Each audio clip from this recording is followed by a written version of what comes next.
of people that work in the corporate America that feel like it's unfulfilling. Being unfulfilling, OnlyFans does not have a monopoly on being unfulfilling. People hate their fucking job all over the world, but at least on OnlyFans, you get a bunch of money for it. That's it. Unfulfilling life, yeah, exactly, right? And follow the incentives. Yeah, people are going to follow the incentives. That's it. Very wealthy. How OnlyFans works, it's highly not likely. She already said she made $1 million, man. Like, what do you mean? And this is it. Lots of money, no guarantees will make it big. Yeah, exactly, right? And Black Mirror episode, yeah, I guess so. Typical female logic of choosing the easy way out of the least resistance. She was born smart with a cute face, so let's not put any effort into life and choose to sell your body for $9 a month so you don't have to work. Sad. Yeah, I mean, again, it's always easy to say that. Most people are going to choose the easiest way out with the least resistance. And the reason why is that the people that didn't do that, they got removed from the gene pool millions of years ago. If you look at a river, like if you look at anything, like it's a basic law of physics that things will perceive the easiest, or not even perceive, they're not even sentient. Physically, things will go down the path of least resistance. Whether it is like gravity, whether it's water, whether it's air, whether it's a person. So let's not go and act like this is some kind of like crazy weird thing that women do. Guys do the same thing. Yeah, exactly. A lot of dangerous stalkers get into OnlyFans. I'd be worried personally. Yeah. Why aren't you suffering like us type of people? Exactly, man. An argument against free will. I don't think it's an argument against free will because a person still chooses to do it and some people choose not to, right? So, I mean, it's not like every single person does it, but to act like it's some kind of a problem, I think that's ridiculous. So, yeah, water doesn't have free will. I agree with you, but people do. What is this here? Don't objectify women. Women objectify self. See, this is the type of comment. This is an incel stupid comment. The problem is that a woman has no problem objectifying herself. The problem is when it's done against and without her consent, like taking upskirt photos in a train, or like trying to leak a girl's, like revenge porn nudes. Like, this is a total fucking incel take. The reality is that women want to have autonomy over objectifying themselves because they view it as their body and their choice, which I happen to agree with. So yeah, so yes, obviously women, it's not that women don't like being objectified. Women don't like being objectified against their consent. That's totally different. So yeah, it's fake, never received an education, religious restrictions for use on OnlyFans, previously created content, hiding her face due to fear of exposure, stop photoshopping photos, her husband suggested ChatGPT, generate articles about machine learning, create a legend about leaving. Maybe, who knows?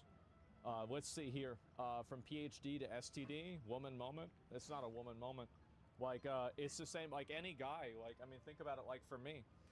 So I was in business school. I had pretty much like perfect grades almost. But like I had really good grades. I was going to go to law school. I had the GPA for it. I had everything ready. But you know what I decided to do? I decided to drop out and play World of Warcraft. That's right. So how can I go and criticize and talk down to somebody like this when I put myself in the exact same position? That's the way I see it, because it works. Because it's the path of least resistance, and that's just the way it is. And at the end of the day, no one's going, like, somebody's respect is a currency that is worth nothing. There's no value in a person's respect. You know who thinks their respect is worth a lot? The person who's doing the respecting. Nobody else cares. So I look at it, and I see the world, and I decide, yeah, I'm going to do what I think is best for me, and the way it is for other people, that's their fucking problem. So yeah, fuck the opinion of other people. Yeah, exactly, right? People always make the decision they believe is going to make them the most happy. Yep, exactly. I disagree. Having a good, coherent reputation is good. To who? When is it important? It's not. There's a million people, billion people in the world. Like, I used to think that too, and then I played Wrath of the Lich King, and like everybody said that like I would get blacklisted for ninja looting, and I would ninja loot every week, man. I remember I would have people spamming in trade chat saying that I'm a ninja looter, and I'm on my 4th character. I ninja looted them on my 3rd character, and now I'm on my 4th character spamming to do it again. And I did that every week. And they never learn. It never, ever, ever came back to fuck me. It never happened. And they say, oh, well, you're gonna get your reputation destroyed. No, I didn't. Bro, everybody knew me. That was it, because you're asking me, this was before I was as I didn't stream back then. I was just a piece of shit for the love of the game. I was in it for the love of the game, man. Like, that was just my life. So yeah, because it was a game, yeah. Well, it's a game is the same thing. You're still dealing with psychology. That's it. Nobody wants to waste their time in a game the same as they don't want to waste their time in real life. Being respected is important for IRL networking. Not everyone can move to another part of the world, same way you can, occupy a different space on the internet. There's always ways that people do that. I hear about scumbags all the time that make money all kinds of ways. Like, I got plenty of friends that make money all kinds of ways. If you think that reputation, this is, again, it's more cope from people that are trying to, here's the reality. People that are sociopathic, that are willing to do whatever it takes to succeed, even if it comes at the expense of other people, will on average be more successful. And they will beat you out because they're willing to do things that you're not willing to do. That's the reality. And so that's really what it is. They will beat you. And so, well, what I'm saying is, so if you want to be a good person, you have to be a good person because you want to be a good person. There will never be some sort of light at the end of the tunnel where somebody tells you, they give you an award at the end of the day and they say, you're a good boy, you didn't do anything wrong, right? Unless you're a health CEO. Well, that guy was a fucking, I mean, yeah, that guy apparently got a DUI, so fuck him. That's the way it goes.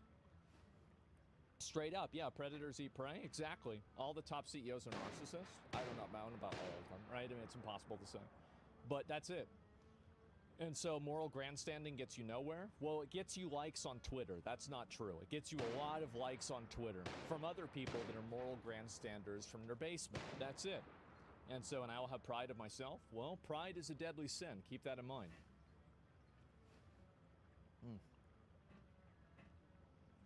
Pull me up. I can explain why incels hate OnlyFans. What do you mean?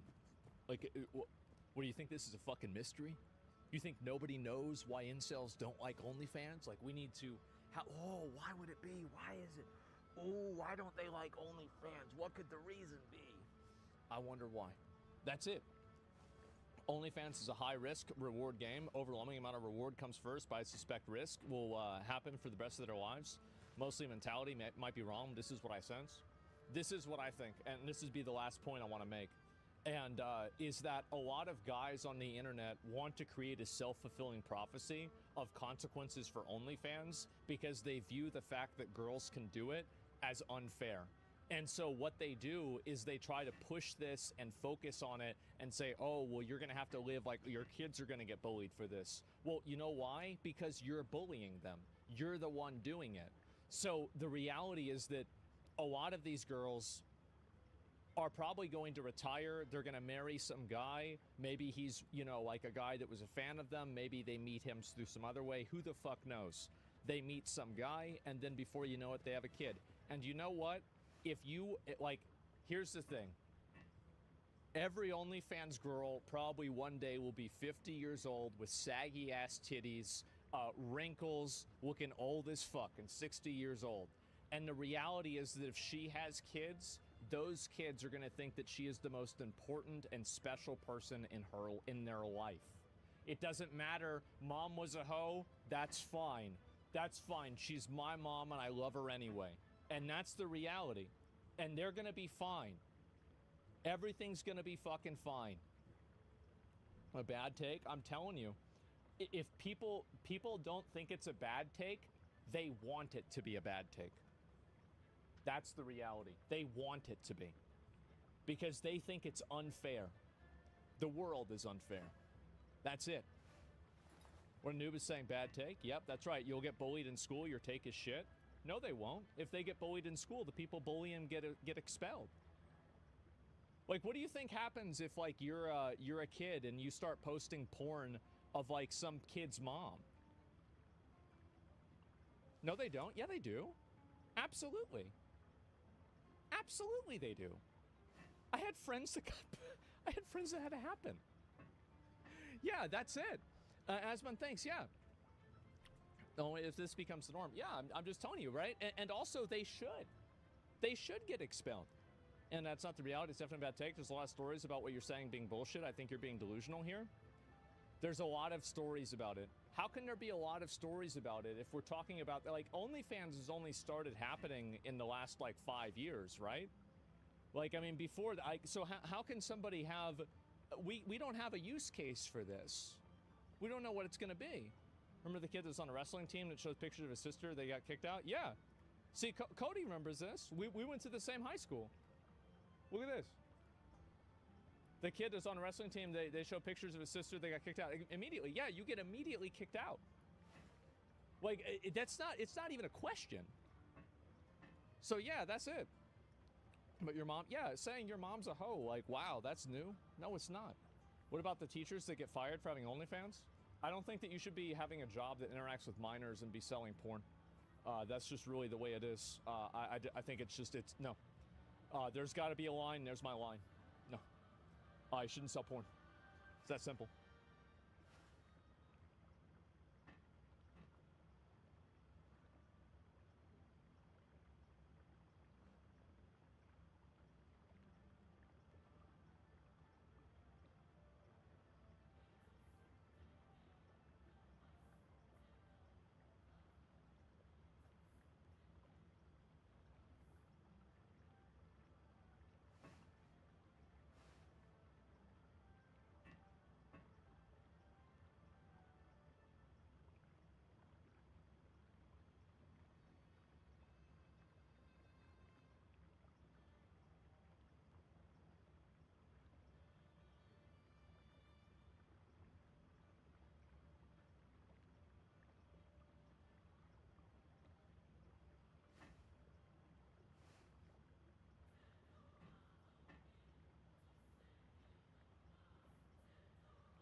think that gave me enough time. Yeah, phase 3. Nice.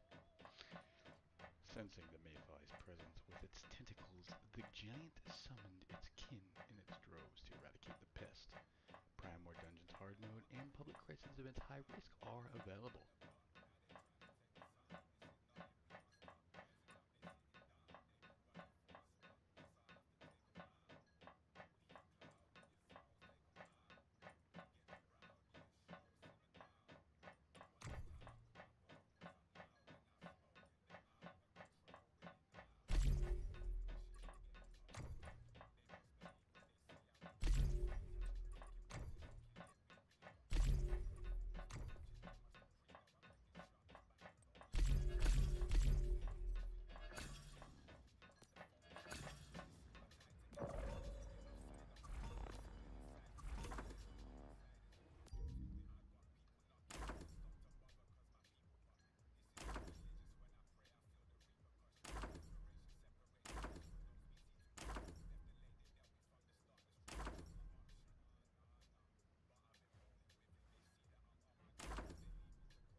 Damn.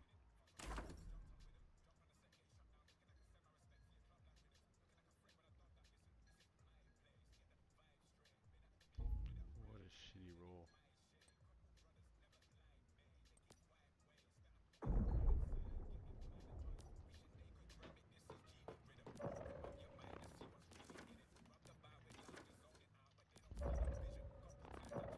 Shit.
I want some coffee. Be right back.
fucking.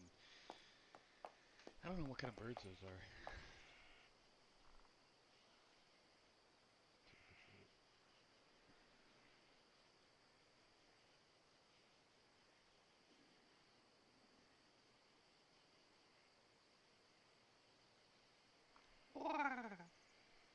That made him jump. Oh, he shit himself.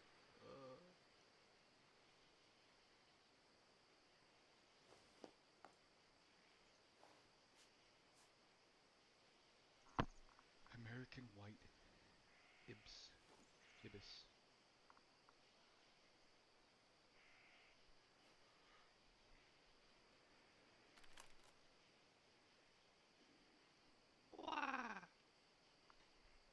American white ibis, that's what they're called.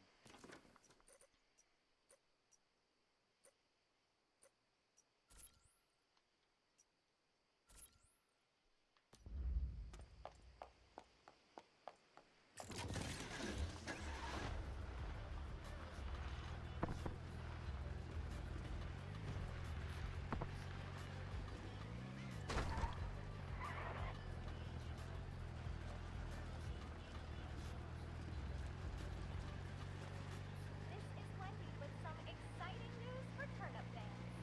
This year, we've had a record harvest of the crop.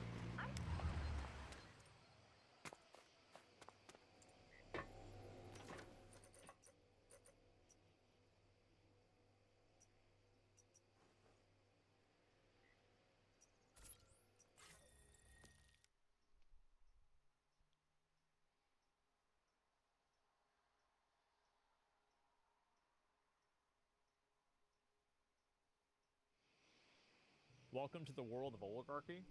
Ooh, that's exciting. Hello, everybody. Here we go. Hello, everybody. Hi. As I am sure you have heard, there is a lot that's going on here in Washington, D.C. So let me say a few words and try to explain it. Okay. Bottom line, after all is said and done, is that after months of negotiations, Senate Democrats and House Republicans reached an agreement called a continuing resolution, which would continue to fund the government for 3 months. Okay. Frankly, that agreement was not something that I was all that excited about, but it was better than nothing. Okay. And I was prepared and am prepared to vote for it. Okay. And one of the reasons is that it contained a reasonable increase in funding for primary health care, something that I feel very strongly about and that my committee, the Health, Education, Labor, and Pension Committee, is responsible for. Sure. And given the enormous crises that we're facing in health care in this country today, it really... What crises are we facing? What do you need?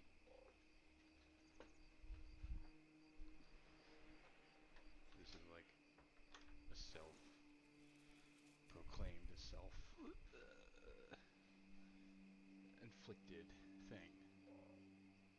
If the healthcare fucking pharmaceutical bitches weren't so money hungry, grubbing little bastards, and decided to treat healthcare humanely and give it to people that absolutely need it, you know, come on.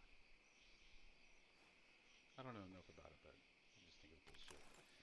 Someone who broke his face, you know, when I was 18 years old, healthcare didn't do shit to help me get back my teeth or anything like that. Man, I had to live without front teeth. So,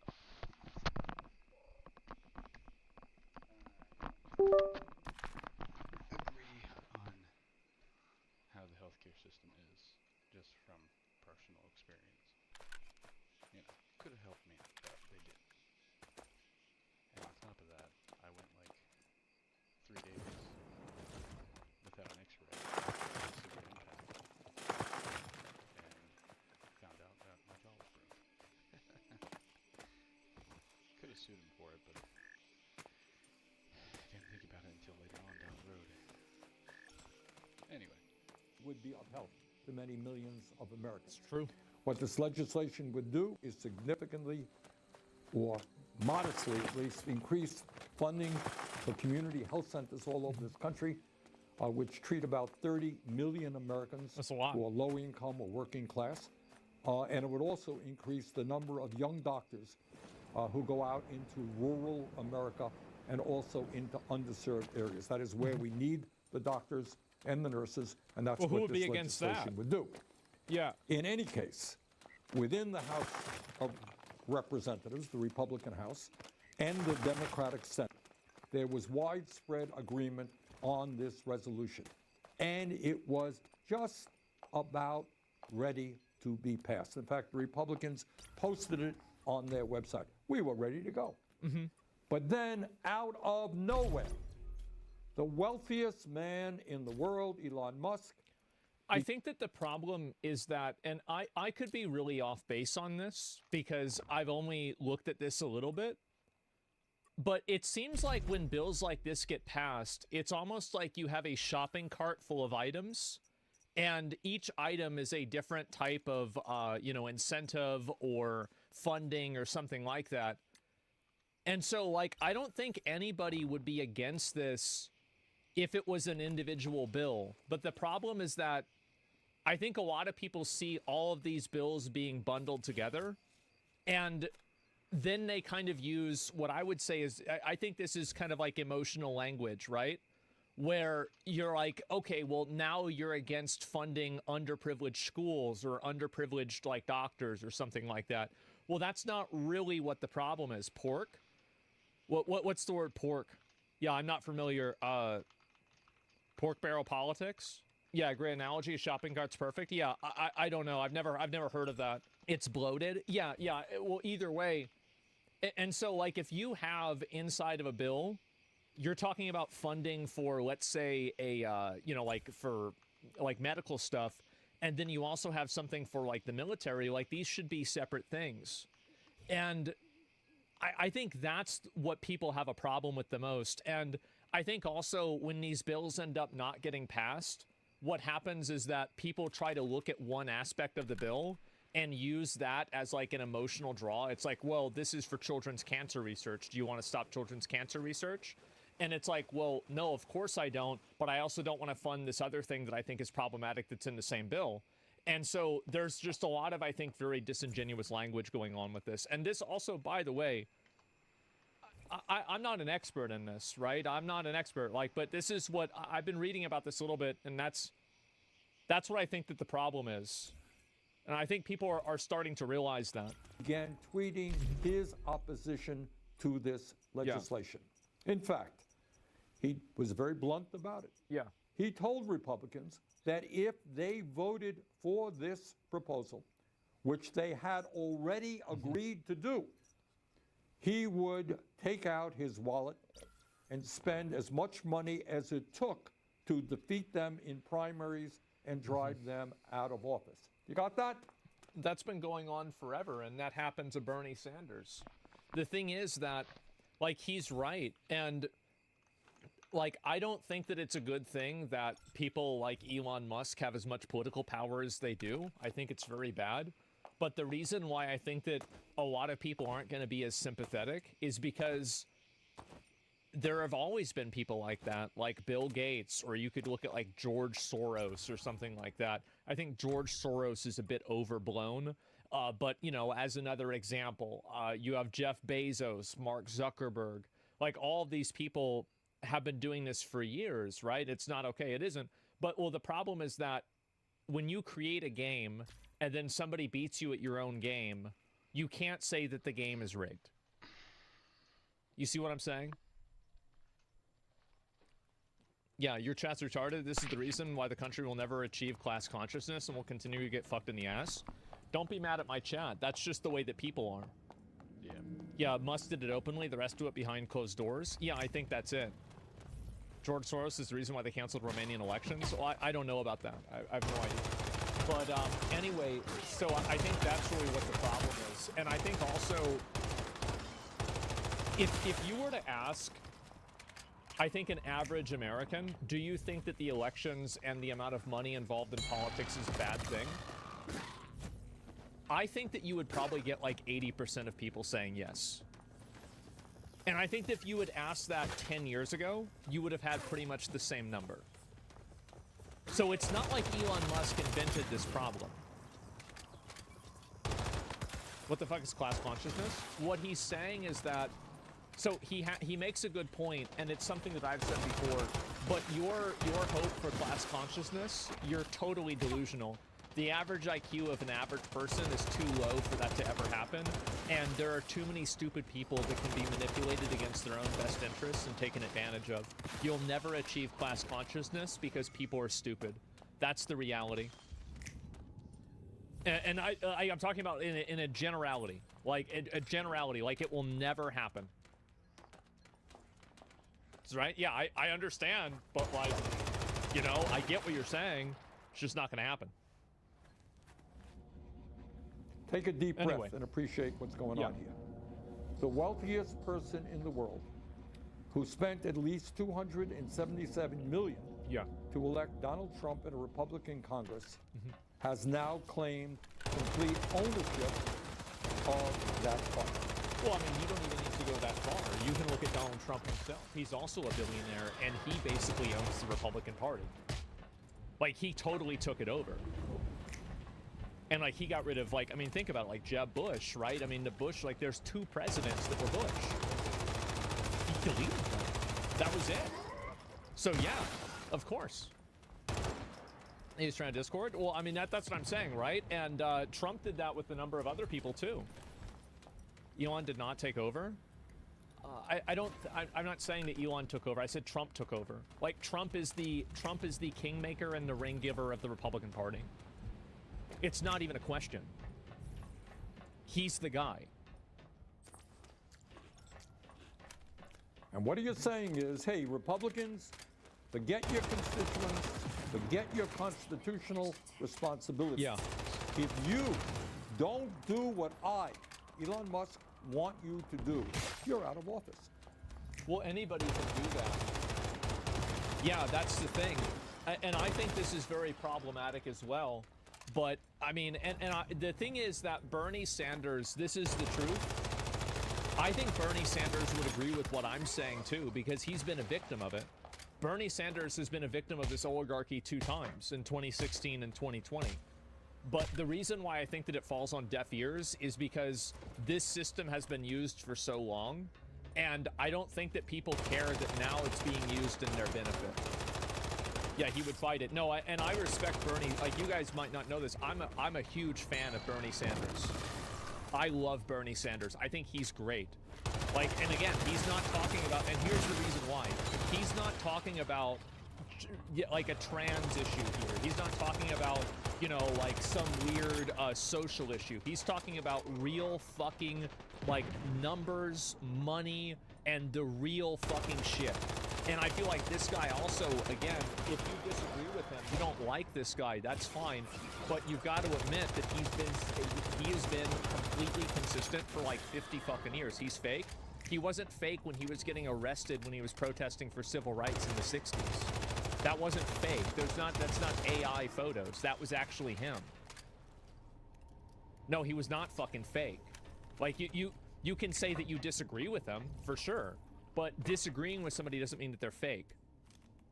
So yeah, anyway, but I think really this issue is a big problem, but I don't really see anybody in the Democrats that were looking to solve it. And also, people can look at COVID, for example. So you say Elon Musk is very powerful. I think that's very true. But so collectively are all of the social media websites that deplatformed people for not using the government's language and terminology and adhering to the government narrative about COVID. So, like, how is it that, and I feel like that's the way that an average person is looking at this. They say, okay, well, now that the shoe's on the other foot, now it's a problem. Okay, well, there you go. It's kind of what I was saying before about how if you want to create a weapon to rule over other people, the only thing that you have to do for it to be used to rule against you is wait, because things always change. And I think this is a great example of it. And I have the money to do just that. Yeah. My friends, what we are looking at here has nothing to do with democracy. What we are looking at here is oligarchy. Yeah. This He's is right. up and up. Government by the billionaire class for the billionaire class. Well, I mean, I think that the best evidence of this is you just look at the net worth of senators before and after they leave office. Look at Obama or Bill Clinton. How do you make all that money? And by the way, And Bernie is not even remotely close to that. I understand that, like, you know, again, yes, Bernie has money, he has multiple houses, etc. You know, how can you be socialism if you own a house? This guy is the longest standing senator in the history of America. I think if he has 2 or 3 houses, it's okay. Musk is not only Served for 50 trying years. to intimidate Republicans. Give it a break. He is trying to inject himself into the Democratic Party as well. He is Of course he is. threatening to target Democrats who are standing up to him and his agenda. Of course. Further, and very dangerously. Yeah, obviously that's and this happening. is the guy, you know, who owns Twitter. Oh, it's X now. Guys, it's As X. part of his campaign to defeat this resolution, Musk has been spreading an enormous amount of disinformation and outright lies about what is in the bill. He said that the measure would include a 40% pay raise for Congress. That's a lie. It is a 3.9% increase, the same as federal I employees don't know. are receiving. Yeah. He said that this legislation would fund bioweapons labs. Oh, Not sure. In fact, it provides funds to protect Americans from emerging infectious diseases. He said that the country would be just fine if the government shut down. yeah. Really? Here's what happens if Mr. Musk gets his way and the deal implodes. Funding for kids' cancer research gets cut. At a time when we are already paying the highest prices in the world for prescription drugs, pharmaceutical middlemen will be able to continue to overcharge you for your prescriptions. It's crazy how bad it is. Like, I've seen how much money people in, like, other countries in some cases pay for medicine. And, like, I live in Texas, so there's a lot of people that go down to Mexico for medical care because it's like 80% cheaper. Americans recovering from devastating floods, fires, and hurricanes, often due to climate change, won't get the help that they need. That's what happens if the proposal goes down. And what happens if the government shuts down? Well, our troops won't get their paychecks. Nearly 7 million women and children who rely on rich nutrition assistance could go hungry. And 2 million federal government workers, some of whom don't make a whole lot of money, won't be getting paid. Oh. Now let us be very clear. Elon Musk was not elected to be president of the United States. Nope. In fact, he was not elected to be dog catcher. And by the way, what all of this hoopla is really about, above and beyond everything I'm talking about, is that when Trump and Musk come into power in late January, do you know what their first order of business will be? You think it'll be to fix health care? You think We're it'll going be to put all the minorities and women in jail. to do with Yeah. climate change? Deal with homelessness? No, if you thought that was good enough. Their first order of business will be to provide massive tax breaks for the wealthiest people in this country and the largest corporations. So think about it. At a time of unprecedented income and wealth inequality, when Musk himself is worth almost $500 billion. It's a lot of money. What these guys want to do is give more tax breaks to billionaires. Which, and- by the way, I support that. Like, I think that if you make a lot of money, you should pay more taxes. Like, I think that right now, like, it caps at 39%. There need to be, like, probably 3 or 4 different, like, tiers above that. So, like, I think that 39% is, like, $400,000. That's, like, way too low. Because, like, a lot of people make more money than that. So like if you're making $2 million and one person's making $2 million a year, the other person's making $20 million a year, there should probably be a tax distinction there.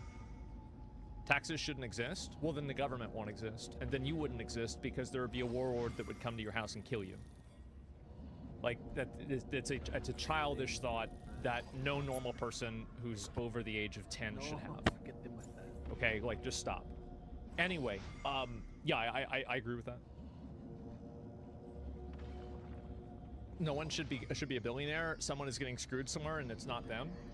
A lot of people are billionaires because of the money that they have invested in stock. It's not like they have like $1 billion in a bank account. So it's like when people like there's a lot of misunderstandings of wealth and like what money really means. And the heads of large corporations. So where do we go from here? Let us understand the gravity of what we are dealing with. This is not politics as usual. This is not just Democrats versus Republicans, I don't know. I mean, I don't know really, like, I don't know if I agree with him about it not being politics as usual.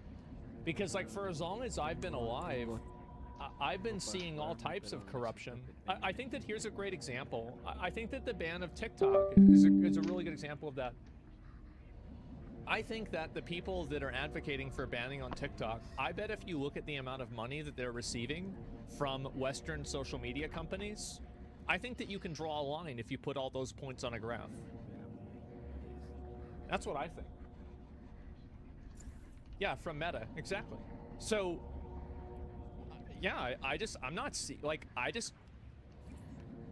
I don't have like a unique concern for this because I feel like I've been told for 20 years that, oh, that's fine. Well, that's okay. Well, there you go. Versus liberals or progressive, it's much deeper than that. What we are dealing with right now is that the billionaire class, which owns so much of our economy, which owns so much of our media, they are now moving aggressively to own our political system as well.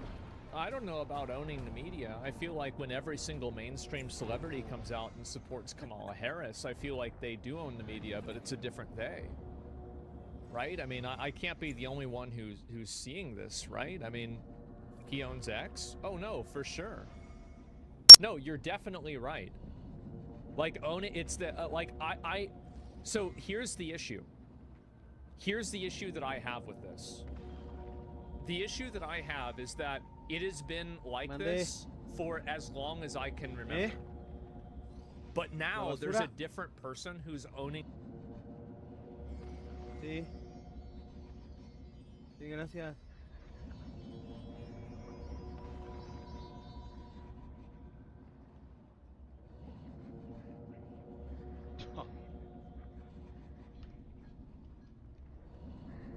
No way.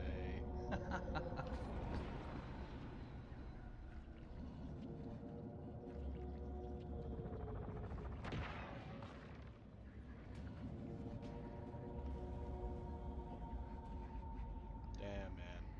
Just restarted.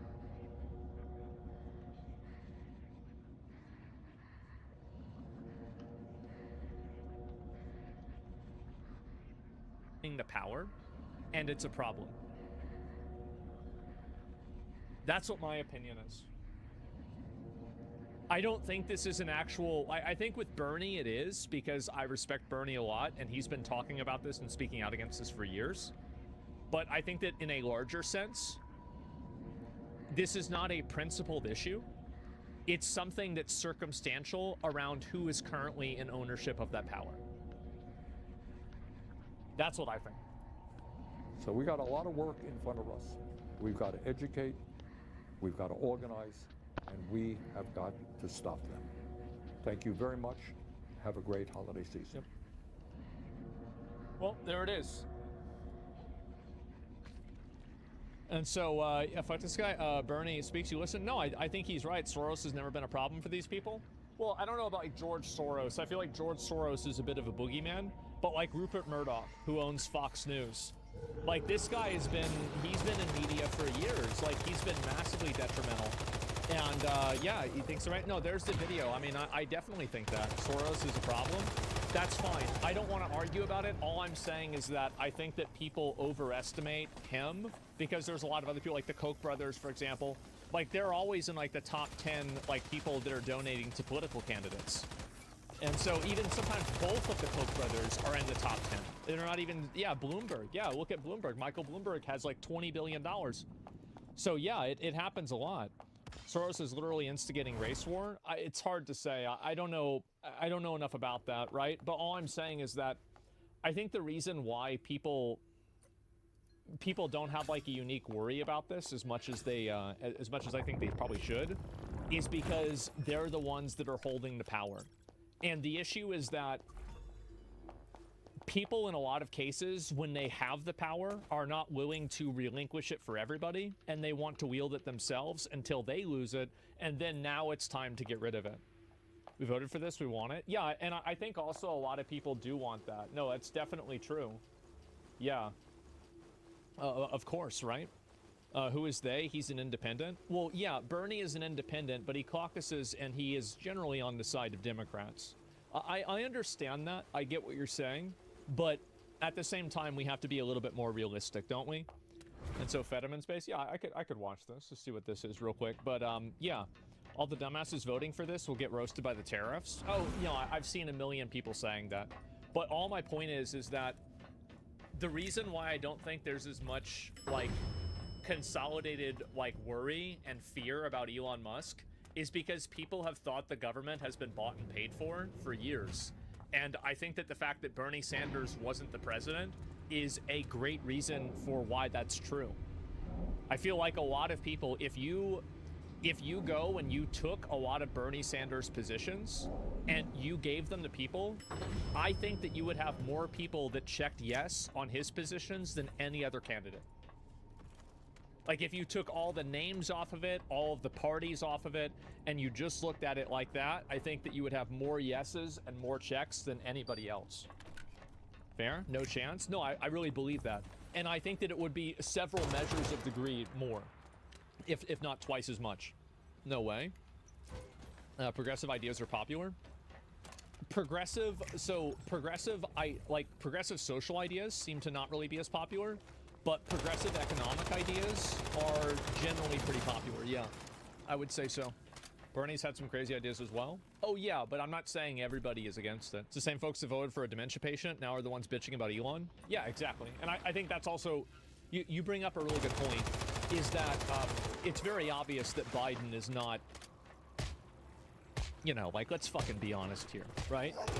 So how are we going to complain about unelected officials running the government when that's been what's been going on for the last 4 years?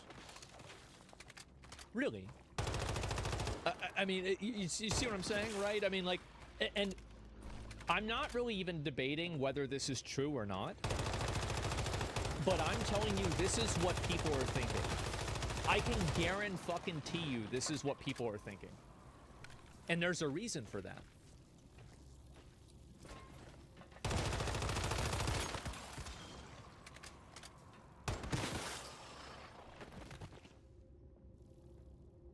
$200 million quadruple A Skull and Bones disaster. $200 million?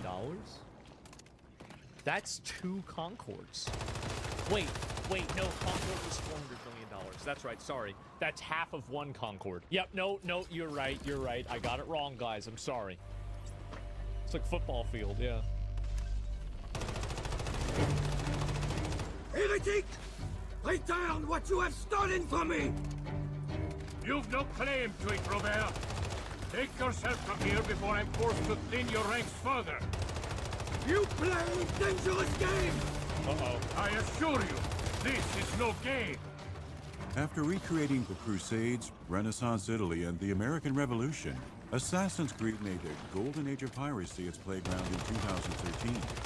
This is Black Flag, right? Players in a swashbuckling adventure across early 18th century Caribbean waters. Yeah. Naval combat mechanics entered the mix as a series first. Wait, so this was in 2014? This game came out? This one here that we're looking at? This looks better than pirate games that come out now. What the hell happened? proving so thrilling that fans wasted no time wishing for a Ubisoft-produced pirate game sans the trappings of Assassin's Creed. Yeah. The publisher unveiled such a project at E3 2017. Wow. The Skull and Bones announcement trailer and subsequent gameplay walkthroughs promised the sailing experience from Assassin's Creed 4 Black Flag would be injected into a massive multiplayer romp. However, the idea derived from a simpler premise years prior, one that would have seen Black Flag receive a Seafaring Online suite post-launch. But ambitions swelled as Ubisoft executives heard the siren song of a recurring revenue stream. Thus, Assassin's Creed 4's multiplayer mode morphed into a live service. Creative leads struggled for years trying to devise a clear vision. Wait, so they were just going to use Black Flag, but then they thought they couldn't make enough money off of that, and then they just decided to make an entirely new game? While Skull and Bones became marred by several regime changes, multiple reboots, and more than a few delays. Mismanagement in the development and publishing departments muddied the waters from the start, and Ubisoft's bold insistence on a hefty premium price tag all but doomed the so-called quadruple A title. Despite nearly a decade of build-up, the pirate game launched to minimal fanfare in February 2024, recording fewer than 1 million users in week 1. Did this beleaguered endeavor ever stand a chance? Its tumultuous production history doesn't suggest as much. This is the tragedy of Skull and Bones. The tragedy? Oh my god. Everyone stole it? Well, like, okay, so if you look right now, how many people are playing Skull and Bones?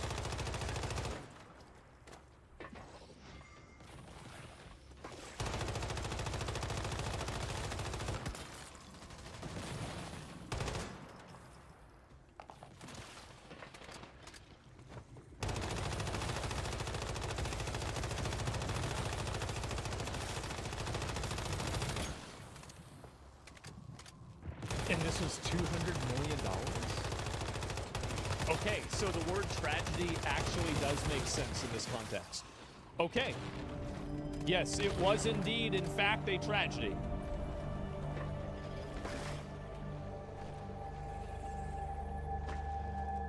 Wow.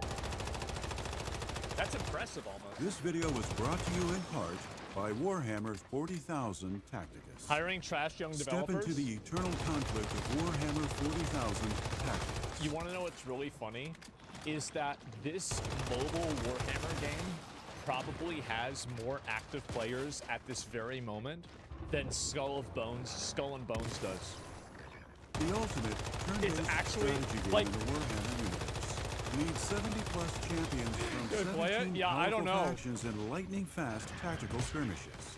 Master your strategy kidding, to 7 conquer out of 10 challenging IGN. campaigns, dominate PvP battles, and The game's team up actually for good, is it? epic guild raids. The adventure never stops.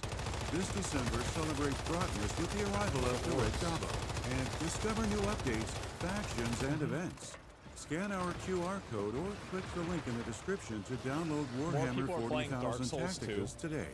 Don't forget to use the code HAPPYDEC to Man. receive 2,000 gold and 50 Blackstones. Available until January 1st. Lead Wow. your champions, dominate the battlefield, and become a legend in the Warhammer Oh, that's universe. the guy from the Tacticus. Space Marine 2, isn't it?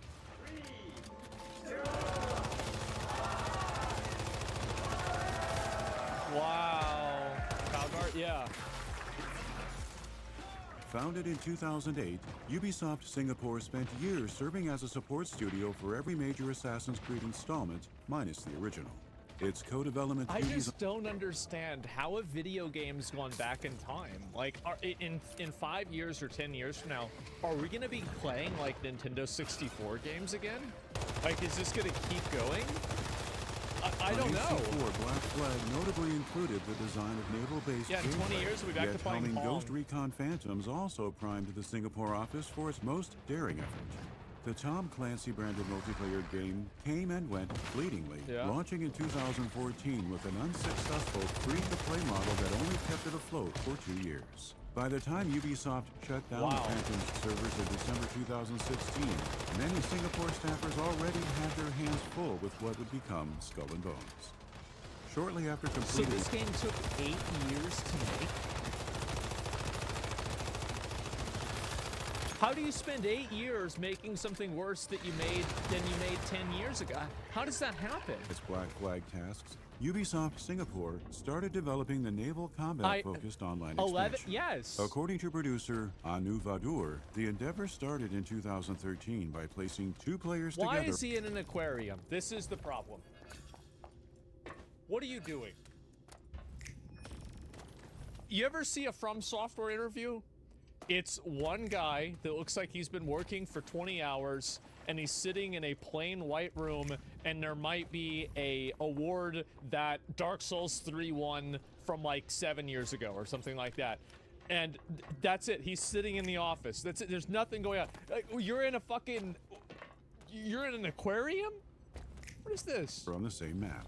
Work on It's building research? a multiplayer mode for the existing game lasted a short while, however. Oh, wow. Anonymous sources who spoke with Kotaku in 2021 recalled how Singapore's sailing tech, as well as its then fledgling Phantoms experience, convinced higher-ups the studio could quickly produce a live service using Black Flag assets. The beginnings of an Assassin's Creed 4 multiplayer suite consequently man. transformed into a separate MMO-like project with Yeah. the codename Black Flag Infinite. An inherent connection to Black Flag and its Infinite aging content. technology held back Infinite's growth potential on multiple fronts. And this is all Black Flag, right? It's not Skull and Bones because it looks good. I'm assuming it's Black Flag. Yes, okay.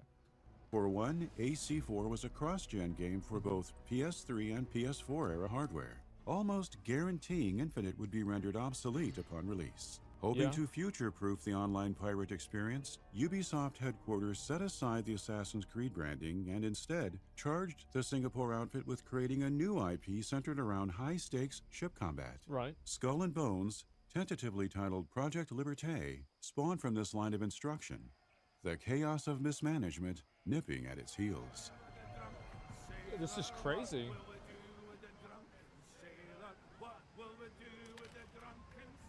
Because I remember looking like the original videos of Skull and Bones and it looked amazing. Yeah, I was like, oh, this is going to be fun. We're going to play this. And then I guess not, right? 120 days. That's how long the average pirate survived a lawless life on the seas during the golden age of piracy.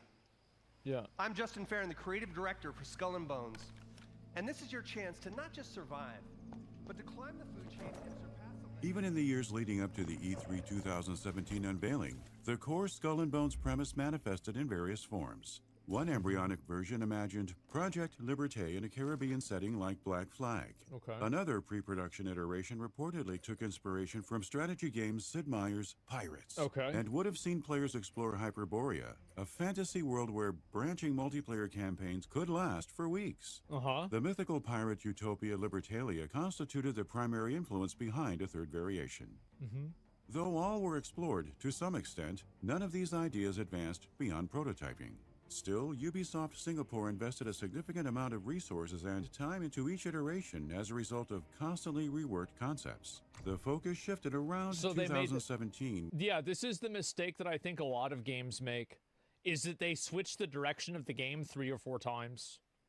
And so it's like you're developing it for 8 years, but like you're really only developing that game, that version, like for 4. When Leeds decided a sessions-based shooter They make 2 modeled and after 3 games, Rainbow yeah. Six Siege, but with boats, was the best bet. An Indian Ocean backdrop seemed optimal as well, considering the large ocean basin housed every major Yeah. ecosystem and a wealth of trade resources. Plus, the ocean's proximity to Singapore provided the developers with a certain air of confidence that they'd be able to faithfully fashion a fantasy about how the region's pirates operated. So they think that because they're next to water, they're going to make a good pirate game?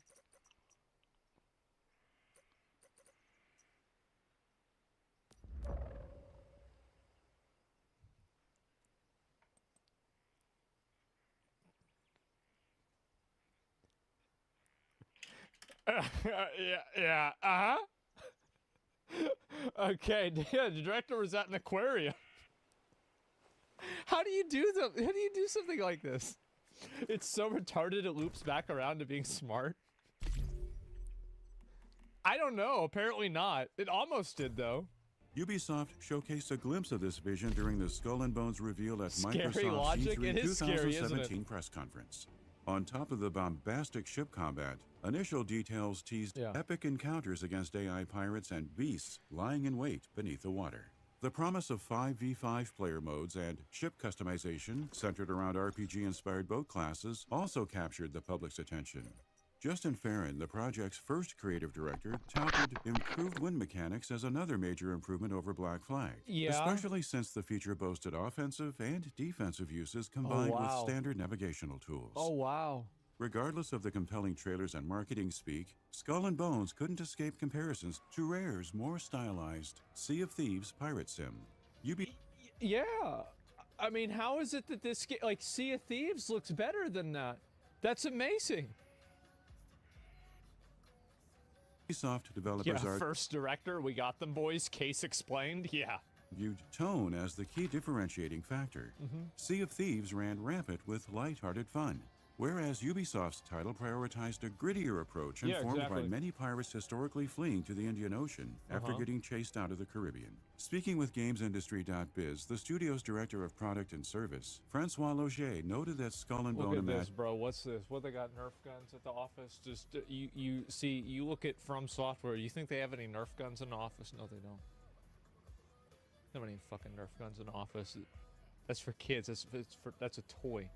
They're there to work. Like it's just. those pirates entering Yeah. new waters and fighting to reach the top of the food They chain, have swords? thus Yeah. evoking a mafia kind of story, separate from other pirate games. And thanks to the lessons learned from Ghost Recon Phantoms, community feedback was positioned as an integral part of pre- and post-launch development. As such, news about the Keepers of the Code Apparently program not. accompanied the Skull and Bones announcement, inviting users to playtest the game and influence its creation.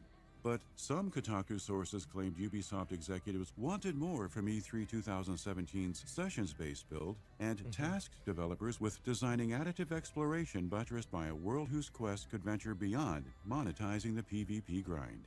Oh, here While we go. Ubisoft Singapore Yep, there toiled we away go. on these ambitions, Skull and Bones received the first of many delays in May 2018, pushing its release out of the previously announced fall. Wait, so it got delayed into. Wait, so it was supposed to be released before 2019? Oh, this game was cooked, man. It's like, I think that this is an example of a game that. Remember what I said about how some babies deserve to be aborted? I think this is a really great example of that. At a certain point, you just need to acknowledge that you did it wrong.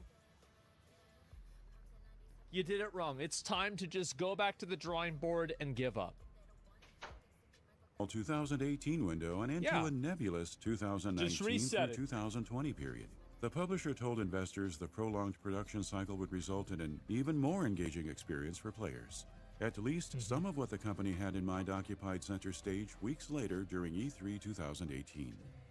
Skull and Bones returned to the trade show with a new PvPvE free roam mode called Hunting Grounds that this resembled looks the cool. Division's Dark Zones.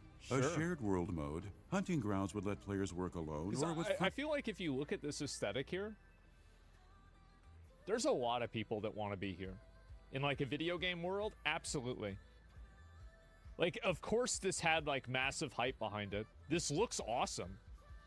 Yeah, sure. Yeah, absolutely. This is really cool.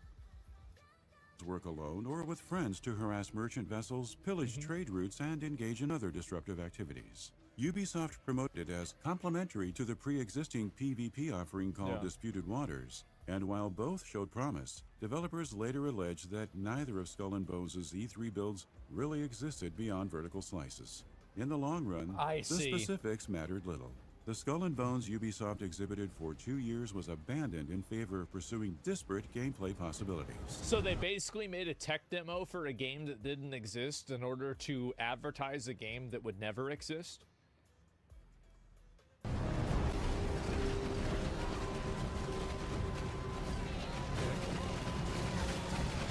Okay, all right. Constant regime changes counted among the many contributing factors to the project's lengthy stay in development hell.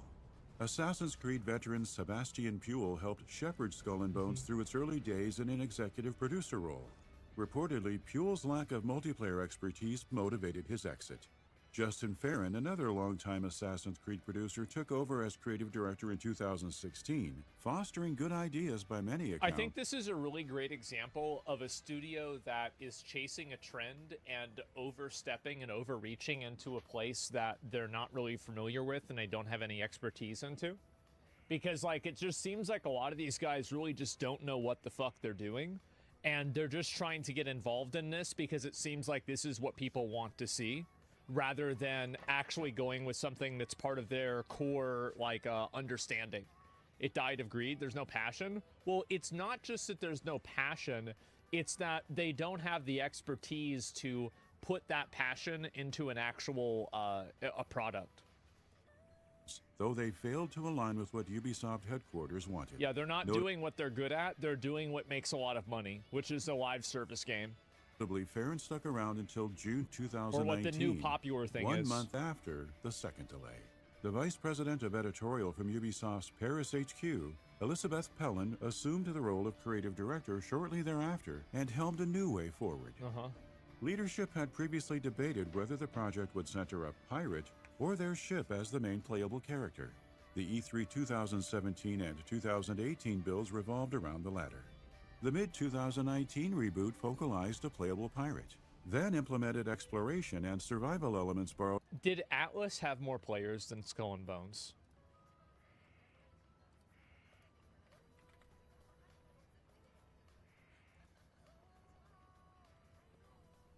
No, it didn't have more players than Skull and Bones. Sorry, it didn't it has. At this exact moment, Skull and Bones is being defeated by one of the biggest and most disappointing game releases of all time. Wow. That's... Okay, well, there we go. Oh my god. I still play this. Atlas is a fun time. Yeah, I did not even expect that. From Rust and Ark Survival Evolved. Letting users roam land masses on foot represented another new point of interest, one prompting several rounds of trial and error. Existing combat, looting, and sailing mechanics remained intact, supported by crafting, trading, and other Am I the only person? Like, this UI is shit. Like, putting this in front of it like this, everything about this is bad. Like, because I think that there's a huge market out there for a really popular, really good pirate game, and nobody can nail it down because I think that they're not willing to do what you need to do to have a good pirate game. Management features. The survival-based additions inspired higher stakes for dying, yielding what some developers deemed a multiplayer. Excuse me, multiplayer. Such drastic shifts invited more chaos since the engine tools used for Skull and Bones were ill-fated for land exploration and the sudden inclusion of deeper inventory management. Their crew sunk 6 to 12 months into sorting through the resulting issues, so it's no wonder Ubisoft's October 2019 earnings report confirmed a third delay. So the delay was until 2021? Oh, God. Officially, the publisher kept Skull and Bones out of the limelight for quite some time. Smart. But fresh details surfaced courtesy of reporting from Video Games Chronicle in July 2020. Development sources who spoke with VGC alleged the 2019 reboot had introduced a live game model featuring live storytelling elements. As a result, instead of the Division's games as a service angle with its regular updates and unchanging game world, the reworked experience took cues from Fortnite, dropping players into a persistent... Again, bro. It's again the exact same thing. They're not following any sort of, like, ideology. There's no principle to the development. It's like, well, look at what Fortnite's doing. Well, let's do what Fortnite does. Oh, well, people like Fortnite. Let's just make Fortnite. New talent isn't as passionate as old talent? I don't agree with that. I think there's plenty of new talented developers that make great games all the time. I think the problem is that the studio went from focusing on creating a good experience to chasing trends, and the process of chasing trends ended up alienating their old players, and they moved away from what their core competency was. I think that's what happened. Yeah, there's no vision, exactly. World filled with characters, quests, and storylines whose changes depended on community behavior. Yep. Stopping short of corroborating the VGC story, Ubisoft Singapore's September 2020 blog post revealed that progress on a new vision had entered full swing. The message additionally explains Skull and Bones' many delays. As ambitions swelled, so too did the challenges accompanying them. The studio consequently spent several months in 2020 conceptualizing how to modernize the classic pirate fantasy, while also crafting an immersive adventure replete This with... looks good, but I think that in order to have a good pirate game experience, you need to slow the game down to about the speed of Dark and Darker. I think that's what, if you really want to have like an authentic, legitimate experience, I think that's what you kind of have to do. memorable moments. Prolonging the development cycle seemed the optimal way to get at the heart of the conundrum. Ubisoft further facilitated production efforts at this juncture upon assigning satellite studios like those in Berlin, Chengdu, Kyiv, Paris, and the Philippines to assist the Singaporean outfit. A fourth delay followed in May 2021, pushing the release to an unspecified date between April 2022 They're and not March even going to tell you when it comes out anymore. Oh, great. 2023. Ubisoft Chief Financial Officer Frederic Duguay spoke highly of the project's creative direction in a financial I bet he call, did. then stated development had been advancing well for the past year. At the time of Kotaku's June 2021 report, sources claimed How the does something advance well when it's late by 3 years? I feel like that's kind of not true. direction was Yeah, like if I was late, like I feel like just that's still not how it evolving works. because the multiplayer title hadn't hit the mark. advancing in Some they're people advancing in know the wrong blamed way. the turbulence Okay, on a that makes general sense. lack of direction, exacerbated by too many leads taking charge while few were willing to make tough calls. For other developers, the issues stemmed from the project being rushed. Still, there were those who maintained the fault laid at the feet of Ubisoft's editorial division, which proved difficult to please. One ex-staffer alleged editorial would occasionally freak out and change everything. A recipe for disaster since directional shifts forced adjustments that affected everything from progression to the in-game economy.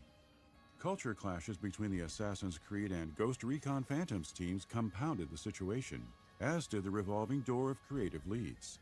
Not only did the latter cause multiple reboots, leadership shakeups most often meant previously shelved ideas were relegated and sometimes cast aside once again. Wasting Jesus. time thus became the name of the game. Therefore, developers occasionally either found themselves with Oh my god. How does this happen? nothing to do, or stuck in a cycle of busy work while higher-ups contemplated the next course of action. Reportedly, a culture of fear adversely impacted Ubisoft Singapore throughout Skull and Bones' development as well. Oh, yeah, I based remember on those. allegations of misconduct and workplace toxicity. Yep. Employees who spoke out claimed the publisher's efforts in 2020 to rid its ranks of bad actors accomplished little in terms of reforming the work environment. Difficulty retaining employees dogged the beleaguered multiplayer effort too. I do think that kind of stuff is like super corrosive in a company because like it has people thinking about like the workplace politics and like their experience there rather than the actual job. It's like if you're constantly looking over your shoulder and you're like stressed out, yeah, of course you're not going to be doing a good job. It makes sense. Supposedly culminating in an unprecedented staff exodus, in which senior developers left in droves due to the constant fits and starts. Yeah, can ruin The it. fraught Absolutely. production cycle naturally raised questions about why Ubisoft simply didn't pull the plug. A few developers believed a deal with the Singaporean government was what staved off cancellation, Man. considering the country's Economic Development Board had granted the publisher subsidies in 2016 to foster AAA game development in the region. Skull and Bones seemingly benefited from a certain level of immunity, though nothing could save it from the downward spiral that ultimately plagued its market debut. The release of this game was so fucking entertaining to me. Like, I remember I was actually going to play it on stream, and then I watched gameplay of it, and it looked so bad. It was like, it was a guy who was just sitting there hitting the same cannon button, and it was just shooting a cannonball at a tower, and the tower's health was going like this.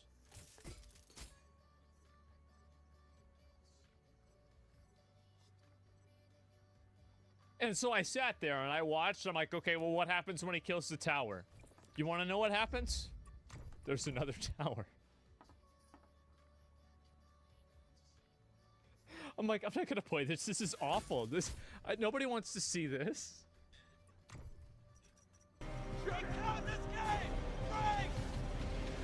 It's crazy.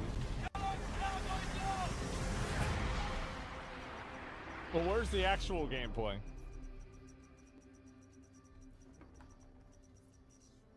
Sea of Thieves is better visually? Maybe. Depends on what you like. I like this visual. It looks good.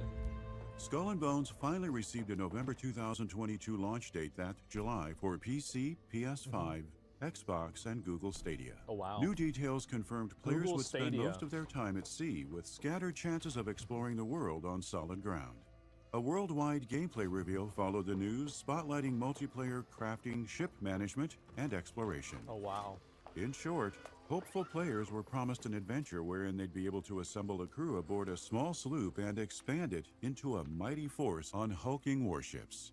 Viewers quickly expressed skepticism, lambasting the first-person ship camera, a lack of shipboarding combat, and the dated-looking visuals. Oh, that's right. So basically, there was no shipboarding in Skull and Bones, and it ended up just being like a loading screen, whereas Black Flag had shipboarding like over 10 years ago.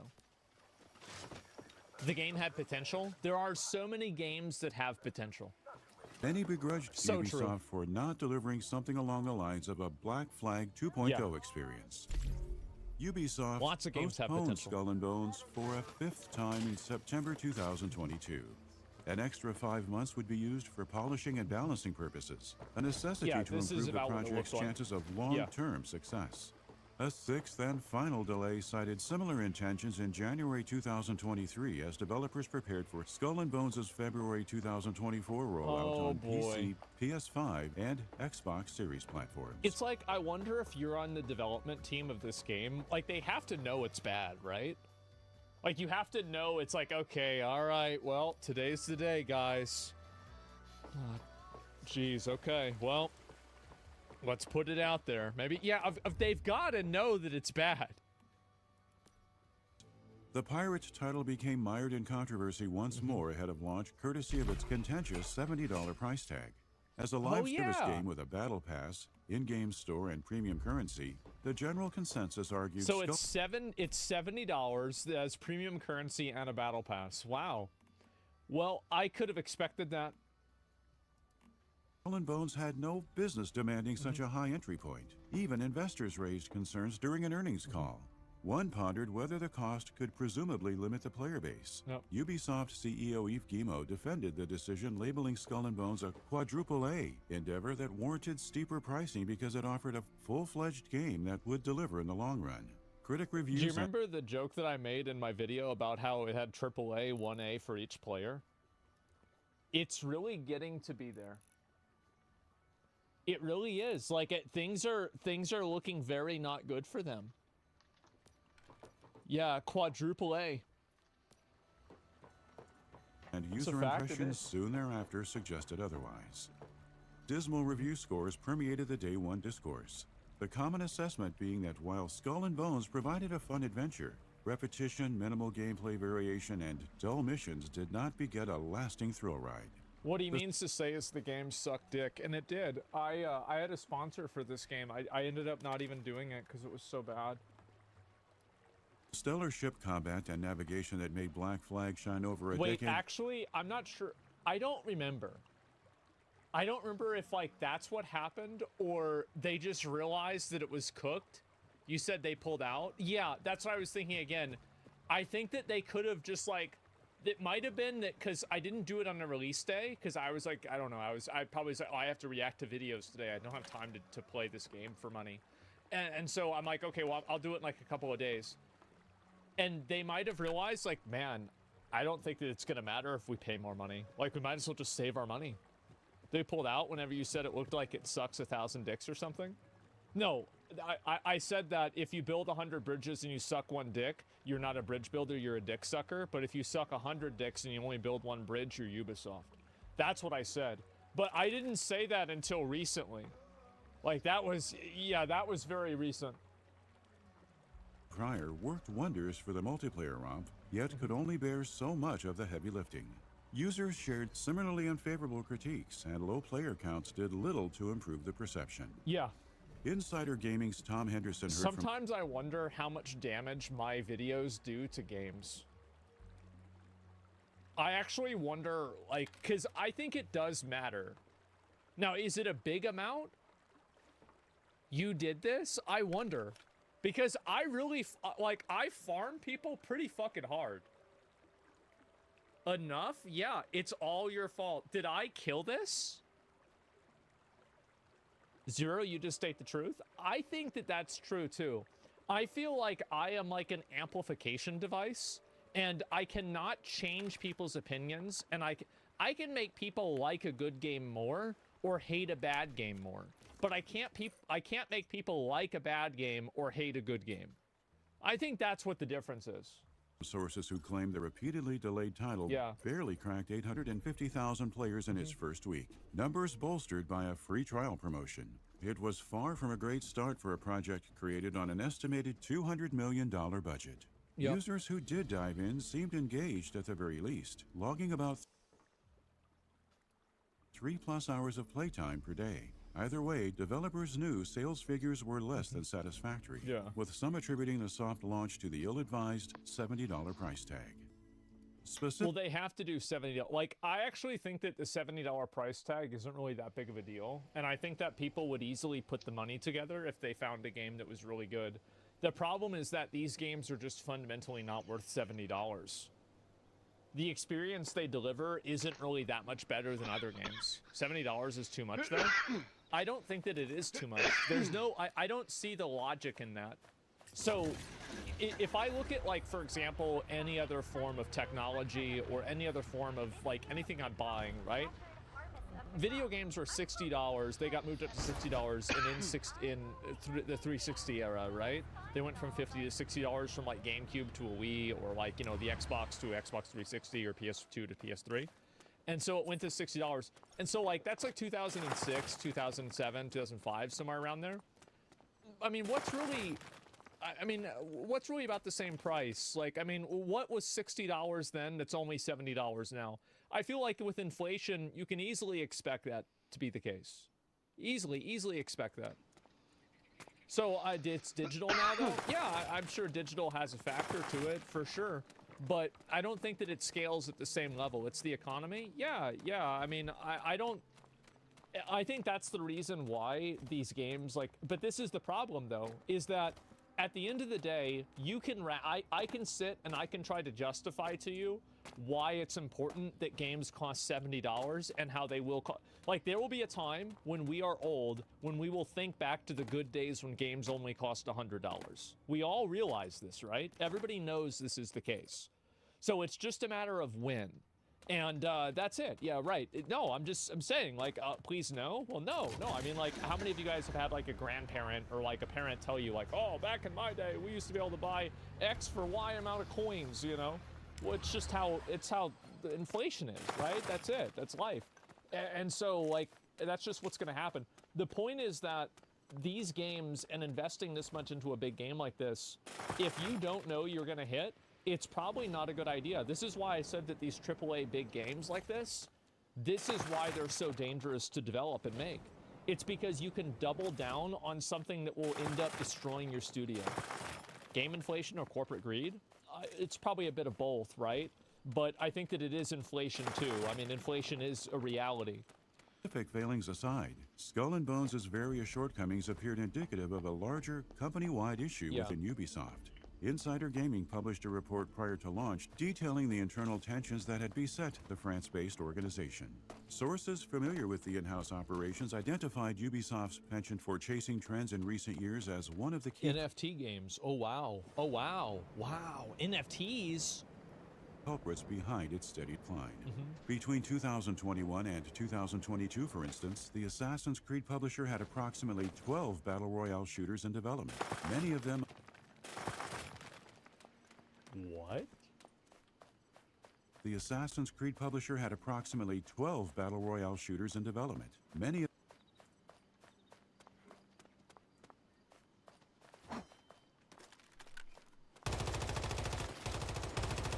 Who does this? Yeah, why? I don't even... how does that even happen? That's insane. 12, are they crazy? Yes. And convinced they're money laundering? I wish. That would mean somebody that wasn't stupid was working there. Of them unceremoniously shelved. Poor management of this scale naturally resulted in delays becoming the norm. When paired with unclear creative directions and toxic work environments, it's no surprise the likes of Beyond Good and Evil 2 entered and remained trapped in development hell throughout Skull and Bones' prolonged stint. But Ubisoft's live service games have turned things around in the past, Rainbow Six Siege constituting the most famous example. Skull and Bones could someday enjoy a comparable surge, contingent on whichever way... It won't happen. Here's the big problem that a lot of games like this have, is that once players make up their mind that the game is bad, it's almost impossible to get them to change their mind. And the amount of games that get players to change their mind, it's like this fucking single-digit percentage fraction. Like, everybody says No Man's Sky and Cyberpunk. Yes, exactly. That's my point. No Man's Sky and Cyberpunk. And 2 games.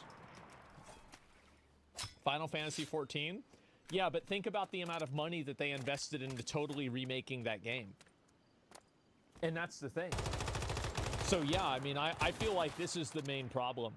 Is that, like, people just, after they make up their mind, that's it. The wind blows for Ubisoft as a whole.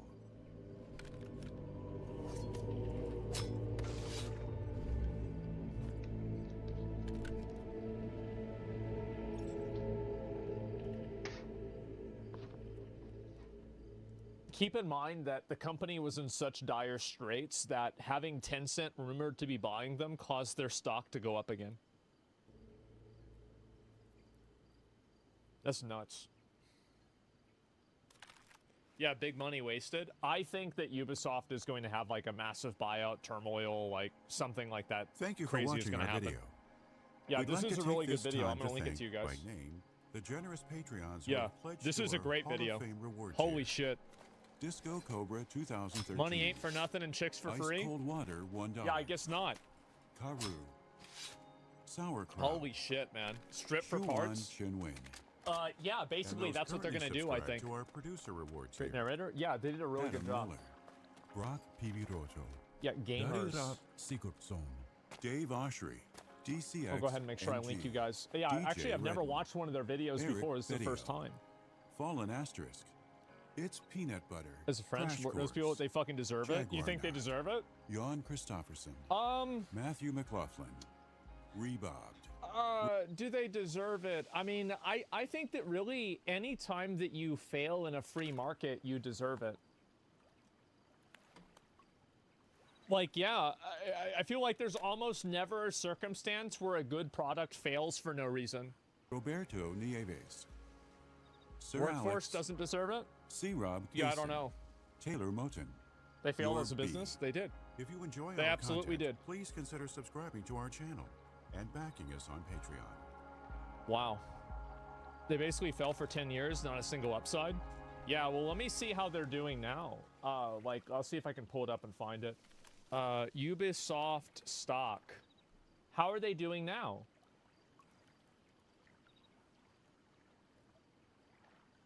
Wow.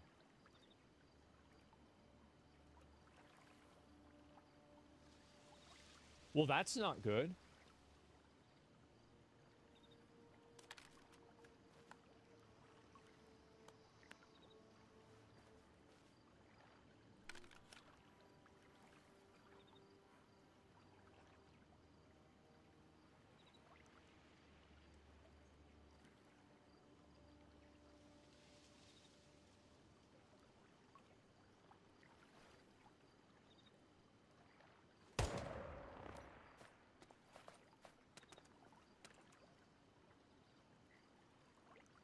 We're up.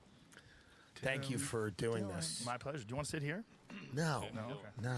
It's your show, though. I feel Well, like but I'm that's not what we do. On YouTube, we call it, we say the Joe Rogan Experience. Ah. Bill Don't sue. Good move. I won't sue. Don't sue. Come on. I Thank love you. I'll never sue you. Thank you for letting me shoot the special.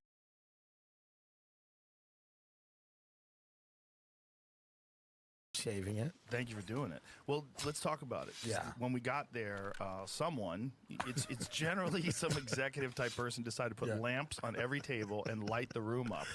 And I got there, I was like, oh no, this is terrible. And there was like a tension in the air that you could feel. It was the brightest I had ever seen the club. Yeah, it was weird. I could see earrings. Yeah, you could see everything. Everything. You could see zits. If somebody had zits, you could see 'em. their complexion. And then so Wednesday, the early show, we're shooting Wednesday, Thursday, the early show. Wednesday was tough. It was tough. People were, it was you know, tense. They were having fun, but you it was, were doing really well. But your opening acts were struggling. Because it was a feeling when you got there. When I walked in, I was like, Jesus Christ, this feels like a fucking, like a board meeting. Yeah. You know what I mean? It felt like a conference hall. It felt weird. It was weird. And everybody seemed like a little off-put by it. Like everyone, the audience was tense. They were tense. But as soon as you started fucking around with the audience and going into them, they got loose. They got loose a little bit. But it's like, it's funny. It's like when you shoot a special, you know, you do comedy all the time, and then you go out and you shoot a special, and you go, okay, I've done this a million times. It's gone great, and it'll go great now, and we'll just get it on film. And then you go out, and it's like, and I'm like embarrassed because you're there. And in my head, I'm like, I hope he left. Because you're all excited, and you're like, I'm coming to see the special. I'm excited, and I'm like, well, thank God I came. I mean,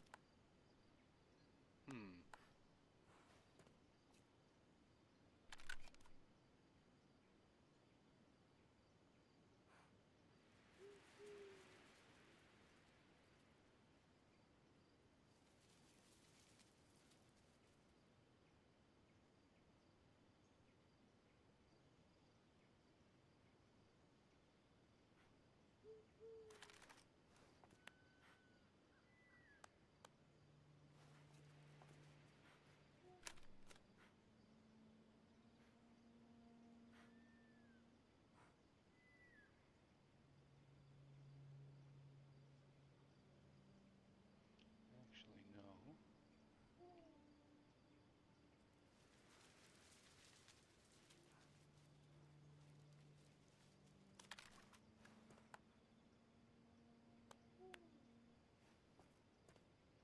I have an idea.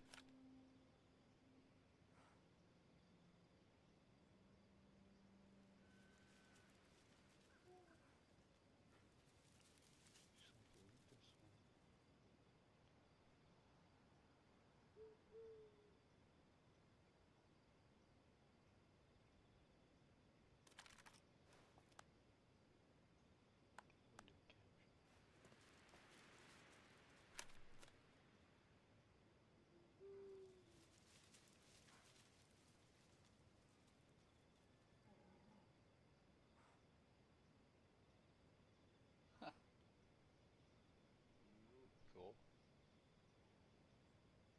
So like, all I have to do is do this, full screen.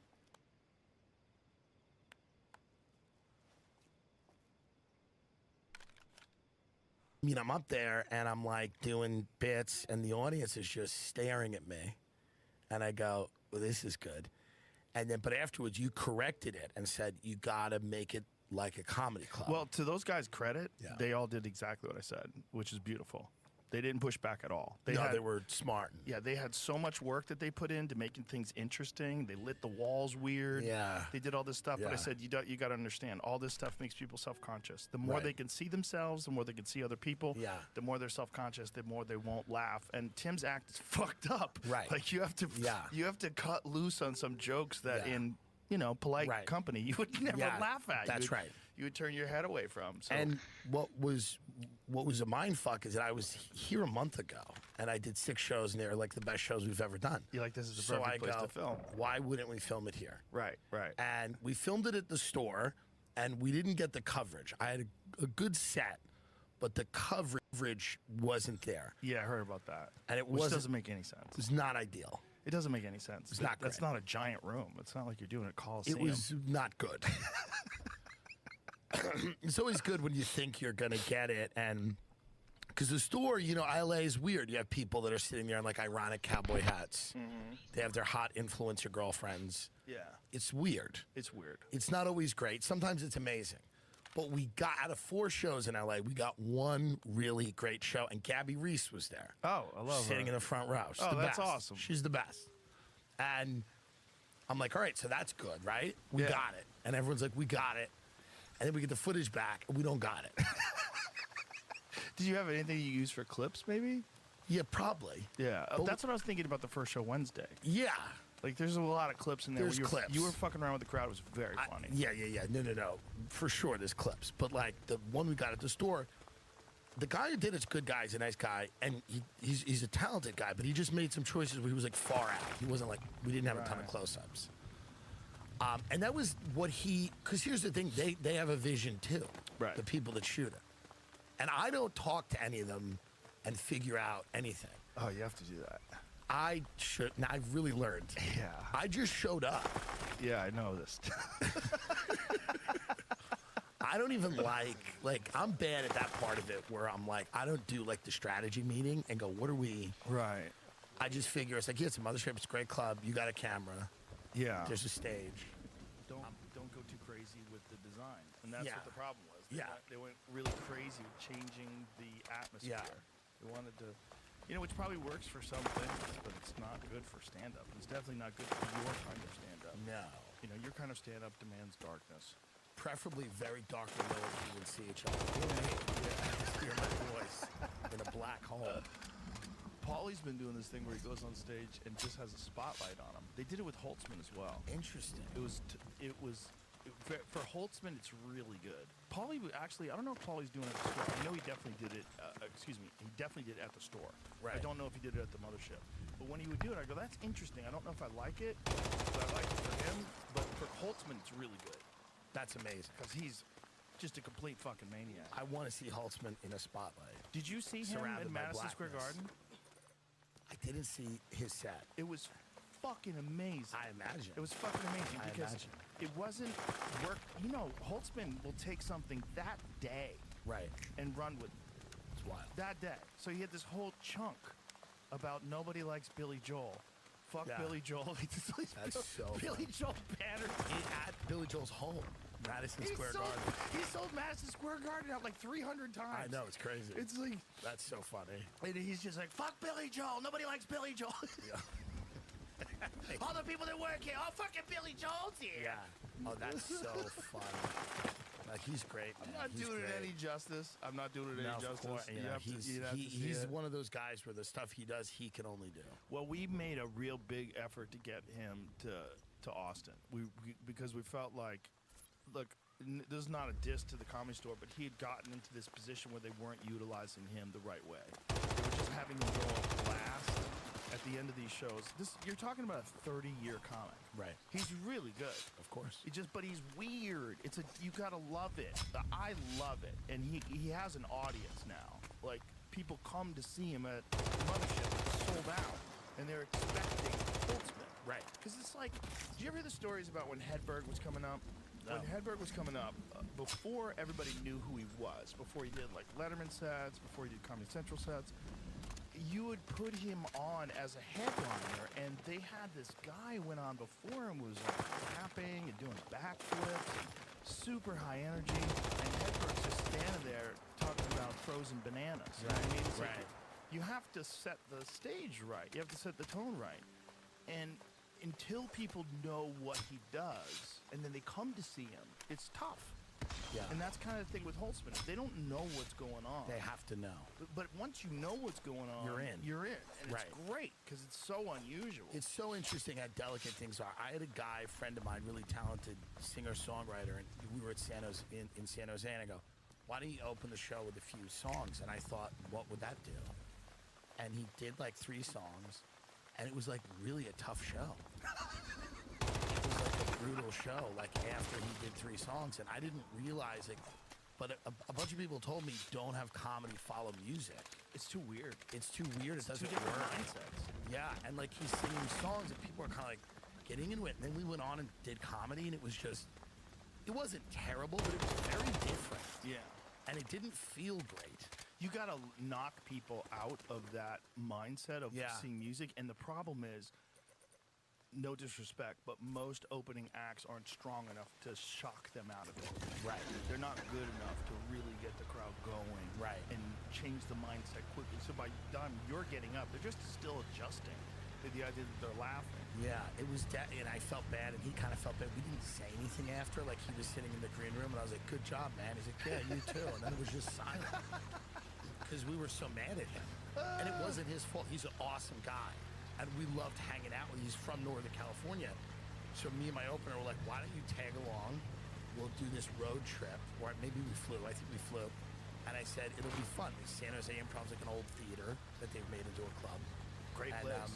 Great place. And we were staying in like Palo Alto, which is fun. You walk around Stanford campus and, you know, see all the Asian people. It's nice just to see everyone. And, but then he got up, and it was like, I didn't know what it was like running with weights on. What did he sing about?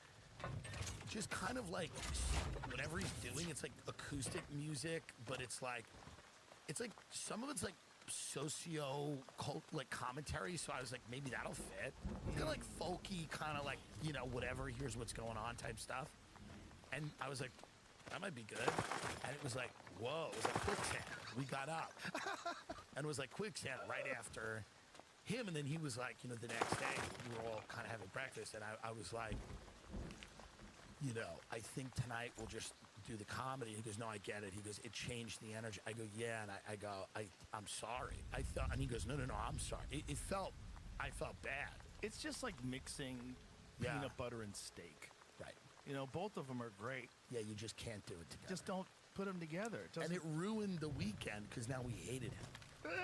We were, but we like him. But I'm like, I don't even want to look at him now because of how difficult this was. That's hilarious, especially San Jose Improv. That place is awesome. It's always supposed to be awesome, and it was like, you know, it was tough. So it is comedy's such an interesting thing. You got to have an idea of like what you're going to see, who you're going to see.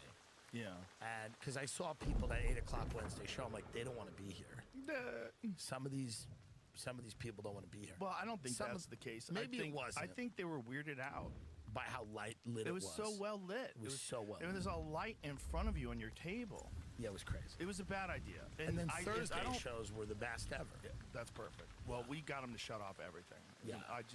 They said, oh, we're just going to leave these lights on. I'm like, let me see them off. Like the stage light, right. I go, let me see that off. Right. Let me dim it down. Let me see it off. Okay, take it off. No, get rid of it. Get rid of it. And they did everything. Yeah. It's so nice owning the club. Of course. There's no committee. Yeah. There's no committee. There's me and you. What do you want? You're the dictator. But it's not even a dictator. It's like I do whatever the comic wants. Right. Whatever you need. Tell me what you want. We'll do it that way? Yeah. Okay, good. You want music? No music? Okay, no music. Whatever you want. No, it's the most comic-friendly club, meaning like you can do anything you with. The reason that I need guidance because I don't know. Like I just know I like being funny. Well, what you need with a special Yeah. is someone who knows you. Right. And someone, like, if I was directing or producing your special, Yeah. This never would have happened. I would have said, no, we have to have it very dark. Like, let's take a look at it. Right. Let me hear the sound. Sound's got to be cranked all the way up. Yeah. We got to make sure there's no things that are missing, and we're good. Right. And just focus on Tim. Let him do his thing. Right. It's just everybody is an artist. Like we talked about the Aziz special. Yeah. No disrespect to Aziz. I think he's very funny. But that special that they did where Spike Jonze directed it, and he's sideways, and you see directly backstage where people are mulling around. Yeah. It's odd. It's unnecessary. Yeah. There's unnecessary things that I'm seeing now. Right. Yeah. Like if I go, the best thing about live comedy is that you're there and it's just the person. You're just watching that person and you're listening to what he's saying and you're locked into their head. Whatever jokes they're saying, whatever topics you're locked into their head and you're just looking right at them.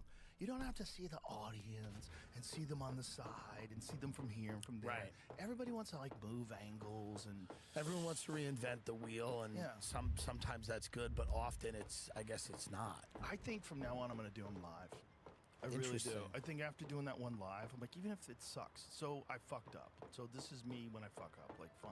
Right. I'm just gonna prepare more, like I did for this one. But I think this way, it's like there's no way to do anything weird. You know, there's no editing. Live comedy to me is so fun. Cameras suck.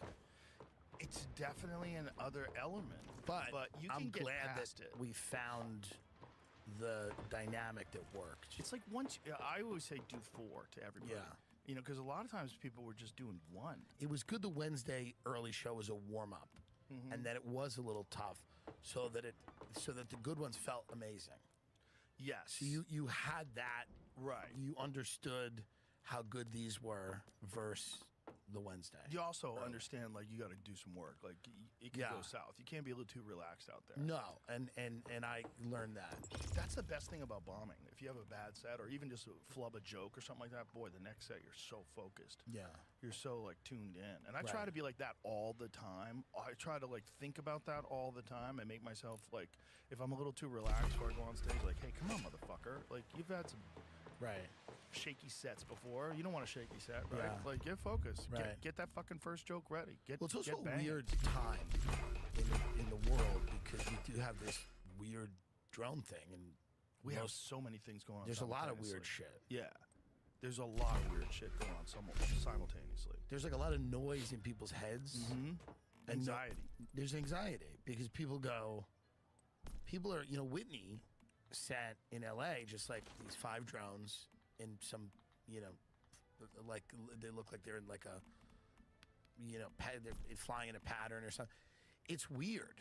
And people don't know what's going on. There's a weird theory it's a missing nuclear weapon that they're looking for. There's a theory that these are foreign drones. And then we talked about the fact that maybe it is otherworldly.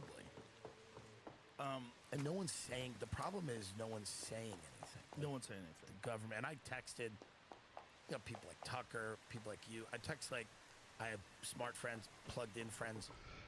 Nobody seems to know. Like Tucker made a great point. He goes, the cover-up's bipartisan, which is not a good sign. It's like ominous. It's weird. If it's a cover-up. If it's a cover-up. It might simply be that whatever this is so big that they can't talk about it publicly. They can't share it with Congress. Right. That's what gets scary, and that's the nuke one.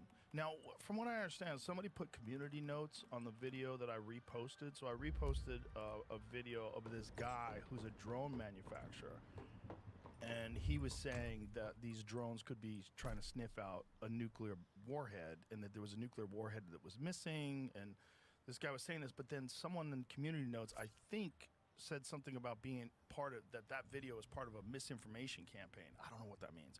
Does that, when I hear misinformation, I feel like someone's saying that this is intentionally misrepresenting the truth. That's how I view misinformation. Like disinformation or, incorrect information is one thing, but like misinformation always seems to me like this is like on purpose. Right. Right? Doesn't it? Yeah, I would agree. I might not be right in terms of like what the dictionary defines it as. Disinformation to me, like a disinfo campaign, seems like it's a concerted effort strategy.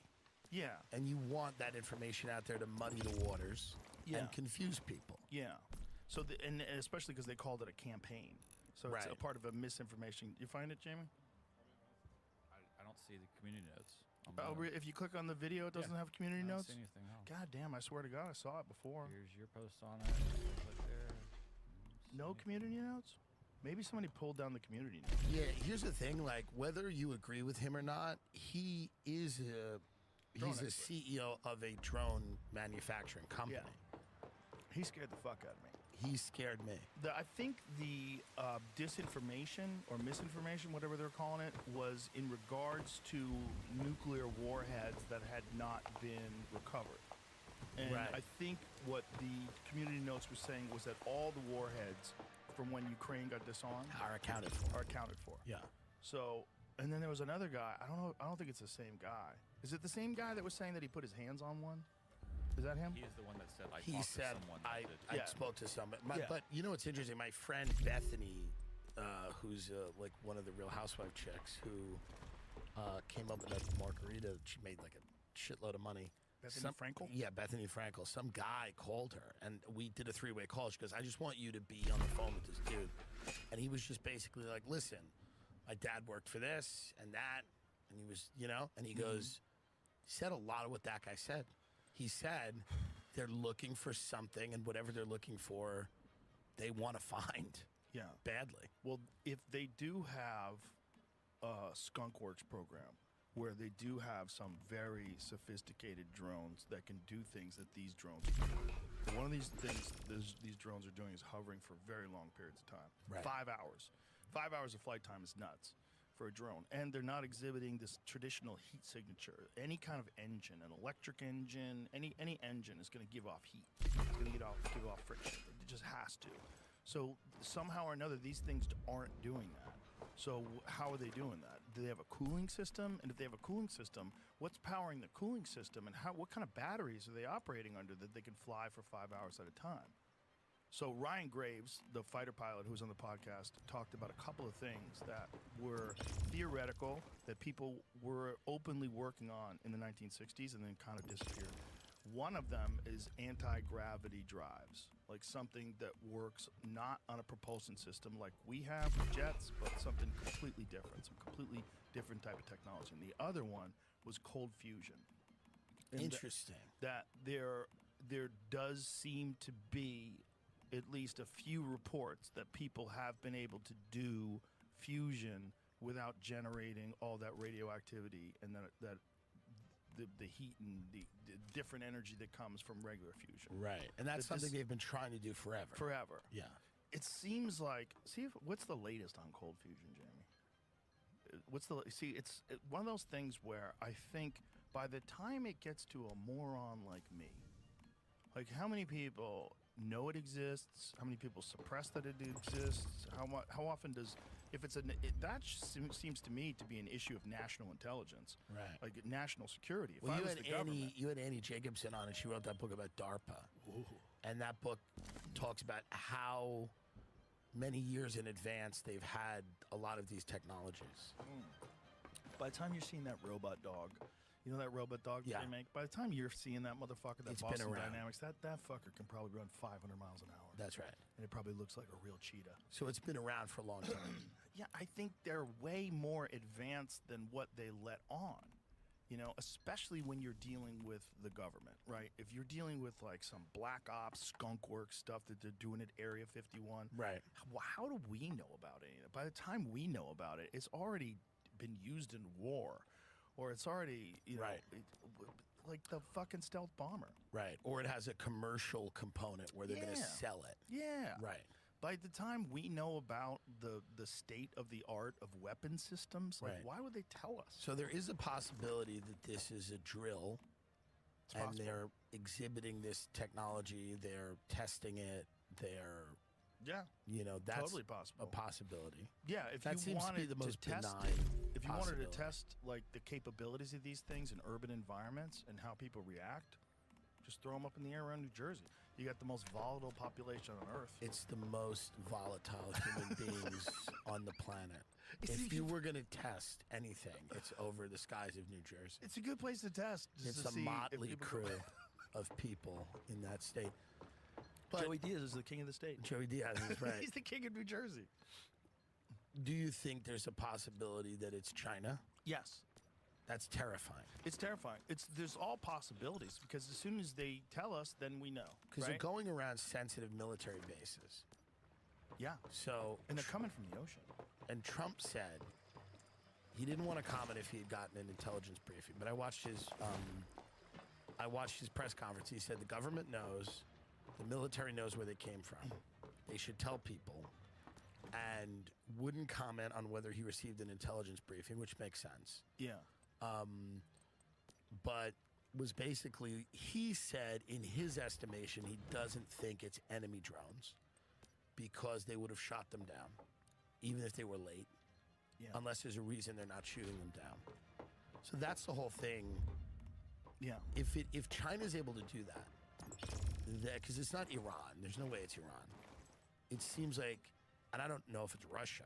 But here's the thing: if you're going to shoot them down, you're going to shoot them down the skies over New Jersey. That's a problem. You're launching missiles into the sky over New Jersey. They miss sometimes. You know, they missed when they shot that balloon. Remember the balloon? Spy balloon. That balloon was going slow as fuck, and one of those missiles missed. And China, Pretty sure that's true. and that was I'm pretty sure that's true. That's China spy balloons. Yeah, that was a spy balloon by China. Now, That was how up do in we the air know for they fucking come from the water? days. Well, they tracked these things. They were coming from 50 miles at least off the coast. Wow. Just to be able to go that far, that's so far. That's crazy. Like, that should take an hour to drive. U.S. says first missiles missed unidentified airline. Yeah, it missed. So our best fucking missile couldn't even hit a goddamn balloon. It's just floating. It's Yeah. not zipping through the sky like No, a jet. It's right. just floating, and they missed. So where's that missile go? I don't know, but you don't want to be there when it fucking hits the ground. So these drones, they're coming from the water. They're doing whatever they're doing, surveillance, whatever it is. They're sniffing around. Who knows? And then they're going back out to sea. Some of them. You see, they're all different. Some of them seem to be traditional drones that are commercially available. Some of them. Some of them are orbs. There's people getting these photos of these fucking glowing balls. Plasma orbs. There's one that I saw on Twitter. I was like, man, I don't want to get into this right now. I'm going to bed.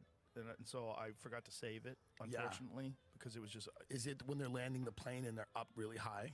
No, it was they were focusing in on a screen. So someone... Have you seen it? I just saw it too, but it was on my For You feed, and I don't know if I can Yes, find it right now. we're overwhelmed by these goddamn things. So I'm not even saving the interesting ones and sending them to Jamie.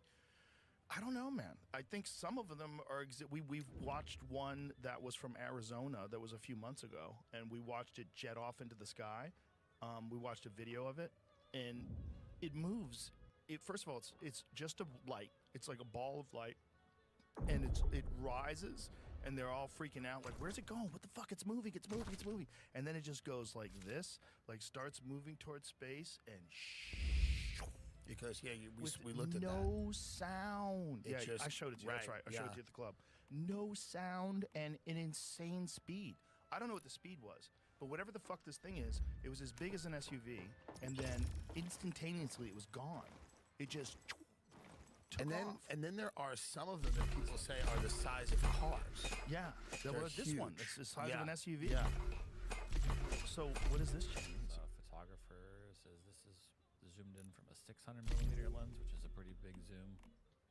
20-year photographer, which, you know, I guess. Whoa. Says it seems relevant somehow. I'm 61 years old, I'm indeed a boomer, and a paid photographer for almost 20 years. So yeah, not so sure what the point was. Just one more thing. People could say that the government or whoever is deleting the post. Nah, it's people deleting them themselves because, wow, I don't know what that means. I don't He know sounds a either. little Look at his photo. Look at his photo. So what Look is at his that? photo, his crazy beard. I bet that guy knows some herbal remedies. Oh, that's not him. That's It's like a TikTok account. Yeah. What is that that's a drone? Who knows what that is? I mean, that's something he saw in the sky. Is there any images? Can we go to his page? I would, Because that seems to be just a photo. everyone was sharing this photo. That's kind of Right. that post. But I it was gonna- seems like his. It's an orb. I know. I was going to dig into that photographer, but you guys. Right, but did you see that there was other images? Like you Yeah, could no, scroll. I know. But I couldn't- Yeah. So Sony A7. What is that, Jamie? How is that a Camera. badass? It's a camera. Is that like the Just new. shit? It's new. No. Okay, so top of the food chain, right? Yeah. And that's what he saw. Jamie, Whatever. there's also a video of somebody from a plane, and they're seeing these orbs in the sky above the clouds. There's like a lot of stuff that is lit up. Could we, before you do that, could Sure. we just go back to that image again real quick? Yeah, it's so weird. That is crazy. That's What the that's fuck kind of is that? That's kind of freaking me out because, like, what is that? There's no. I can't think of any conventional explanation if that thing is flying through the sky. The other photo that they're zooming on the screen, it looks similar to this. I'm Yeah? trying to find that one too. That's why I was trying to keep it That's going. so weird. How likely is it that this technology is being tested out because it for whatever reason, we're on the verge of a major conflict with a country like China? Very possible. Yeah. Very possible. It's also possible that look at that one. Holy shit. That's an orb. What the fuck, dude? But That's a also phone camera, though, right? Yeah, a lot of Right. these just look like weird lights that are getting blurred on cameras. Right. Well, we talked about that, like the zoom feature in phones. Like I've zoomed in on stuff before, and if it's a light in the sky, it gets real squirrely on your phone. Dude, when you're zooming in. I'll tell you right now, I got completely.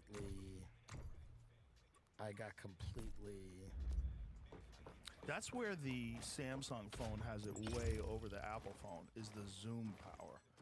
I know it's digital, but it's 100x zoom, and it's pretty fucking good. When I zoom in on shit with that thing, it's so much better than my iPhone can do. Dude, I got completely.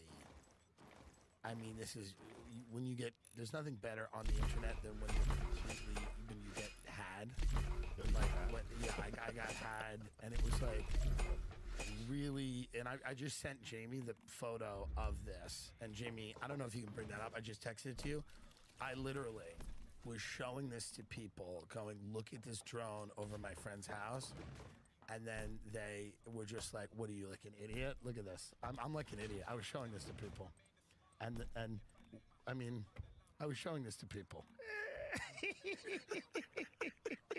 It's a flying pumpkin. And, No, it's the guy. It's the guy. It's the guy. It's the it's the guy with the huge dick. It's like. And I'm showing this to people, and I'm and they're. Oh my god! I thought it was a pumpkin. And we're on my phone. We're like making Holy it. shit. We're trying to get closer, and then I look like an idiot. And now no one wants to hear what I have to say. When you zoom it like that, it looks like a pumpkin. Because I was like, dude, that's a drone. And then like when I zoom up, I mean, it's that's like. so funny. That fucking photo, is that like the biggest meme of all time? I think it's probably up there.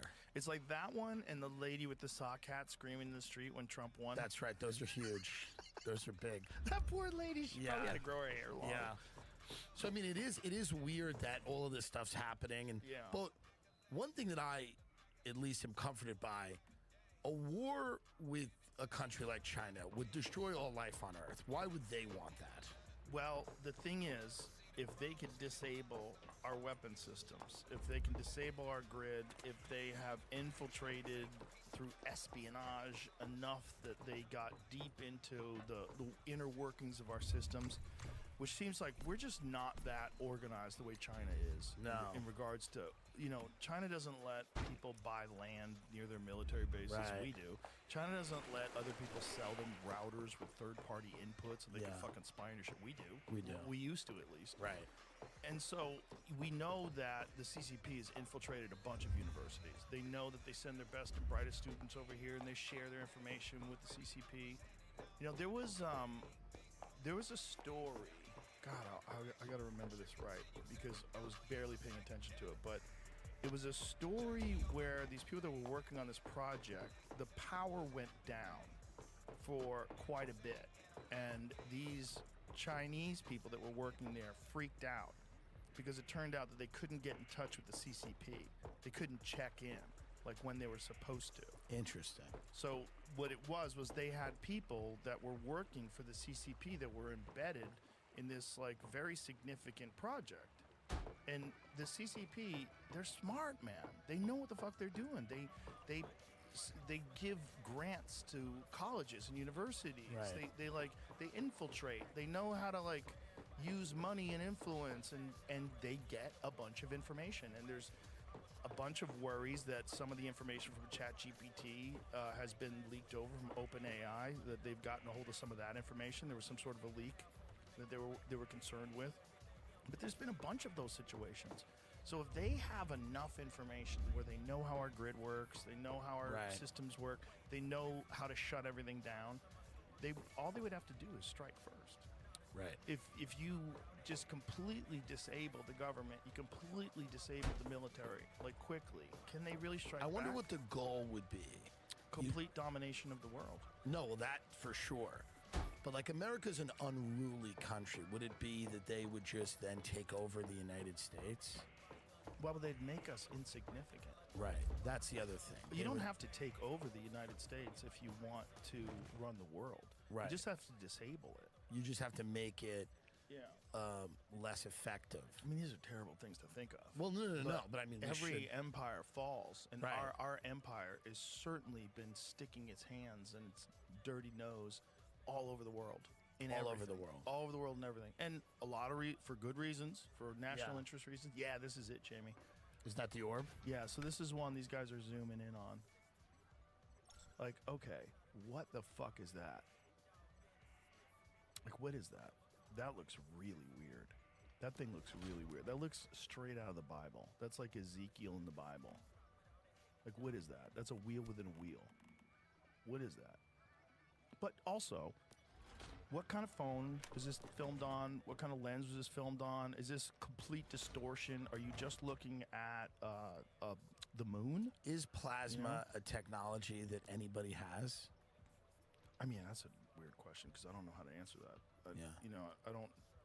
I know they've been doing stuff with plasma. They've been doing stuff. It depends on who you're believing, right? Right. Because, like, if you ask Bob Lazar, he'll tell you that they were working on these gravity-defying propulsion systems in the 1980s, trying to back Right. engineer them. Is he telling the truth? Yeah. I don't fucking know. I just know when I see things that are really weird, like that, the first image, with the photographer caught. I don't know what that is. Like, Jamie, how good is that lens that guy's using? Like, would it possibly distort something normal and make it look like that? Here's another. I have it back up on the screen. There's another post where they shared the like the data from the metadata. It doesn't give you a lot more information, but it helps because people want to find out if they can sort of recreate it with the same sort of settings and whatnot. Bro, that picture's 3,000 megabytes. 3,481 megabytes. Oh, there's a period. It's 35. Okay.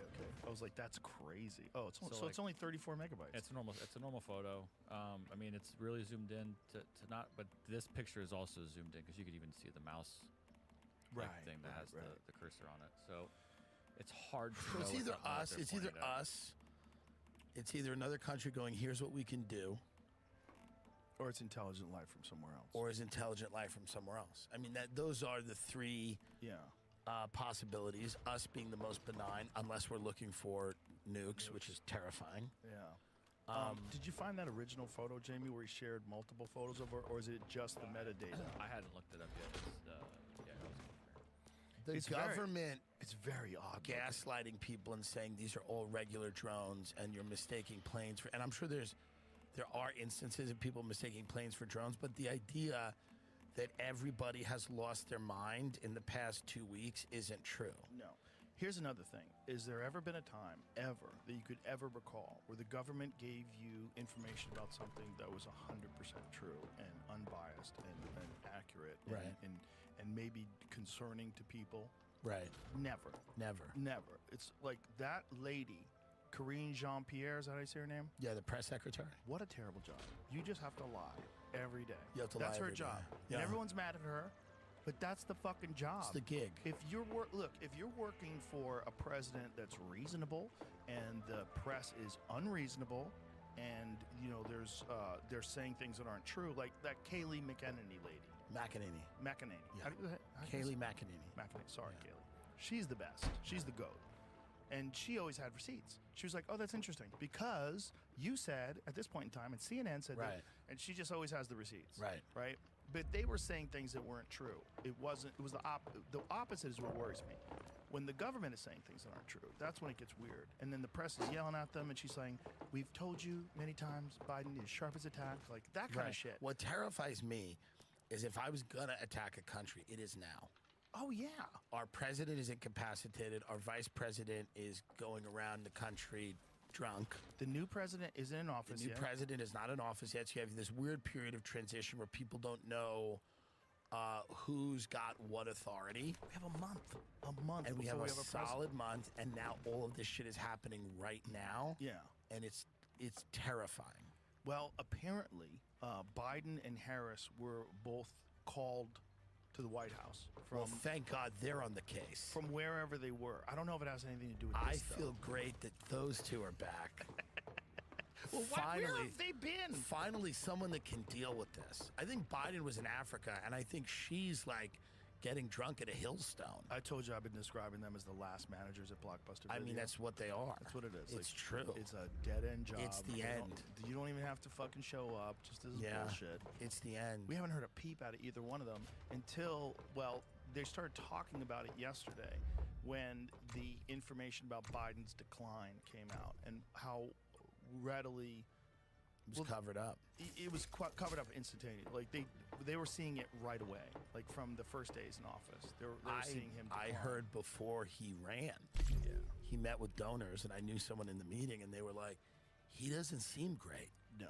This was before he ran the first time. Bro, I was saying that during the election, and people were saying that, don't you know he stutters? Like, don't you know he stutters? Like, this was one of the things that people were saying to me. He stutters. I was like, no. Go back to watch him from 40 years ago. He doesn't stutter. Watch him 20 years ago. He doesn't stutter. Watch him when he was the vice president. He didn't fucking stutter. That's not stuttering. You know what that is. If it walks like a duck and quacks like a duck, it's probably a fucking duck, man. Unless DARPA made it. Right. Unless DARPA made it, really and then it's an orb. It's really a duck nuke in Central Park ready to fucking kill the whole city. Oh, boy. I mean, the scary thing is that we've been living in what feels like a movie for the last 5 years. Yeah. Like, it constantly keeps ratcheting up. We haven't had a normal time. There hasn't been a time when we've all just said, huh. Right. It went from Donald Trump winning to a pandemic to Biden to realizing Biden was asleep and not running the country to Trump running again, all the indictments, a lot of the bullshit indictments, almost getting killed with an assassin. And then another guy tries to assassinate him at a golf course. Then Trump wins with a lot of support, every swing state, every single poll, again, wrong. Now we have drones the size of cars hovering over Planet Fitnesses in fucking Metuchen, New Jersey, fucking Hillsborough Township, wherever the fuck. We have orbs in the sky. We can't explain how they got there. We have the president of China getting his country on war footing, firing generals that don't want to go to war, purging the military. Really happening? Purging the military of anybody who's like not into a very militarized China. He's like, yeah. And that's, you can look that up, Jamie. Well, he There's a bunch probably of articles sees about that. what's going on in Ukraine and Russia. Well, that's the terrifying and that's thing. Taiwan. The terrifying thing is, are they all just get, has he sat down with Putin and then Kim Jong-un or or I forget, I think it's Un. It's Un. Yeah. And then is he like, listen, they're going to fuck with you in Ukraine, they're going to fuck with us in Taiwan, like all these BRICS countries like Iran and stuff. At a certain point, our allies are not, we have the UK, we have Europe, Europe's, whatever Europe is, whatever's left. Right. And Israel, I guess, but we're it. Yeah. Pretty much. Yeah. So we've got to be a little careful about how we handle all of these different countries. Yeah, I hope that when Trump gets in, he genuinely can bring peace. I don't know if that's possible. I don't know how that works. But I think he's going to talk to these people. I think the real problem is that Biden, they've cut off communication. Yeah, that's not good. And it's really not good. And I understand maybe why they've done it, because Biden's not all there. Yeah. Well, it's probably not good to have him go there and clearly not be all there, and then thinking they can get away with whatever. And the fuck people they want. like Tony Blinken and Jake Sullivan and all these guys in the national security state are, without a doubt, taking orders from people above them, and we don't know who the fuck these people are. Right. And the consensus is we're gonna drain the Russian military through a bloody war with the Ukraine over 2 regions. And we're gonna do all these things, and we're going to,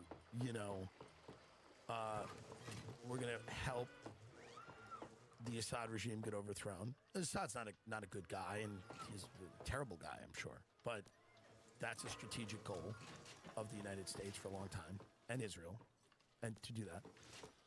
Okay, Assad's no good.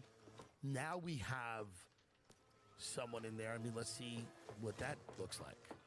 But there's a lot of instability. You have a lot of. Well, they didn't like Assad so much they were happy when the Taliban and Al Qaeda took over. Well, this is the thing. So now we have.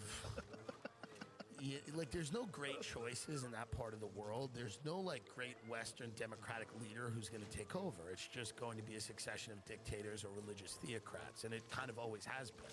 Other than Iran, which was startlingly progressive until they had that coup, that BP and us and everybody else. Whoops. Whoops. Mistake. Another reason to be mad at us. Yeah. That's part of the problem. It's not us. It's not Right. fucking country music and football. It's like, Jamie, whoa. are you just going to terrify us the whole No, time? So that's these are just stars that are a little bit. This out is of this is a John okay. Summit concert. Okay. This is Diplo. This well, is nothing. The star out of focus on the bottom looks exactly like the photos. So these are just stars. Yeah, mostly that's what it seems like. I found the original post that one came from. Thank you, Jamie. Wow. We're thinking stars- we're getting nuked. Stars look dope as fuck. That looks exactly. And the top It's one. not China nuking us. It's just the stars. The top one Beautiful. looks exactly like it. Let if I pause it at a Yeah, the top one looks exactly like it. Everything's fine. Yeah, we're fine. Biden's good. Except for all that Syria, Ukraine. We're doing too much, and we need to, and there's this weird idea.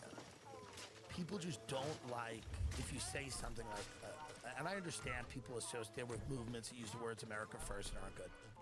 But like, back in the 1930s and stuff.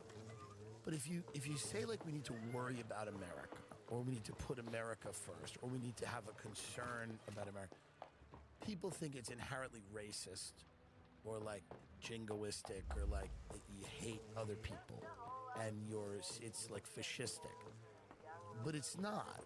It's genuinely what most countries do that aren't meddling in problems all over the world. Every country does it. You would never call Norway like a fascist country because they're worried about Norway. And the things that we're doing in the world, it's not always great. In fact, it seldom is. We're making a mess. And it's not us, though. It's not you and me. It's not me and you. You say we. It's not us. The thing about it that everybody has to recognize is that none of this is free. This is all costing insane amounts of money, and people are profiting. And Right. this is what Eisenhower warned about when he was leaving office. Right. And this is it, in the clearest sense of the word. It's not crystal clear to everybody why all this stuff is happening. Right. Most people don't even know about the coup in 2014 Ukraine. They don't. Most people don't know about the coup I mean, in most people Iran. don't know that the president of the Ukraine right now, Zelensky, played the president on a television show, a comedy show. Yeah.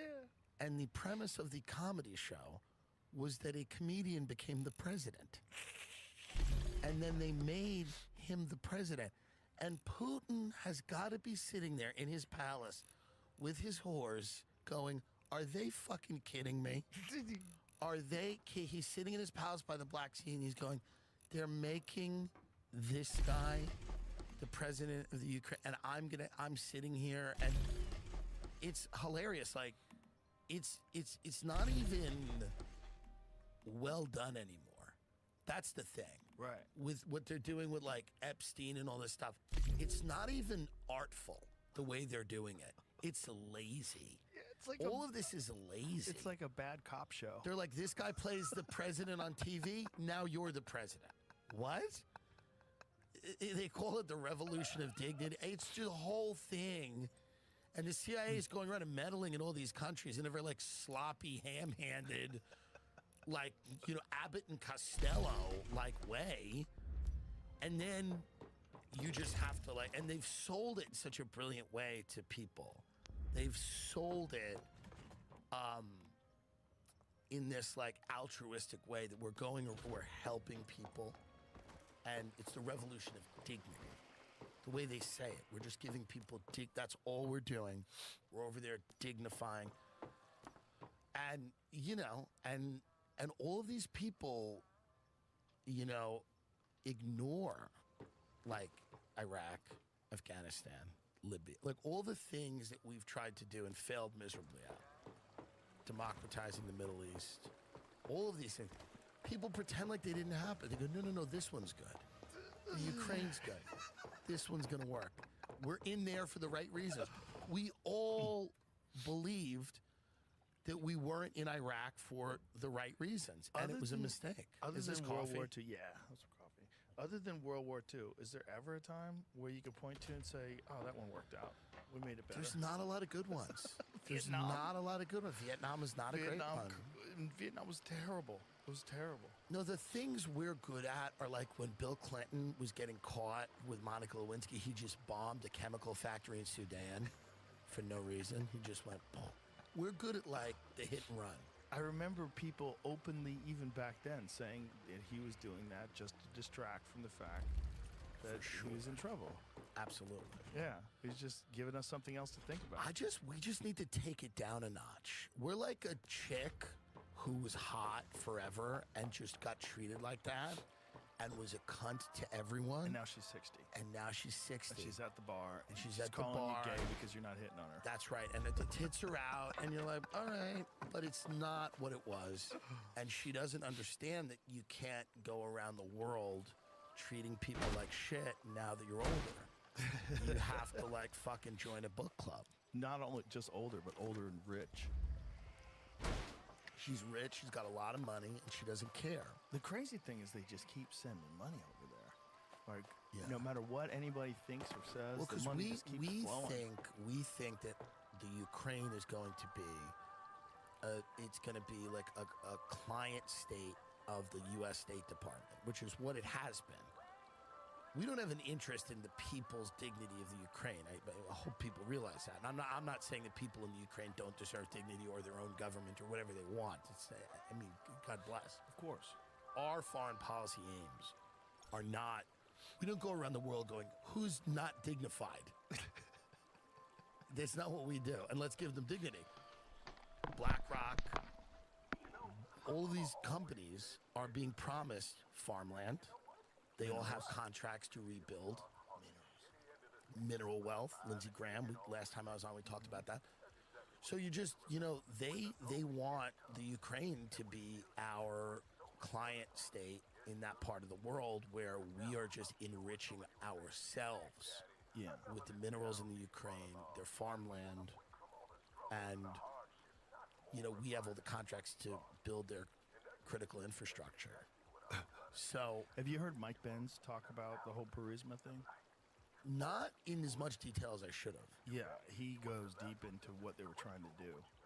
And it's, it's about energy, and it's about taking the control of energy away from Russia.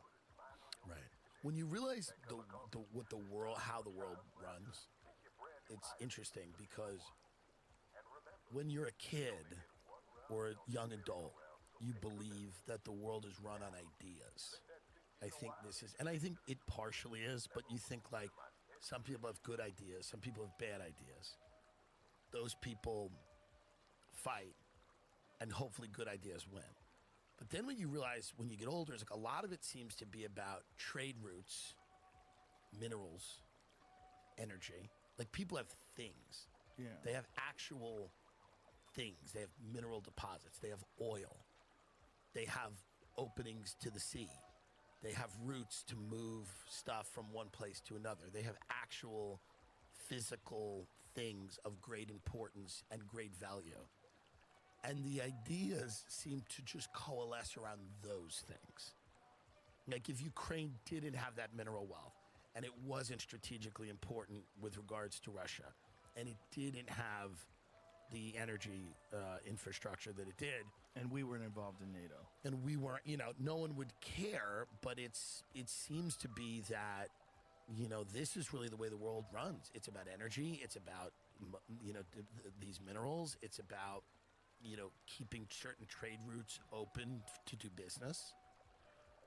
And then the ideas are sold to you based on the needs of the people that are, most people don't know what Burisma is. Right. Most people have no idea. But our whole policy in Ukraine is probably revolving around things like that. probably most of our policy in the world. Right. And then there's weird ones, like the Afghanistan opium connection. That's a weird one. That their production went up like 96%. Right. Right. As soon as we got in there, it's like, and then the reality was like we were trying to say we need to help these farmers guard their poppy fields so that they'll give us info on the Taliban. Right. How did that work out 20 years later? It really didn't. It really didn't work out. And then they were supplying most of the world's heroin. So most of the world's heroin was coming from a place where we were actually actively guarding. You ever see the Geraldo Rivera one? Yes. It's wild. Where it's he's crazy. He's kind of trying to gaslight people. That's when he had his Fox News show, right? Yeah. So he's walking around interviewing these people who are guarding these poppy fields, trying to find some sort of way to gaslight folks. You gotta, if you're gonna do black projects all over the world, and the Congress isn't gonna give you money, you need to find a way to make money. And there's no better way to make money than illegal drugs. Drugs are a great way to make money. Human trafficking is a great way to make money. I mean, it's not. I'm not saying it's great, like morally great. No, but the intelligence community, there's these dark corners of the intelligence community that need money to operate and do the things they want. And it always seems like anytime there's a human trafficking thing going on or a drug thing, they always seem to be in the picture. The intelligence community, they're always like there. There's always like a guy that knows a guy who's an asset. It's never like they're nowhere near it. Right. They're always somewhere lurking around in that vicinity. Now, isn't part of that their job? Part of that is probably their job. Right. Yeah. Like if you're someone who's got an eye on national security and you want to make sure the terrorists aren't plotting anything, you kind of have to be a part of everything nefarious. To a degree. I mean, like, clearly, I'm playing devil's advocate. For sure. Of course. And I think you're right. As Dick Cheney said, we have to work with the bad people. Thanks, Dick. He goes, we got to work with some bad, like we weren't before. That was the funny thing. After 9/11, he's like, we got to work with some bad people. There's too much. We're just working with too many good people. We actually have to start working with some bad actors. And it was just like, everyone was like, that makes sense. So I'm going to bring in my business partners. Right. So I'm going to bring in my friends and family. But you're right. I think to an extent, there is an argument to be made that you have to have tentacles in these different things. Now, do you have to run blackmail operations with Jeffrey Epstein and P. Diddy? Do you think the government was involved in the P. Diddy stuff? 1,000%. Really? I think they wanted to blackmail serious Hollywood people, serious music people, serious athletes. I think that Diddy opens up a different world than Epstein opened up. And I think if you want control over people in that world, there's startling similarities between Diddy and Epstein. And, Diddy had the same head of security as Michael Jackson. What is that? Well, was Michael Jackson in the government? No, Michael Jackson has been credibly accused of inappropriate activities. Oh, right. And he had a security guard that I see what you're saying. Yeah. Okay. It's just an interesting connection. But generally, like, people that specialize in top-level celebrities like that, they work in the same circles. Yes, but those are two top, Yeah, but I see, that's what's interesting is, like, we didn't know about the Diddy thing until, look, I've been in Hollywood I was there for 25, 26 years or something like that. I didn't know about the Diddy parties.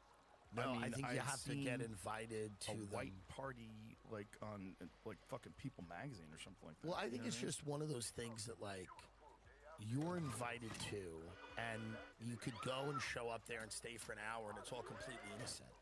And then there are after parties or certain things. Well, they would tell people, at midnight, you better go the fuck home, or it gets wild. Be prepared to freak off. And there's targets. I think people, they want leverage on certain people. Well, certainly if you have artists, right? Like, say if you have an artist and he's the next Tupac. Right. And you imagine the amount of money a guy like that can generate. If you have some, like, super talented artist. Right. Fucking compromise him. Yeah. Well, that's now right. You got him. And now you have him, and now he's got to kind of do what you want. You know the Jimi Hendrix story? No. So, Jimi Hendrix, one of his bodyguards, or one of bodyguards, like someone who's involved with him, wrote a book, and the book was essentially alleging that Jimi Hendrix was killed by his manager, who was a mobster, because Jimi Hendrix was about to leave his manager. And what happens with a lot of these artists is whoever's controlling them might have ownership in their titles, might have ownership in their music, and if you think someone's gonna leave and you kill them, like now you have all their music and you essentially can keep selling it forever. Especially someone like Hendrix. Like, he's actually worth more to you dead than if he leaves you and you're not making money from him anymore. He's worth more to you dead. Well, there was that whole thing with Diddy and Biggie shooting. Well, also Diddy's exes, his ex, someone who knew his ex, they all died of pneumonia. Right. You can give someone, there's certain chemicals, poisons that you can give people, and it results in pneumonia. You know, I don't know if these autopsies even check for that stuff. Right. Probably not. I don't know. I mean, what is it? Is it like cyanide? What is it, Jamie? That like, because we did Google this at one point in time. That there are certain poisons that you can give someone and they'll die like they died of pneumonia. And like, a bunch of people who died of pneumonia. That's a weird. I don't know anybody. Hollywood will never recover from the last few, like the knowledge that a lot. And listen, there's so many talented people. Here it is. Lung injury, renal failure, cyanide poisoning may also cause respiratory symptoms of bronchitis, lung edema, and pneumonia. You just give someone cyanide. And didn't one of his bodyguards say that they tried to poison him 3 times? It was like one of his bodyguards came out recently and he was doing some interview and said they tried to poison him. Yeah. Who knows what's real? It's hard to imagine that Hollywood recovers from just the slew of bad and truthful press. So much shit went down. So much dark shit. Also, just how stupid they are. Right. Like the Will Smith thing. When they gave him a standing ovation after that, this is so stupid. Like, what, right. You guys don't think straight. This is you're thinking nutty. It's a very isolating, strange place, and I've lived there on and off for a long time. Not long, 4 or 5 years, but like I go, I do my sets. I have a few friends. It's not a place conducive to making friends. Everyone's too far away. Not anymore. Not anymore. And we used to have the store. That was the hub. That was a hub of comedy. Yeah, and that was where we would go. Yeah. We would all. It was so good. Those years were so good. They were great years. From 2014 to 2019, it was so good. It was so good. Or you'd have like a friend who you wrote on a show, and then they had a crew of people because they all worked together. But now it's all fallen apart, and it's just kind of lonely and vacant. It's a vapid culture now, right? Because like a lot of the comedy is like diluted significantly, and then you don't hear a lot about music coming out of LA anymore. I'm sure people are still making. Well, LA, the music there, now is like young rappers who are all white and are all drinking cough syrup. And what happens now in LA is there's a parking lot like full of kids, and a van will pull up. And like 5 security guards get out of this van, and then they pick up this child who's like asleep because he's drank so much cough syrup. And then they sit him on the top of the van, and he says things that aren't words. He goes, one of them just yells "slut truck," and he's a talented guy, the Netspend kid. But he goes, they put him on the top of a truck, and he goes, "Slut truck, slut truck." And then everyone cheers. I guess sluts are in the truck. I imagine this is something about this. Then they pick him up like a child. They pick him up and he like kind of waves, and then they put him back in this van, and then they drive him away, and everyone goes nuts. That's the music industry now. That's what it is. It used to be like Joplin or Hendrix or whatever, or even Biggie or Tupac, whatever. But there's also a bunch of people like Oliver Anthony that like emerge online.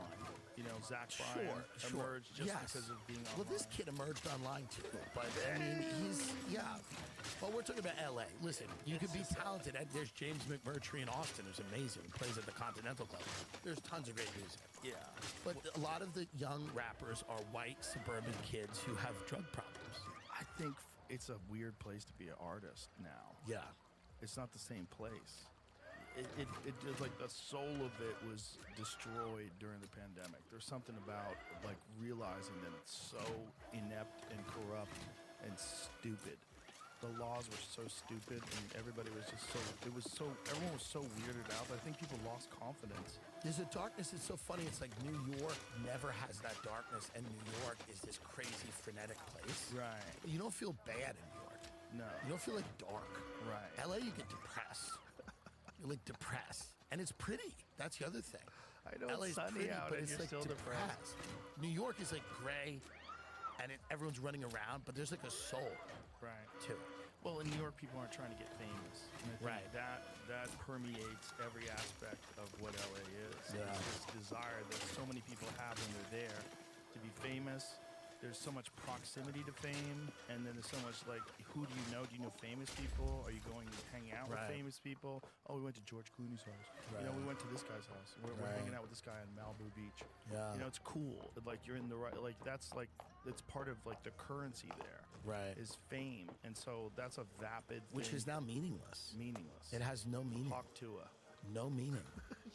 She's more famous than most actors on television. It has shows for no years. meaning because it isn't assigned anymore based on anything. Right. It's not talent. Like Right. you're not Hendrix. No. You're just some person, and you have a Twitch There are channel. people that are very talented, but then there are people also that are just, they're good at getting famous and staying famous. Right. And some of it, like this family that screams and yells in a Costco, and they sing songs in a Costco. That's their whole thing. And they've been on the Tonight Show, and they're Really? You've never seen the Costco family? No. The Costco family is a family of Cretans from Florida, and they scream and yell, and they have a song about Costco, and they eat these cookies. I mean, can you please back me up here because he thinks I'm How making do I this not up. know about That's this? the thing. They bring No. the boom. They bring the boom. They have bring a the whole, boom, Joe? They Oh, they have bring a the boom whole everywhere. show. It's. They bring the boom. I Yeah, think yeah. they're demons, and it's an incantation because they go double chocolate cookie, and I think it's a demonic incantation, and I believe they're the physical representation of an entity called Baal. And Roseanne talks about this. What? Look at this.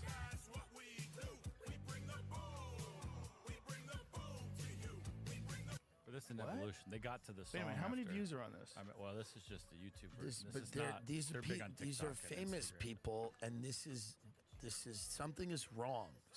This is as disturbing as the drones. Well, here's the thing about TikTok and the thing about Reels and even Twitter to a certain extent. When you're just scrolling from video to video to video, Yeah. like it doesn't have to be good to get your attention. No, it's the cringe element of it is what makes, because every view is created equal. Right. So if you're repulsed by something and you keep showing it to people, Right. so that's how you got this family. Can you play their song? I mean, Jimmy, this is worse than the drones. And they're literally well You known. do Christmas boom? Yeah, yeah, Or- yeah. Yeah, yeah. I mean, this is like, It's giving me ads for some reason right now. YouTube wants money. They just broke through the ad blocker. Give me There's that more ads, money. too. I mean, don't they ever have enough, these Here people? we go.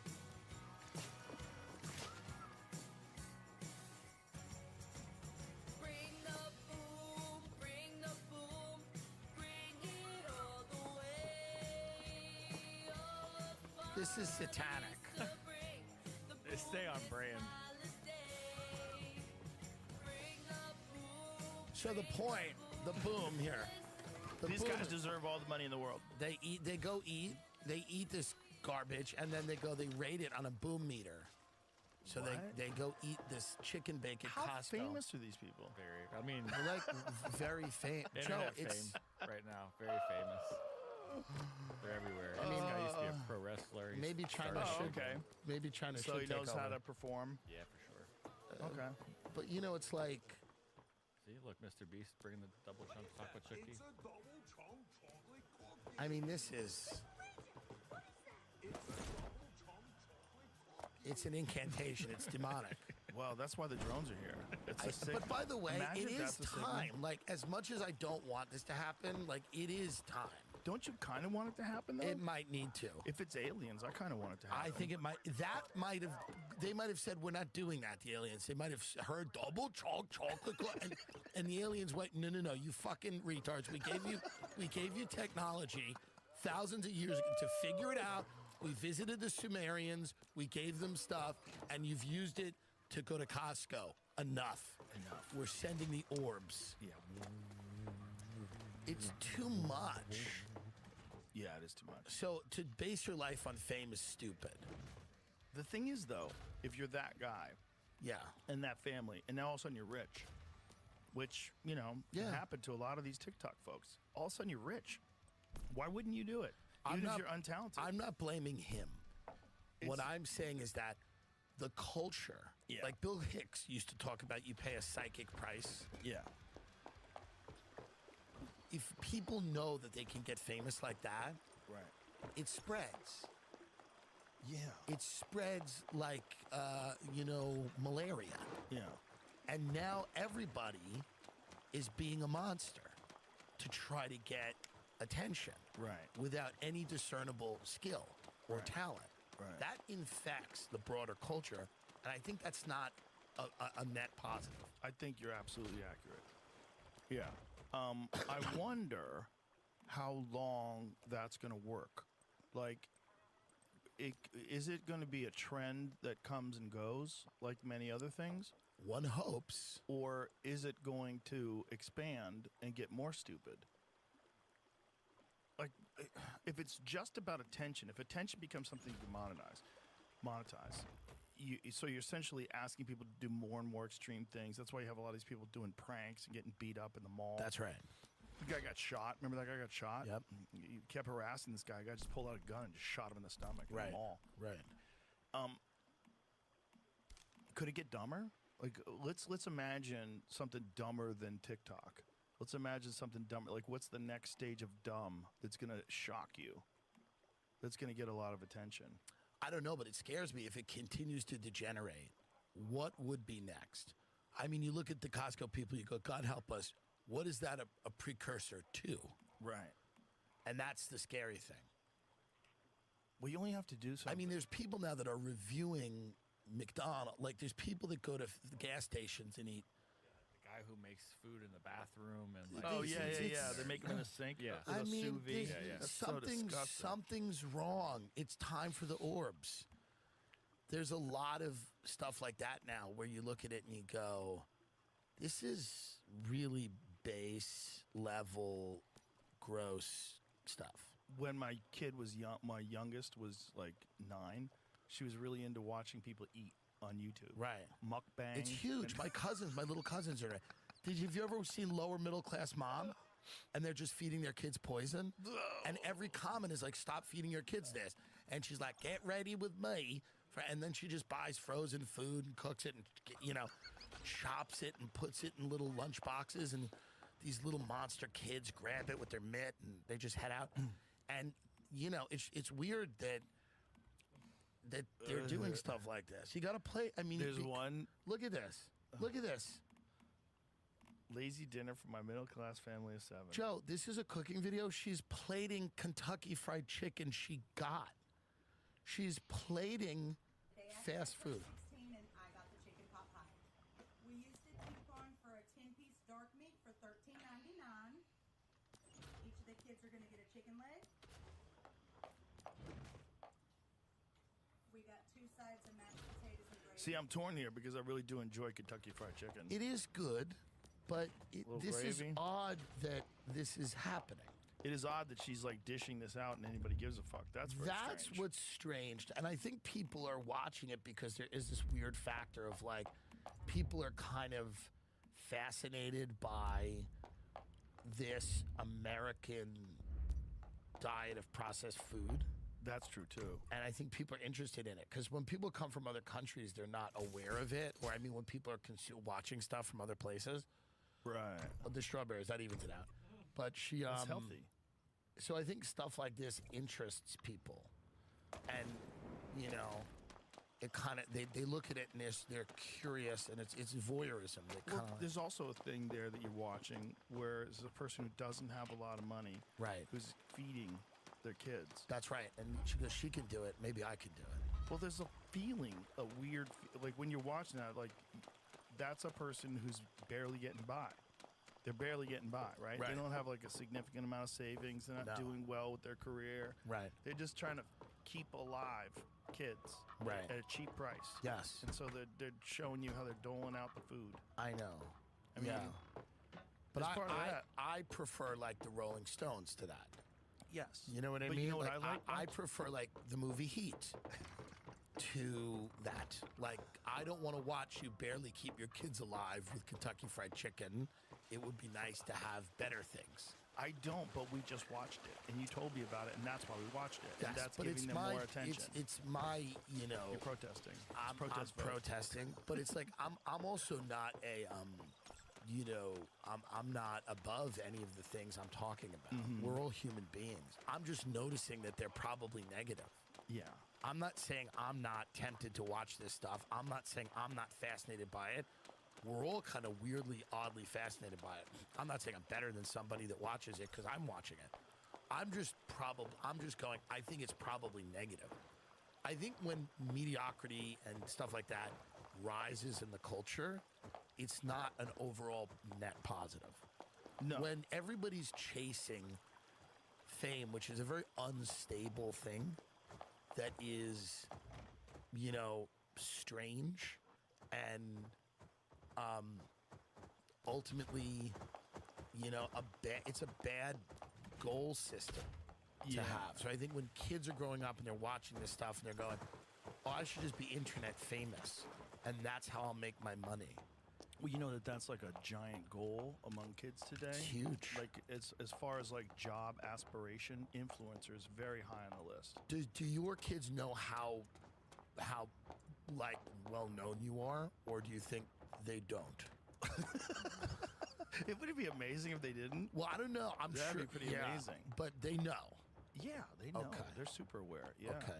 Yeah, I'm a freak when I go places. And it's people just come up weird. to you, and Yeah, it's a whole thing. Yeah. Most people are real nice. Right. So it's not a real problem.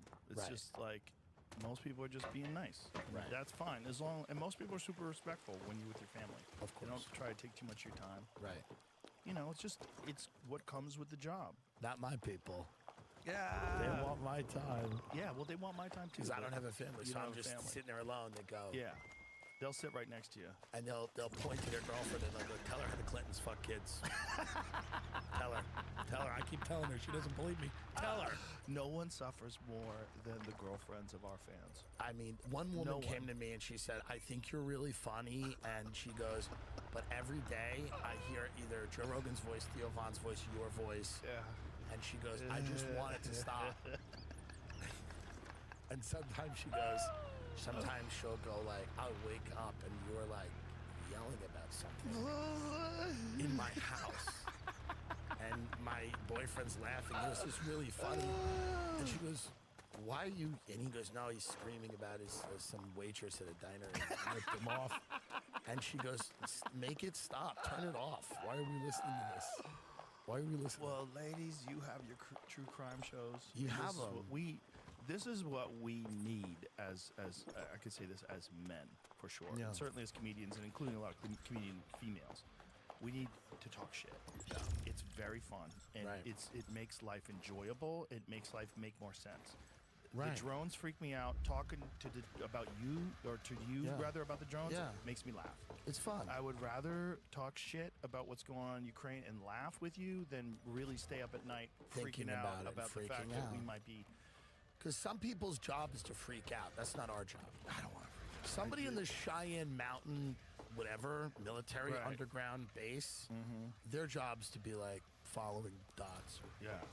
Why is that one up in the sky for 5 hours? Right, to go Is what that is. ours? And I'm wondering, like, if Cheyenne Mountain Base, if they're like, are they all scrambling, like, what's going on? Or if you went down there, are they just like drinking coffee, like bored, going like, yeah, what does this drill end in 2 days? Well, I can tell you from the people that I know, so I've been able to talk to some very important people. Nobody knows what the fuck is going on. That's so fucking weird. That's what's weird. And there's That's weird. a bunch of different theories, and all of them are not good. None of them are comforting. The big one is the coming off the water one is a real bad one. Yeah. And this is like this seems like not that big of a deal, but it is a big deal when you realize like how are you fitting 50 suburban-sized drones on a ship?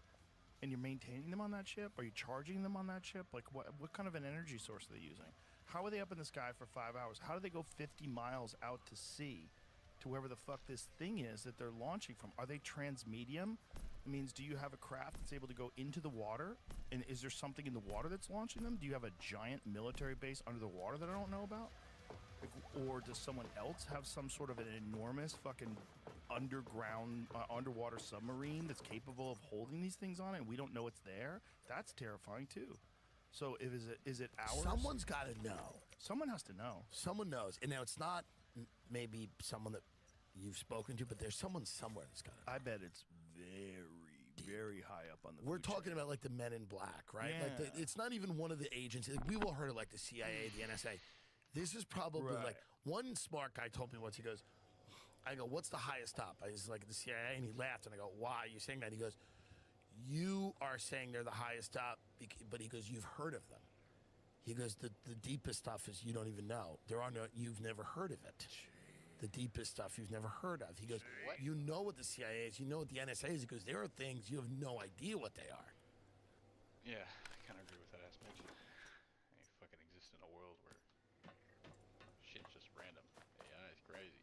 People are crazy. I don't know, man. Aliens, real. So I don't know what's going on. I genuinely hope it's UFOs. I hope it's UFOs because maybe they're coming to help us. Or stop and us. put the Costco family in jail. Stop us. Stop us from the nuclear war. Yeah, stop us Maybe from... China and us are about to have a nuclear war, and these aliens have landed, and they're like, cut it out. Yeah. Yeah. Like an adult showing up at the playground when two kids are about to fight. Like, hey. Yeah. Settle the fuck down. Settle it down. This is so stupid, and you guys are lying about why you're doing this in the first place. Right. I think that if I was an alien race, and I wanted people to get accustomed to the idea that they're being visited, I would do this. I would do exactly what they're doing. I'd have things that behave like drones, and they hover over the sky for a preposterous amount of time, way more than our drones can do. No heat signature, but they still move and behave like drones, and they're not doing anything, so we assume they're drones. So you get people comfortable with the idea of things in the sky all the time. Then you make them a little more complex. You have a few of them that come by that don't make any sense. You have a few that are mixed in with these other drones that are doing things like that one in Arizona that shoots off into the sky. You have a few, and then you keep ramping that up. You slowly trickle it in. Instead of having some fucking 3-mile long craft that's built like a boomerang hover over Washington, D.C., instead of having that, you slowly get people accustomed to the idea that there's things in the sky that you can't explain, and no one can explain. And then you just ramp it up. And then you have more disclosure conversations with Congress. You have more people coming out that are whistleblowers, like those guys that said when the David Grush hearings were going on, and those 3 guys that we're talking to, do we have crashed vehicles? They all said yes. Are they of this world? They all said no. Right. So are these guys just liars? No. Are they going to we jail? know the aliens are there. So if we not only know the aliens are there, but we have a crash retrieval program, if that's real, first of all, why are they crashing? Why are so many of them Remember crashing? when Annie Jacobs said it's the one thing that didn't make any sense? She said like Roswell. She said it was like they flew a midget. Yeah. Who had a weird disease, so he looked like an alien to scare everyone. Yeah, the Soviets. That was like weird. I was like, what is that? I love Helix mattresses. Everybody that visits me always asks what kind of mattresses, and that's not an accident. Go to helix.com/. That's what he said. Were you there? Like, Roswell's 1947. Right. That's so long ago, man. Right. Everybody's dead. And also, it became a cultural focal point where the town has like alien merchandise everywhere. It's become like a part of the lore of the town. So it's tainted. The story, the purity of the story is tainted. But the people that were involved in the story initially, when they talked about it afterwards, that's what's compelling. when you find out that they printed in the newspaper that they had a crashed flying saucer, and that they took the rubble or the wreckage from this and flew it to Wright-Patterson Air Force Base in 2 separate jets in case one of them crashed, and then Truman met them there. And then when you find out that they were informed that they were supposed to do a press conference and show some wreckage from an obvious weather balloon and claim that this is what they found. And so you have this guy who's standing there. Is that Marcel? I think it's Jesse Marcel. You have him standing there, and they're holding this stuff that doesn't look anything like a flying disc. And they were informed that they were supposed to say this. And this is what he said later on in his life, that they told him to have this press conference, and they told him to explain it away. They didn't know what the fuck it was. And that whatever it was, they had recovered some pieces of it, and you could take those pieces of it, and it was like metal. And you could take this metal and you could crush it like a ball, and then let it go, and it would immediately go back to what it was. Right. They don't know what it was made out of. They found some part of the wreckage that had writing on it. And they described this writing as looking like ancient language or hieroglyphics, like very, very strange writing. People have drawn images of what this writing looks like. Those stories are all very interesting to me, because these are the people that had direct contact with the materials and were actually there, and their version of the story is they can't explain what the fuck that thing was. But the military was very interested in what that thing was. I believe that if that actually was a weather balloon, they wouldn't care at all. You certainly wouldn't have Wright-Patterson Air Force Base on standby, Truman meeting them there, 2 jets flying the wreckage to make sure they don't wreck. All that stuff is very interesting to me. And the stories from the Bible, the stories from, I mean, if you read Jean Paulet's book on UFOs, there's stories that are from the 1700s, the 1800s, they're all really fucking similar. If I was an intelligent life force from somewhere else and I knew that there was these fucking psychotic monkeys down there with nuclear weapons and TikTok accounts, and these motherfuckers are building an AI that is probably going to be smarter than them in a year. They're building quantum computers. They've got nukes pointed at each other. You got to watch these fucks. You do. You got to watch them, especially if we're going through like a transition that every species goes through. Like maybe every species goes from you become warlike to control your environment and so that you're safe. You're still emerging from these primitive primates, so you still have these savage instincts. As time goes on, you develop technology and resources and agriculture and all these different things to sustain large populations of safe people where they don't have to think about hunting and gathering, and they can figure out technology. Right. And that over time, if you just let them keep going and don't let them blow themselves up. And when did the UFOs really start showing up? I mean, the reason why the mothership is called Fat Man and Little Boy is because in UFO folklore, that's when all the ships arrived. That's when the Kenneth Arnold sightings, when when they were over the White House, that's all right after World War II, right after the nukes got dropped, which completely makes sense. Right. Like that would be a point where they would have to step in and go, hey, hey, hey. Right. Let's let you know there's something way more powerful than you fucking crazy apes. Right. And if you play your cards right, you'll be us one day. Right. But if you nuke it, it starts from scratch, and now you're back to microbes, single-celled organisms, and a molten planet. Right. And then it has to take a couple billion years to cool. And right. Who knows what we can do? It sets you back. We might kill all life on Earth. We might turn this planet into a dead rock. I don't know what happens when all the nukes get detonated. I know it kills every person. Every person. There's enough nukes to kill everyone. All of us. The whole world. That's so crazy. If you were from another planet or a more advanced intelligent that would species. concern you. Yeah. I mean, maybe they evolved in a completely different way where they didn't have to go through this violence that we go through. If you asked anybody today, what's the possibility in your lifetime there would be no war? Nobody says that's going to happen. Right.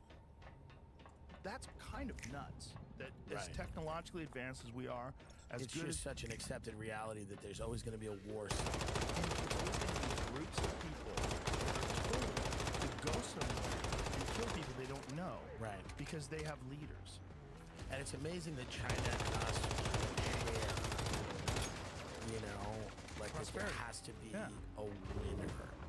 And there has to be somebody on top. Well, if you're a mob leader, okay, and there's another guy who runs that side of town, we've always had a good relationship. The families have always been, we sit down, we have class on Sunday, you talk about business, but then one guy from your group goes over there and gets killed, and then they lie and say that your guy killed him, and then they start sending another guy dies, and then they lie about that, and you know they lied about that, and then all of a sudden, you're not working together anymore. This guy wants more money for the shipments. Our guys are at the fucking docks. And it just goes, you're it gets sitting bad. in your fucking penthouse, and then you have violence. There's a billion Chinese people. There's 330 million Americans. There's plenty of people to make money off. Sell them stuff. Do the things that you've always been doing that's profitable. That's what I always hoped would dissuade conflict, is that there's so much economic opportunity. Boycotted Chinese products? No. We'd be so fucked. Yeah, no. We'd be so fucked, but we gotta make it so that we can all share this idea that one person's not saying it, but secretly trying to overthrow governments. You know what I mean? Well, that's part of the problem. That's part of the problem. And this is what I think the deep state really is scared about with Trump. Because he genuinely wants to stop the wars. Like he's openly saying, we've got to stop people from dying. That shouldn't be controversial. That shouldn't be something that the left opposes. They also don't like that he can't be controlled. Right. And they have, for a very long time, used people's secrets and vulnerabilities to control them. And financial. Right. The fact that he paid for the entire campaign himself. Right. That's different. Like it like or funded it or had, you know, figured out. It's different. There's an accepted practice of how that town runs and how the world runs. And they don't like the idea that they can't control people. It's just dangerous to let people continue to control people when the entire country is set up to have a limited amount of control for a limited amount of time so that the will of the people is met. Right. That was the idea behind it when they first started. It's the idea to prevent tyranny. Right. To not have some person stay in for more than 2 terms. You know, there's a bunch of different fail shit. You got the House, you got the Senate, you got a bunch of different, you got the Supreme Court, decide over things. They're appointed for life. You got a lot of things that are set in place, a lot of amendments. These things that are set in place to protect your rights. You can't fuck with those. You can't fuck with those. Because the moment you do just to have your team win, you set it up where we're living in chaos. We're living in hell.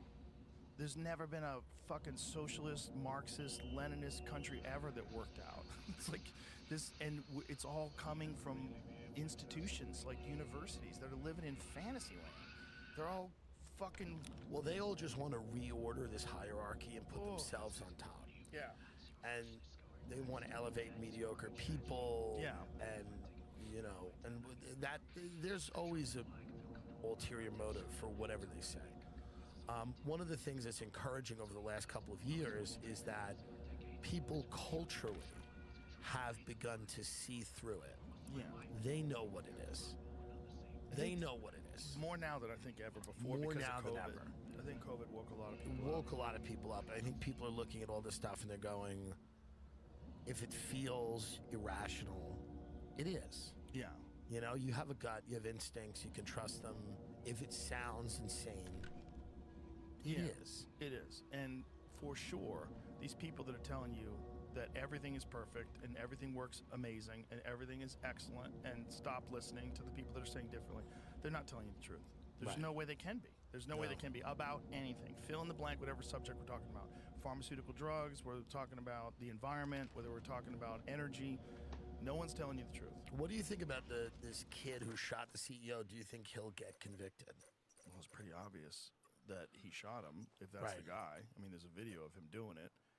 Was he denied a claim, or was someone near him denied a claim? He had these back problems. United Healthcare was not his healthcare provider, but they are the biggest, I believe, and they deny the most claims. And he the target is interesting that he chose that guy. I guess he chose him as a symbol of the inequity in the healthcare system and how fucked up it is. It is a fucked up Why system. wouldn't he go after a CEO of the company that actually That's a denied him? great question, and that's a question that people are asking. Was he mentally ill? Well, obviously.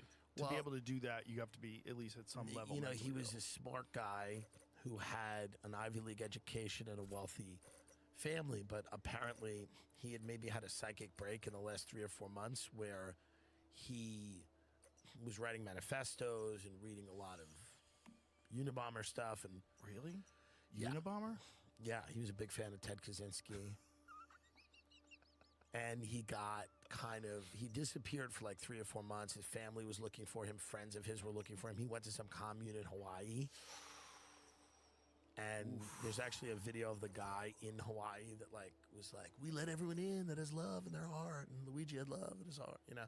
So I think he was like hanging out with them. And this back problem was very, disruptive. It fucked his life up. What happened to his back? I don't know. He had a something. Did he get fused?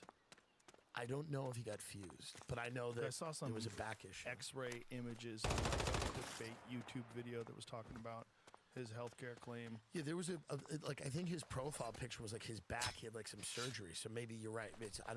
I guess it is. That's a scary one. When you get surgery, I don't know anybody who's got surgery on their back. It made it feel so much better. Right. It's a very troublesome area to work on. I do know people that have gotten artificial discs, particularly in their neck, and it worked out really well. Right. Yeah, there's people. My grandmother had a pig valve in her heart. That's in his header photo, so people assume that's him. And That's his like- low back. That's him. That's just a picture. So those are screws, right? Yeah, that means he got his discs fused in his low back. So what happens when you do that, especially if you look at that young man, he's very jacked and active. What happens is now the disc above that is going to get an unusual leverage on it, right? It's not moving the same way because all of them are supposed to articulate together. So all the discs, Right. so you have discs and then you have your spinal column, so you have these bones and the discs, right?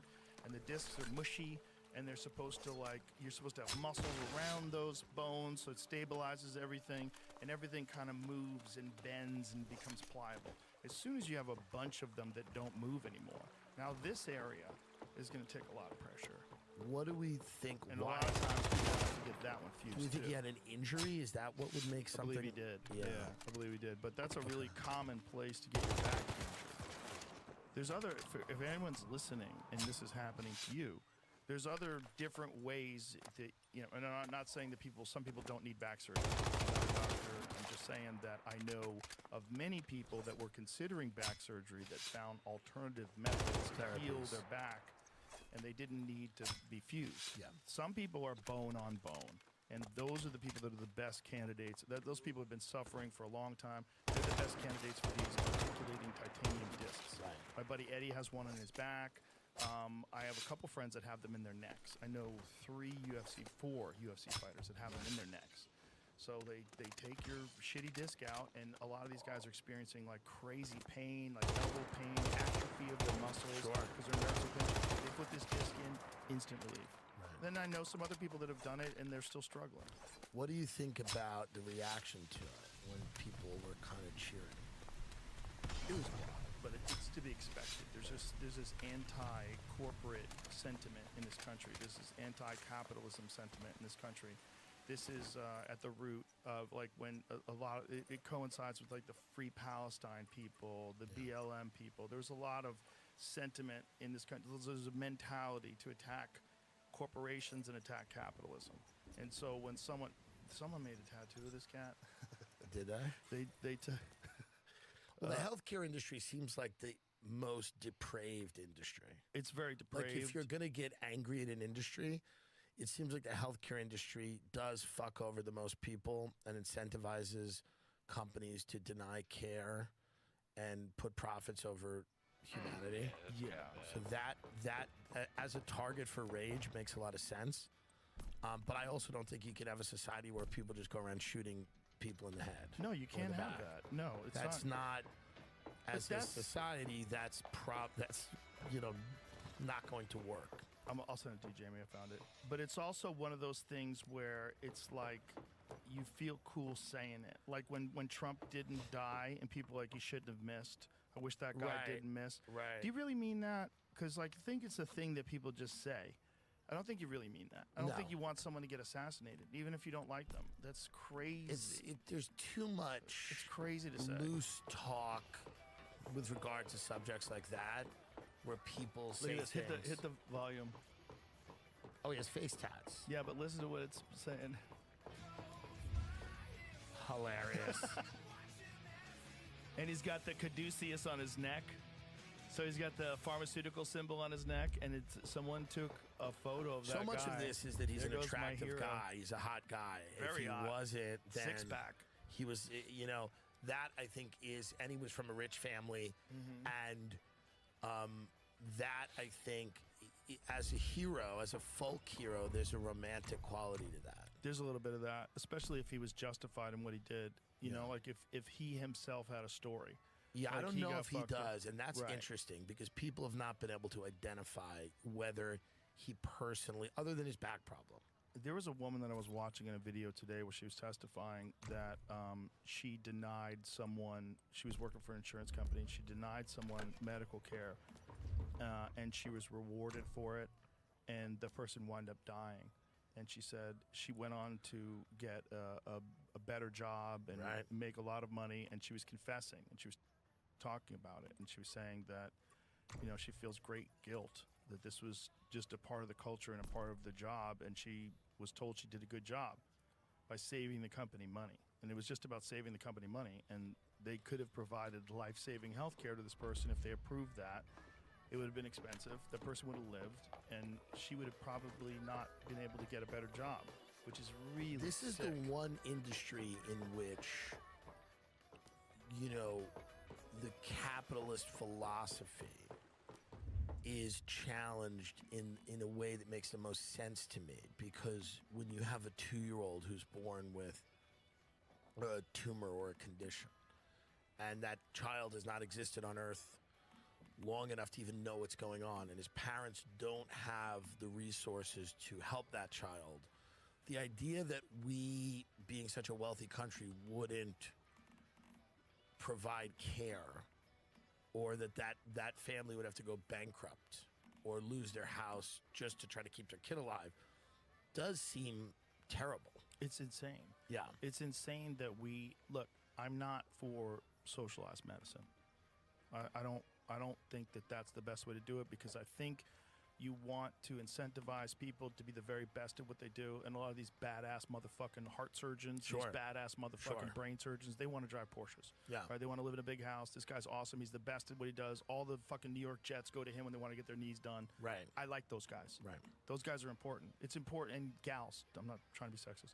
Whoever the fuck is the best at what they do, I want those people to be rewarded for it. However, I think that when it comes to healthcare, if we can spend $175 billion on Ukraine, I think we can provide a safety net for the low-income and middle-income people that would get bankrupted by medical bills that are impossible for them to ever pay. Right. You break a leg and you get hit, you don't have a health insurance, you get hit with a $300,000 bill or whatever it's going to cost. How the fuck? You can't even work for like a year. Like, how long does it take to heal a fucking broken thigh bone? Well, it's another reason you need to have an immigration policy that makes sense, because if you're gonna provide those types of services to people, we agree that we should. You can't just let anybody in. You and give it can't to let everybody. anyone in. It has to be for a citizen, and there has to be a social contract between a citizen and a government. That's the entire basis of a nation. Well, if you don't have that, it's a problem. But that's definitely true. But let's just say just the citizens. Most citizens are fucked if something really goes wrong. Right. And that shouldn't be the case. That doesn't have to be the case. Right. If they can print up all this fucking money and send it all over the place for all sorts of different things, they can most certainly provide a national safety net for people. And, it could be a thing like we all accept that there's certain things where socialism works, right? And I always use this example, and I stole it from somebody else. I can't remember who I stole it from, but it's totally true. The fire department. The fire department is a great example of socialism, right? We all agree that you should put out the fucking fire, and we don't want your house to burn down because you don't have any money, because then it's going to burn my house too and everybody else's house. So we all chip in. The fire department gets paid. It's not like they call you, or you call them rather and say your house is on fire, and they say, "Oh, Mr. Dillon, you don't have fire insurance. We can't Right. send a fire truck." No, Right. the fire truck's there for everybody. Right. It's a good example of like necessary socialism. Sure. So there's some things that are good socially, and I think that the word socialism is the problem. It's like it should be a part of the community assets, right? Police, education. It should be paid for by the people. It shouldn't only be like you have to be rich to get a private education Yeah. because otherwise you're fucked, which is the case. Yeah, most countries that people call socialist are actually capitalist countries. They have generous welfare states, but they also have a ton of private industry.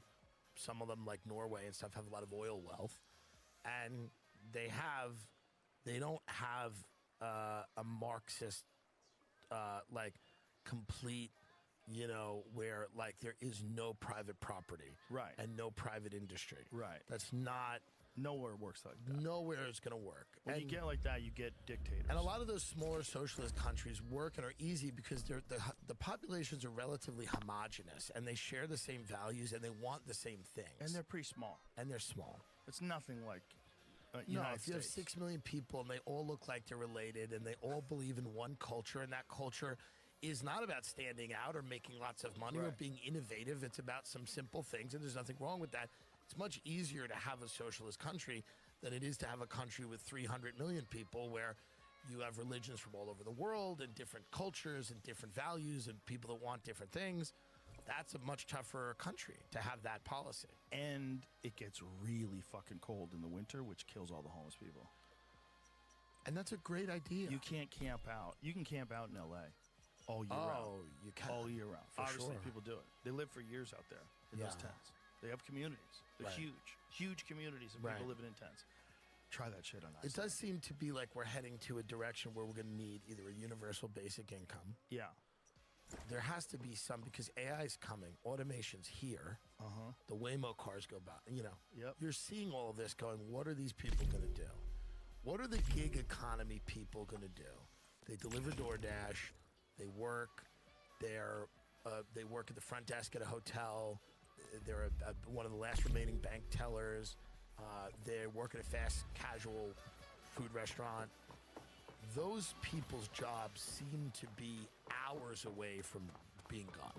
Yep, 100%. Yeah, I don't think there's any way around it. And I think for those people, this whole idea of them finding a new thing to do, some people just aren't designed that way, and they're 50, right? So their whole Sure. life they've been, serving drinks to people, and then all of a sudden that goes away. Right. If you get to a point where the 50% of the jobs that are available right now don't exist anymore, like we are all the manager at Blockbuster Video, Right. that's not outside of the realm of possibility, because most of these jobs didn't exist 200 years ago. The idea that some new groundbreaking technology would eliminate the need for manual labor across, pretty much every industry you can imagine, especially cars. Like, if they can figure out the autonomous driving car thing, and they're pretty good at it. I was Yeah. watching a video where these ladies went to the airport in one of those Waymo things. Yeah. Seemed fucking normal. Right. They were just complaining the seatbelts were too small.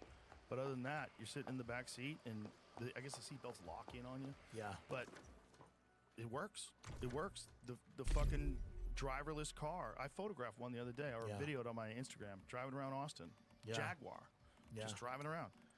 They work. So if that's the 2024 version of that thing, what's the 2028 version like? Right. What does the Tesla look like in 2030? You can download an app now, and I think it's Hilton or one of these hotels, and open the door to your room with a QR code, and never see a person. Not go to a front desk. Right. Not check in. Right. Everything's digital. You go in. You can order food to your room on an app. I mean, you don't have to pick up a phone and call room service. You don't have to. So you're eliminating so many jobs that, and listen, high-end hotels where people want more service and they're able to pay for it will kind of keep those positions. But if your kid's got a fucking soccer game and you're going to Tulsa, and you just want to, it makes so much sense in the world to go, yeah, we're all booked. Scan, get in the rooms. Yeah. We don't need anything here. And you could run an entire hotel with almost nobody. A couple of security guards, maybe one manager. Like, not only that, but if they can use fighter jets and they have autonomous fighter jets that beat all the regular fighter jet pilots in simulated combat 100% of the time, why wouldn't they have that for flights? Right. You probably don't need pilots anymore. Right. If that thing knows how to take off and knows how to land, You want- I can maybe you want summon my one car. pilot. I can summon my car. That's crazy. Like if I'm in a parking lot and I want my car to come to the front, if I park back there, I can summon it. Yeah. It'll come to get me. That's crazy. That's nuts. And then I can press the address and I'll say, take me home. And it just takes me home. Right. Full navigation, stops at red lights, puts its blinker on when it changes lanes, recognizes where traffic is, goes around it. Right. We're so close to not needing drivers. And then that's going to be great for the government. They could just shut your fucking car down, and all the rebels are going to have like old Ford pickup trucks and shit Right. with carburetors. Right. Because you're going to, that's what Tucker drives. You ever see Tucker's car? Yeah. He drives no navigation, no Right. GPS, no nothing. Right. I never send him Instagram stories or something because Yeah. he doesn't even have it. No. He doesn't look at any of that stuff. He doesn't. It's It's kind healthy. of cool. It's the way to do it. It's the way to do it. I'm pretty close to that. He doesn't know who the Costco family is. Yeah, I'm not close to that because I do go on Instagram a lot, and I really like to go on YouTube. YouTube's my There's favorite. something about being a comic. You want to see what's going on. Well, it's also like YouTube for me is a nice escape. Yeah. I get to watch a video about an ancient civilization, or watch a guy go hunt bucks in the forest, or watch Yeah. a professional pool game. Right. To me, it's like just entertainment. And, Right. But the social media thing, man, I just think most people are not cut out for it. I think it's bad for you. I think it makes you think you're in conflict all the time. Everybody's always arguing about stuff. People are dunking on each other.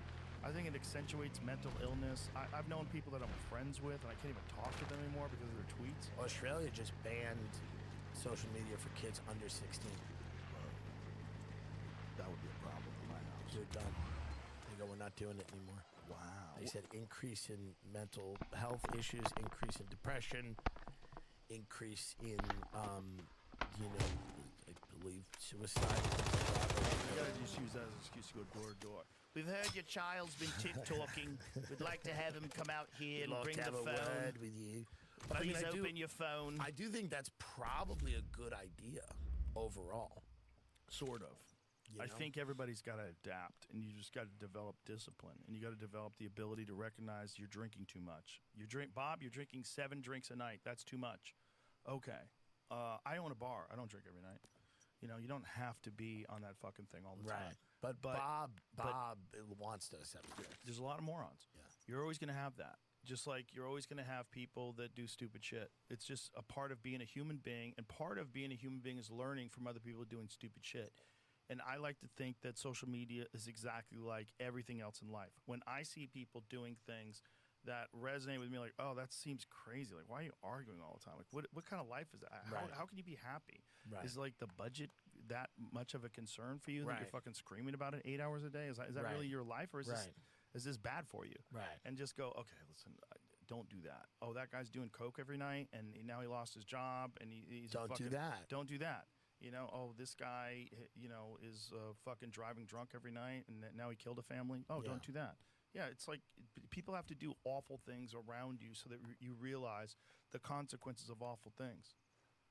It's like when I was in high school, this kid that I knew killed his friend in a drunk driving accident, and I remember running into him on the street like maybe 10 months later, and I ran into him, and I said, "Hey man, what's up?" And he's like, just looking down on the ground, just deep shame and a horrible feeling. And Right. I remember thinking at that time, fuck driving drunk, man. Right. Fuck that. That's so bad. It's so Right. dangerous to be hammered on the road and kill your friend. Right. And so many people have gotten away with it. So many people have driven drunk and gotten away with it. It's just, when you have drinking is such a weird thing because you go to a place to drink. How'd Right. you get there? Are you Ubering? Most kids today are Ubering, which is really wise. Right. They're smart. We're drinking, we're going to go Uber. But Yeah. old school people never Ubered. No, they drove. They drove. And they drove. drove hammered. You know, and it's trying to tell someone not to drive when they're drunk is one of the most frustrating and also scary things. Right. Because you're like, this motherfucker is hammered, and they're about to just get on the road. And they're about to go and potentially hurt themselves and hurt other people. I remember we were in Malibu once, and this fucking guy and his friend were like play fighting, and they started throwing water bottles at each other, and everybody got upset. It was like a tense moment where you're like, these guys were like, out of control. One guy was clearly hammered, and then his car pulled up, and he just got in and drove off. And I was like, wow. Right. Like, that guy is sauced. It's crazy. Sauced. And he was on the PCH, which is like the most deadly highway. It's terrible. It's a terrible People highway. live there, and they have all those houses right on the beach, and then like they back out. And Crazy. People die every year. People just plow into them. There's so Wow. many people that are on their phone and they don't pay attention, and they look down to grab something, lipstick or something, and then boom. Yeah. You're going 50 miles an hour into someone's Jaguar. It's crazy. It's Yeah, a terrible place to That drive. road kills a lot of people every year. Isn't that where Caitlyn Jenner, before she was Caitlyn, whacked That's that where lady? she killed that woman. Yeah, a lot of people die on that road. It's a sketchy road, and people drive fast. And it's, Gotta be careful. It's on the coast too, which is a distraction. Oh my God. It's pretty. You're looking at the water, and then all of a sudden, and that's one of the worst things in the world. I think is the level of distraction out there. Oh right yeah, now. especially with phones. How many times have you been on the highway? Crazy. You see someone weaving in and out of lanes, and Yeah. you look down, they're texting. They're driving. It's terrifying that you've got kids out there, old people, regular people. Everybody's on these phones, driving at 100 miles an hour. The best thing ever is CarPlay. I've never used the Android CarPlay, but I use it all the time. It's fucking great. Yeah. You can talk, take your hand out. Hey Siri, right. text Play- Tim Dillon. right, What play would a you like to song. say? Yeah. Right. Hey Siri, play this. Right. It fucking works great. Yeah. Obviously, it's listening to you 24/7 for you to say Sure. your Siri, so it's They're got all a few listening. things you said that are maybe unfortunate. Tell the orb what I said.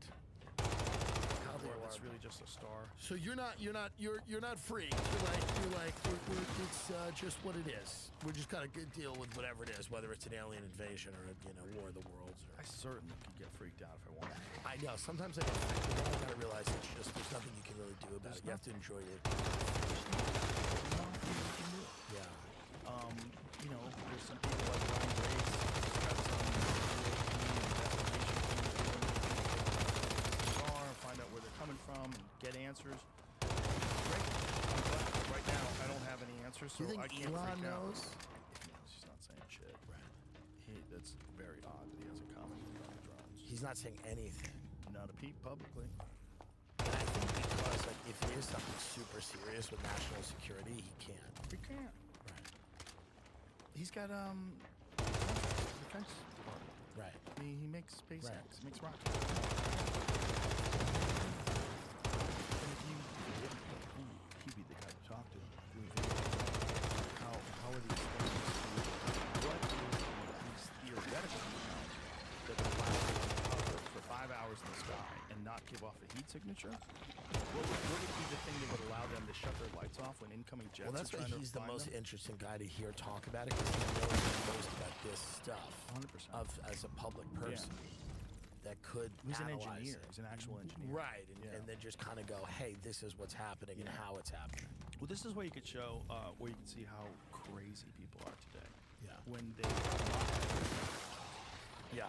You don't have to agree with him, you don't have to like him, but to say he's an idiot, I mean, you can't say he's an idiot. I've heard he's Crazy. a dumb person's version of a smart person.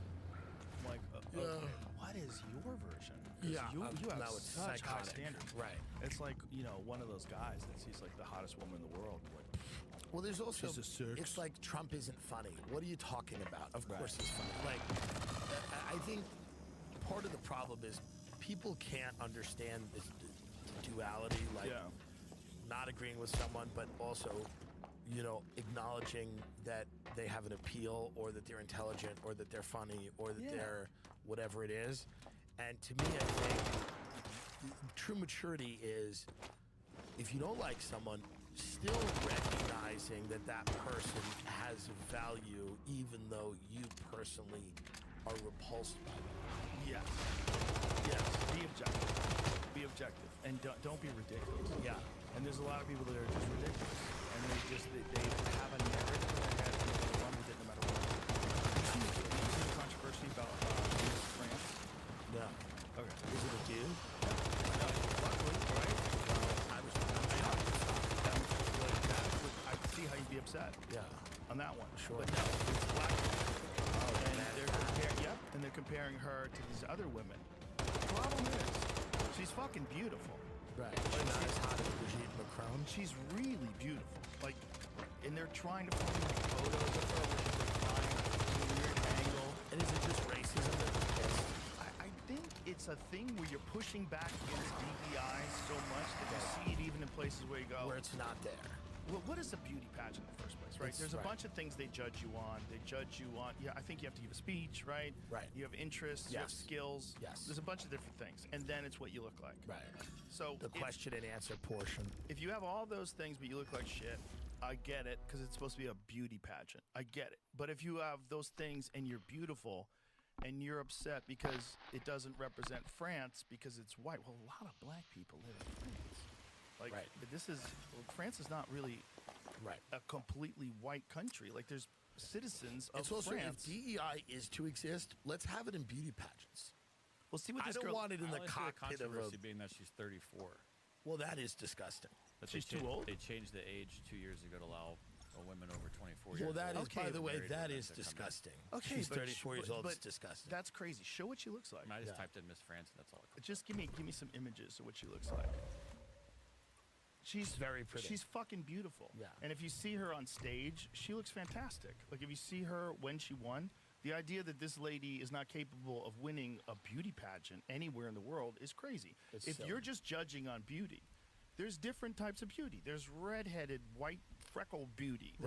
There's Brazilian, hot, tan beauty. There's Asian beauty. There's all kinds of different beauty. That woman's fucking beautiful. It's reactionary stuff where people are just angry at this concept. Well, the thing is, there have been a bunch of instances of people winning these contests that were ridiculous. Some of them that were men. Some of them were they're obese. Some of them that weren't. And I could see pushing, but now it's like people are looking to push back wherever they can.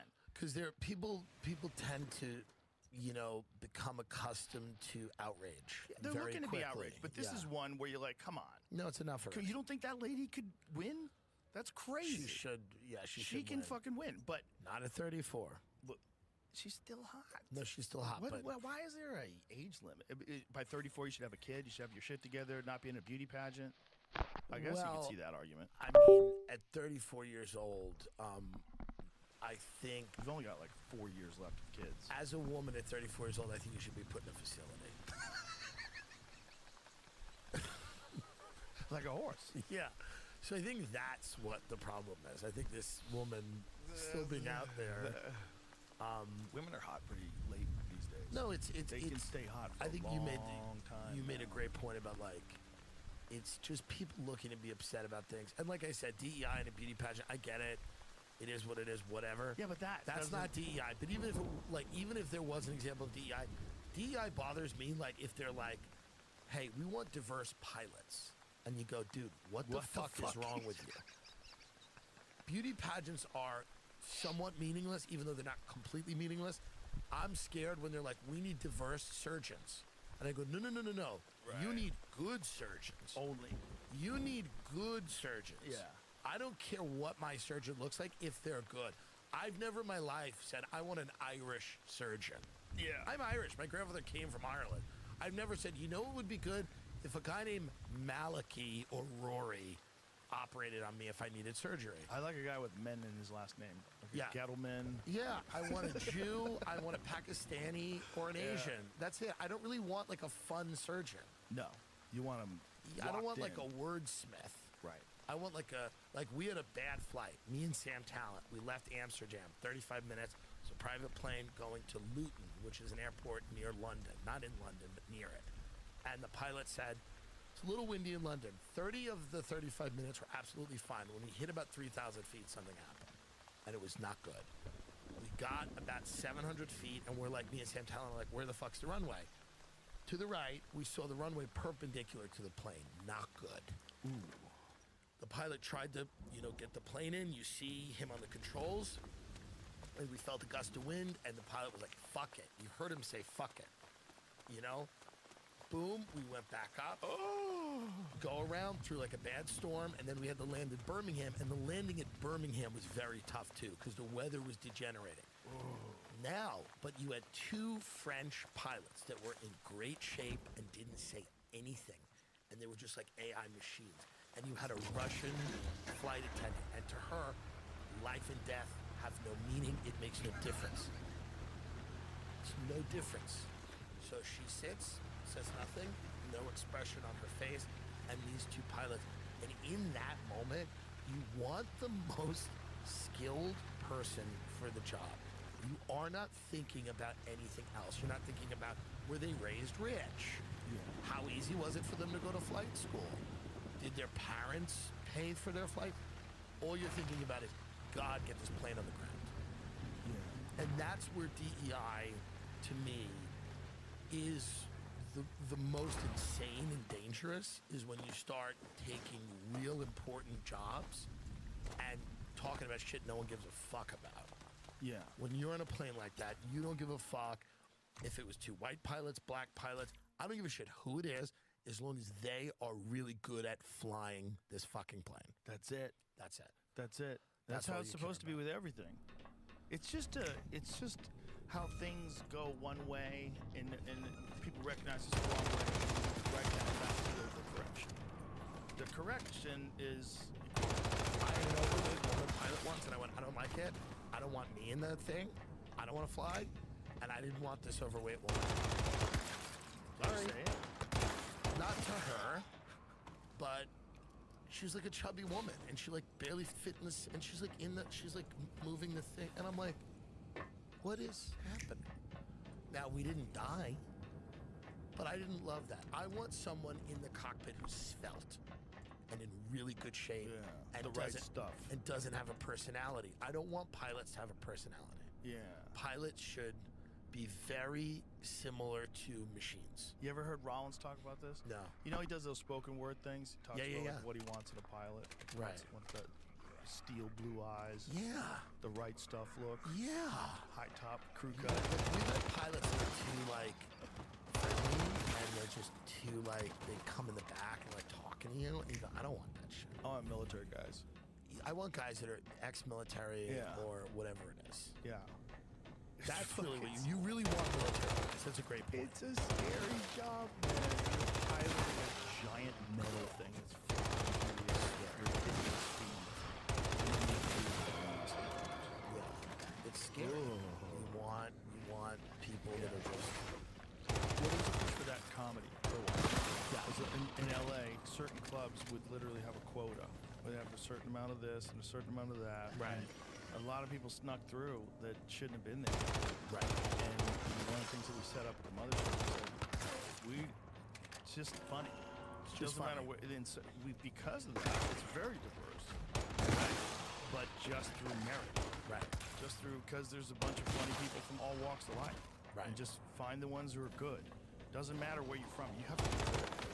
You gotta work hard. You gotta work hard. You're trying to do this thing that we're all doing. If you're not, you're trying to derive value. You're trying to get attention for something unrelated to the art form, and everybody else is doing the art form. That creates a giant problem. And if it's effective, then it's even more of a problem. Then other people, and then you get clapped. Right. You get like this distortion of the art where it's really people that aren't good at it, and so that's why they're trying to find some other way to generate energy, some other way to get attention and to get people excited.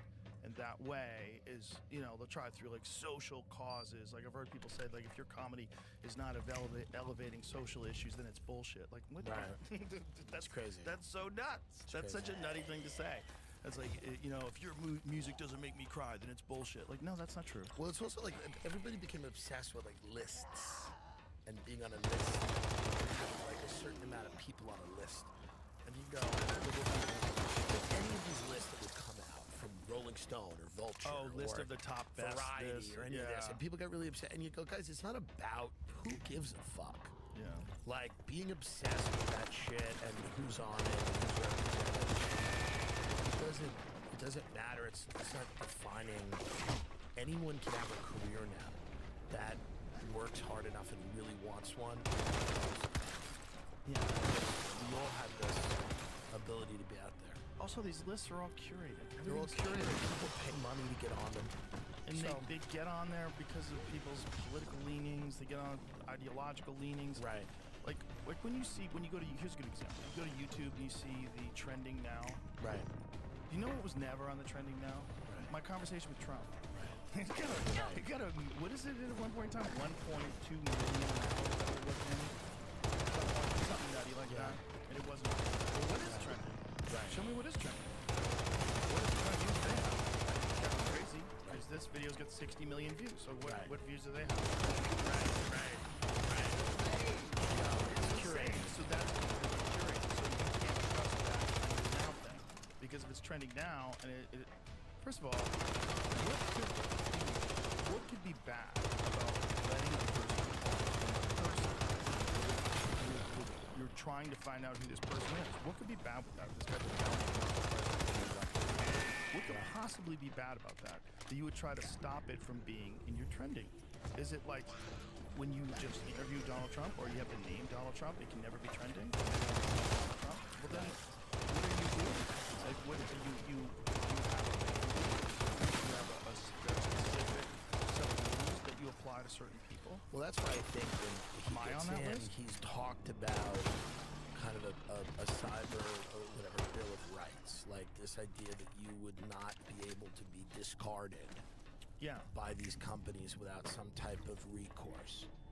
And I think a lot of people hate that. Well, it's just crazy that the right, the biggest of the far right, is pro-freedom of speech and trying to promote that on the internet. But the reason for that, selfishly, you could say, is because political people from the right were silenced for a long time. They were censored on Twitter for a long time. For sure. And certainly marginalized, and it was dangerous. You know, they could go after you. They would try to get people fired for things. It was, you know, it got pretty sketchy. And then a lot of people got removed from Twitter that were right-wing people. Right. You know, including Trump. I mean, they literally kicked him off of Twitter. Right.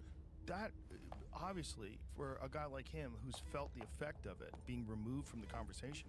You remember when he was tweeting constantly and then all of a sudden silence? Right. Nothing. And then it was like... then people,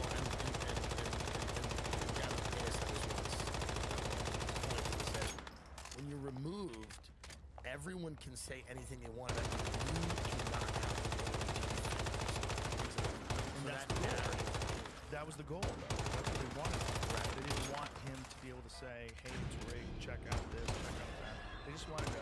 You said that the election was rigged, you're off forever. Right. No more talking. Which Right. is a nutty thing to say. If the guy is not in jail, if he's not doing something that puts him in jail, you know who's behind this stuff. Most of it, I think, was bullshit. It was a lot of bullshit. A lot of bullshit. But the reality is, if that guy is an American citizen, he's not doing anything illegal, and he used to be the fucking president of the United States, Right. removing him from the internet seems insane. It's insane. Insane. Especially when you hear police saying this person that were at the Capitol.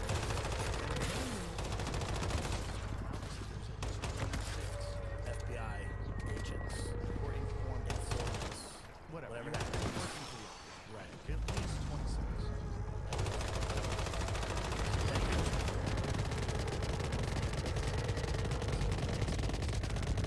But also, if you have a real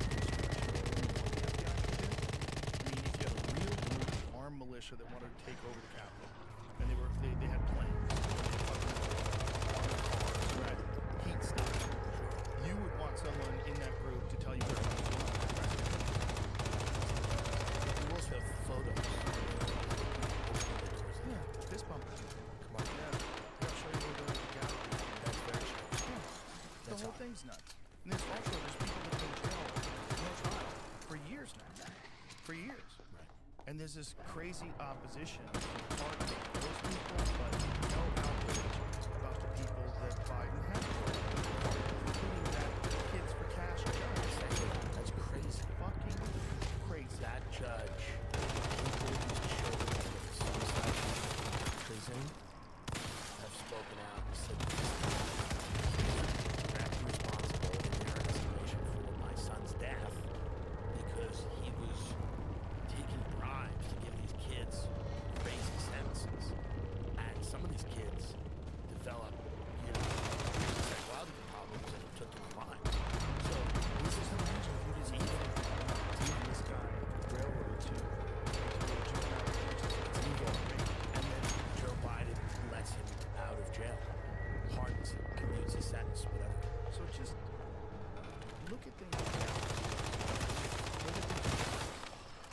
none of that makes any sense. And if the left is the side that's telling you that this person should be censored, like they're never supposed to be. The ADL was always about it. I mean, there was the famous thing that they let the Nazis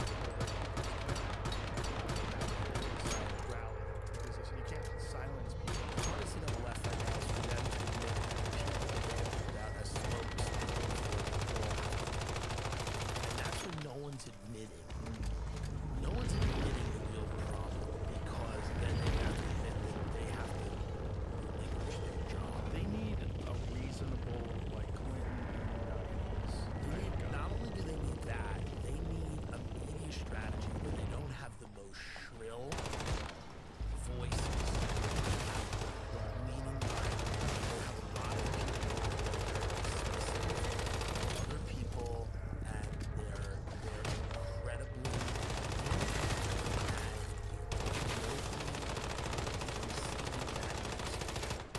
and they have to change their strategy. They have children around them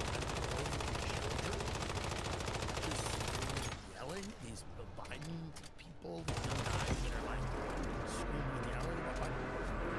And it's not based on, and I'm not saying the right doesn't have annoying people, but like the left, because they lost, they have to build a party around people you don't hate. Yeah. If you're gonna tell me something, I don't want to hate you. I don't want to hate the messenger. Right. The View is not an effective way. There were 2 guys that were put in prison for this. The one that was released was already living on house confinement and only had 2 years left. The other guy is still in prison and will be there till. This is the January 6 people? No, the Kids for Cash. Oh. Yeah, but who can? Number one, No, out of- so yeah, there's more than one guy. he's an evil person. Yeah, he's clearly. This is a clearly terrible, evil So person. what exactly are you saying, Jamie? There was 2 other people that were involved. The one that Biden had his sentence wiped out only had less than 2 years left and was already in home confinement. The other guy is still in prison. I see. And was not let out. But early. still, the guy's at home confinement for 2 years. I think he can do another 2 years in his fucking house. He could do another 2 years in his house or go back to the jail that he put children into. Yes, I mean, it should be like. Jamie is working for the I'm feds. just like, I was confused. I was like, that's fucked up. Why would you let the guy out? But I'm it's like kidding. 2 Yeah. of them, one of them still in jail. You know, there's a lot of other stuff. You know, there's people that were Chinese spies that were on that list. Yeah, how about his son? That makes sense. Well, if you have a kid, you get it.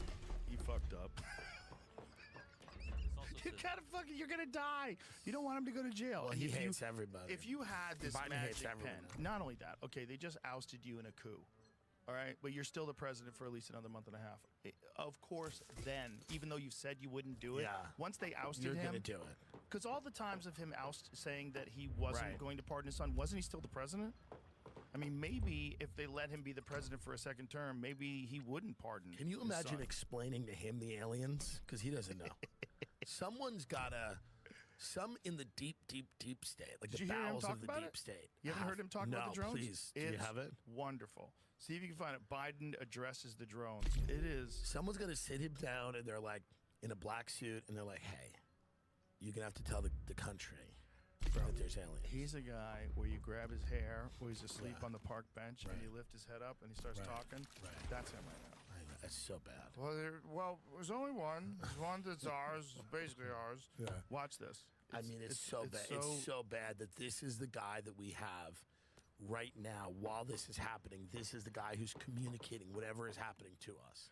All I can imagine is the people that are running this Yeah. are letting him do this now. Like, get him out there. Get him out there. For fun. Put him out. Like, let's see what he says. Put him we out. already lost. And you know what it is? It's they're like, if we need to confuse people about what is happening, he's the guy. Did you find it anywhere, Jamie?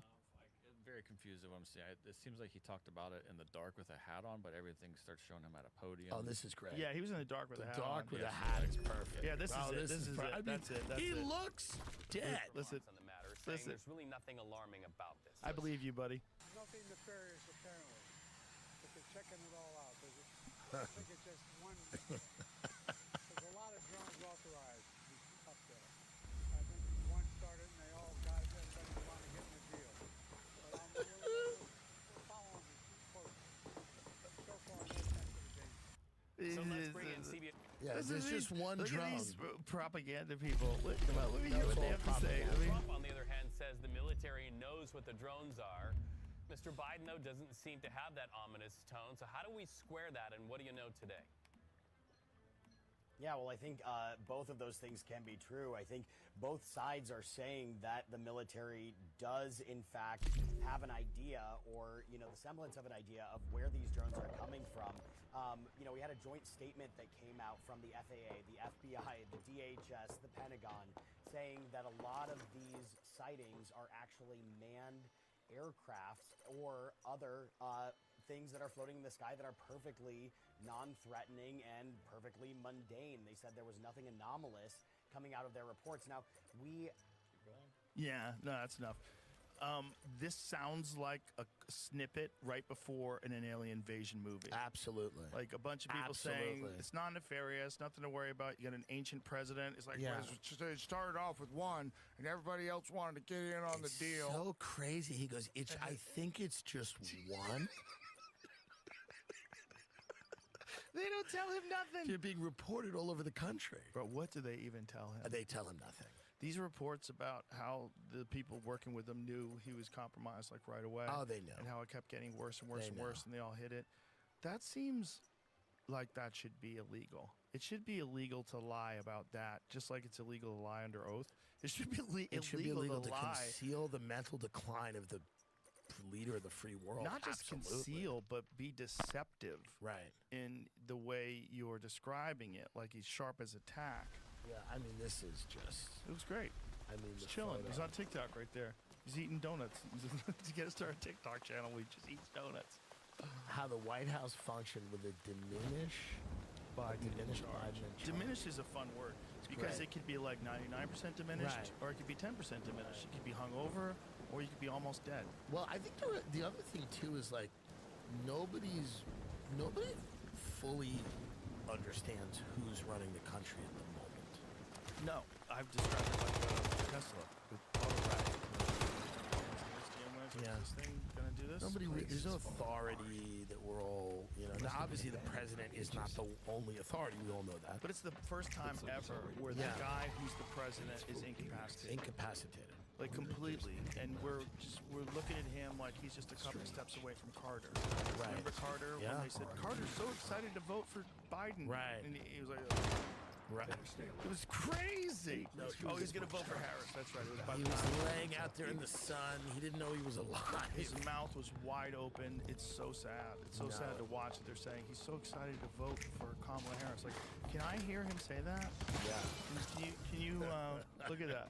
Can you tell me what he said? Oh my God! I mean, that is so crazy. Did you ever hear Hunter S. Thompson's recordings where he talked about too, but in one of his documentaries, it might have been the Gonzo documentary, but he talked about how he heard Jimmy Carter basically after the last Nixon election kind of given up on politics and fuck this. This is all bullshit. He was hired to go listen to Carter's speech. He ran out to his car and got his tape recorder.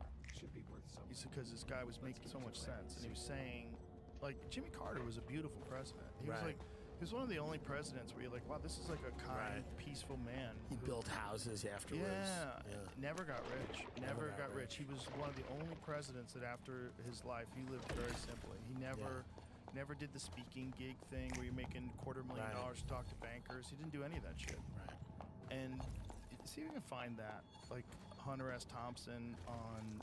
You got here. Here it is. Different than the way they portrayed it in the documentary. They left all that ruthlessness part out. Well, he's a president, so he's got to be ruthless. But I do think Carter seemed to believe in things and seemed to have a constitution.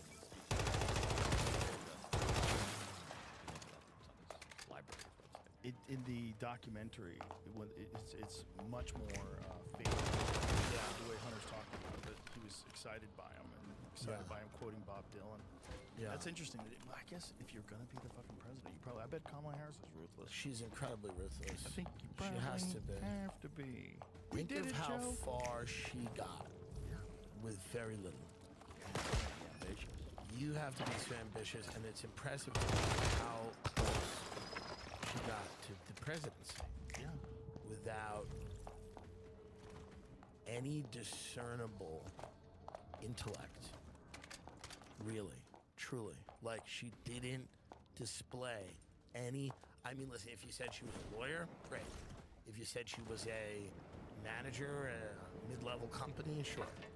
That's all fine. She was, you know, again, it was fine. It was all okay. There's no like discernible intellect that you would think the president would have. And say what you want about Trump, people like him, they don't like him. He has instincts that are somewhat unmatched in the political arena. He's able to speak extemporaneously for hours at a time. He's passionate about things. He has lived a rich life and understands the facets of things and human beings and whatever, you know. Again, it's presented in a much different way than interesting, right? He doesn't speak like Bill Clinton or Barack Obama or anything like that, but like, clearly is someone who possesses an incredible amount of political talent and skill. That's, no one disagrees with that. Kamala Harris was an incredibly average, mediocre politician. And if you said she was the DA of San Francisco or, you know, local position, but the fact that she got very close to the presidency, she has to be a ruthless, ambitious operator. And there is something impressive about that. Yeah, I mean, that's the business. If you want to succeed in that business, that's what you gotta do. If you want to succeed in TikTok, go to Costco, make songs. I know. You should hold up a cookie. I know. But you know what? Maybe the aliens are here to fix it. Thank you very much for doing this. I know this is your day off. No, listen, I love you. I'm always happy to help. I'm always happy to do Thank the you show. for letting me do the special. Dude, Thank special you for saving it. it's gonna rule. No, thank you for saving it. Well, I was glad I could. It's nice Thank to be able to do that, and the people are cool. They I did was it all. that and- first show. I prayed you left. I said, God, I hope he's there. We fixed it. We fixed it. Where were you watching from? The green room or the balcony? Oh, yeah. Oh, oh. I was praying. I said, maybe he let about 5 minutes in. I go, maybe he left. I go, he's probably got a lot to do. He's probably running around. I'm just happy you were doing 4, so we can fix it. Yeah, no, we did. We fixed it. Thank you. I love you, Jeff. Love Thank you you too. very much. Appreciate it.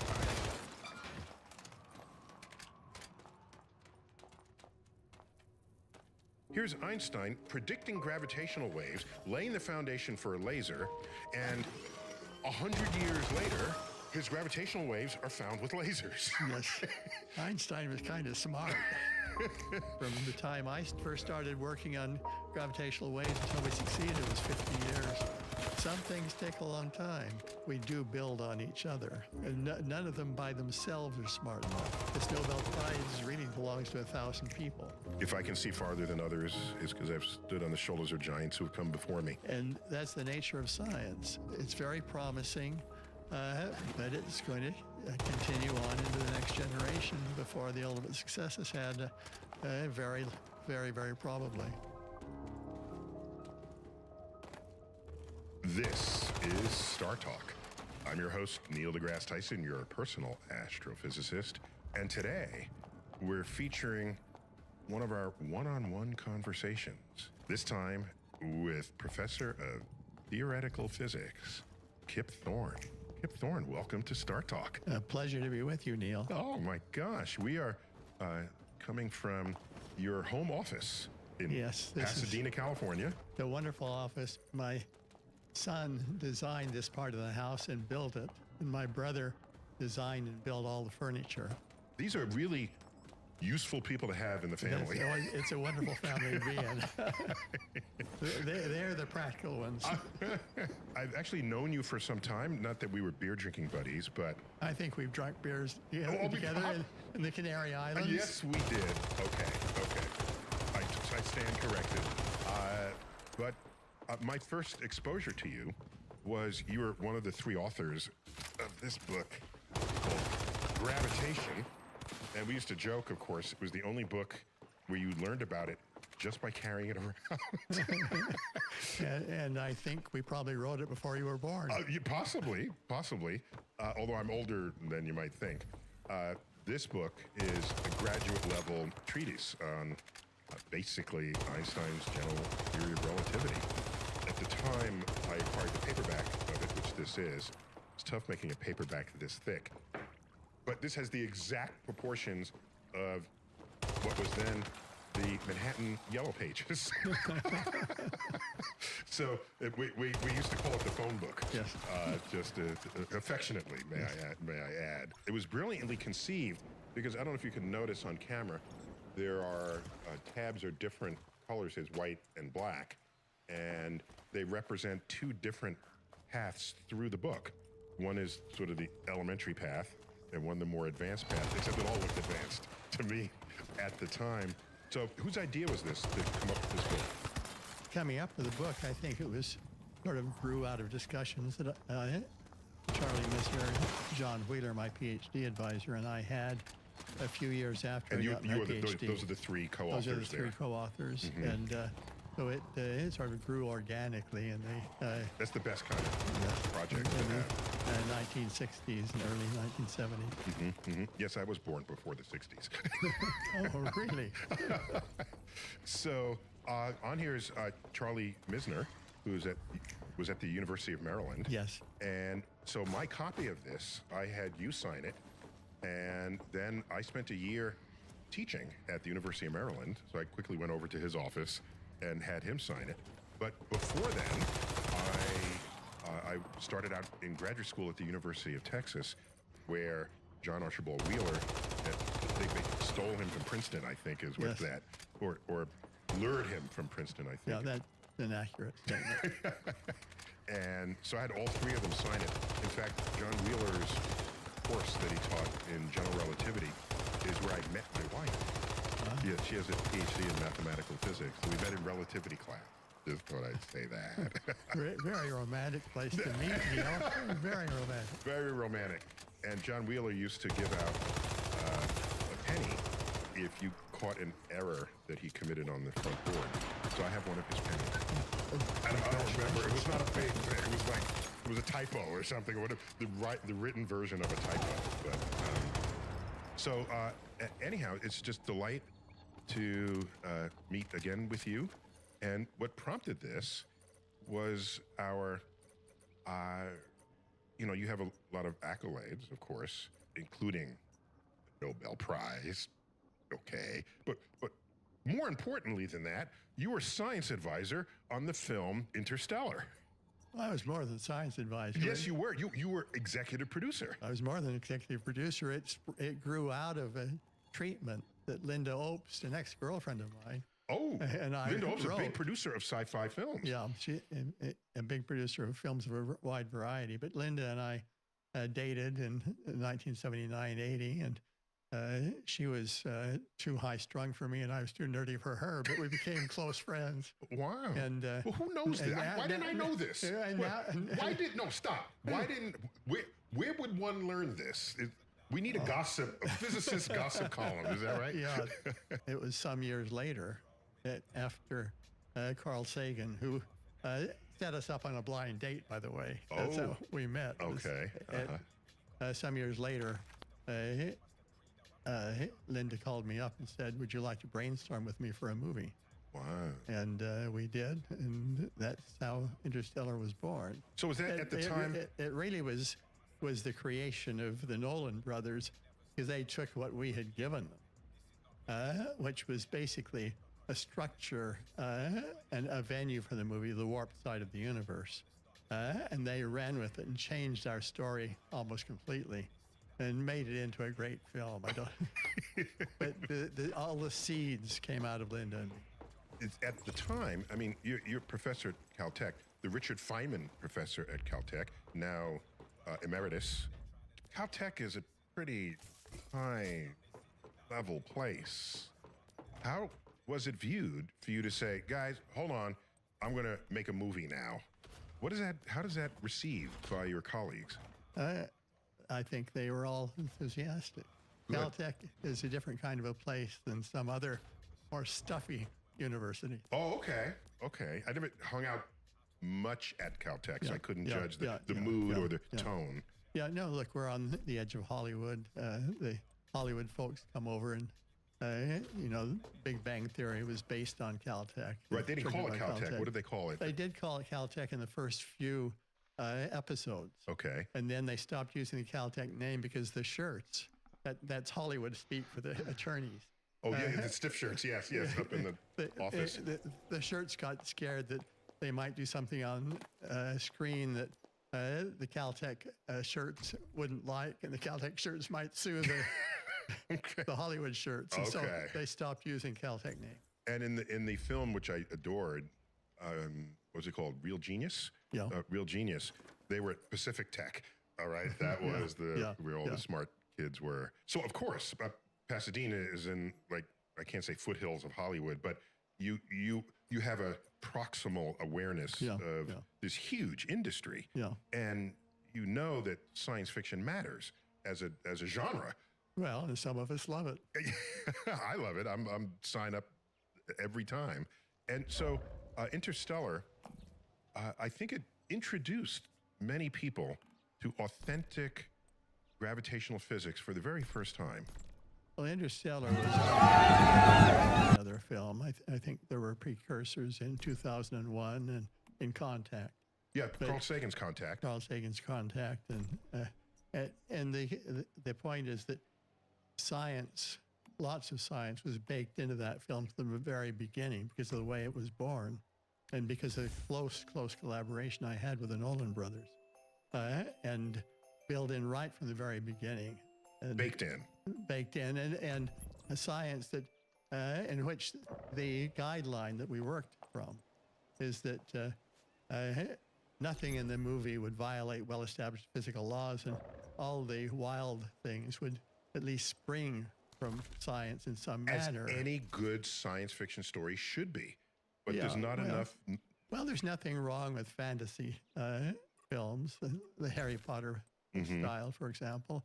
It's just a different genre. By the way, that film, you you must have known.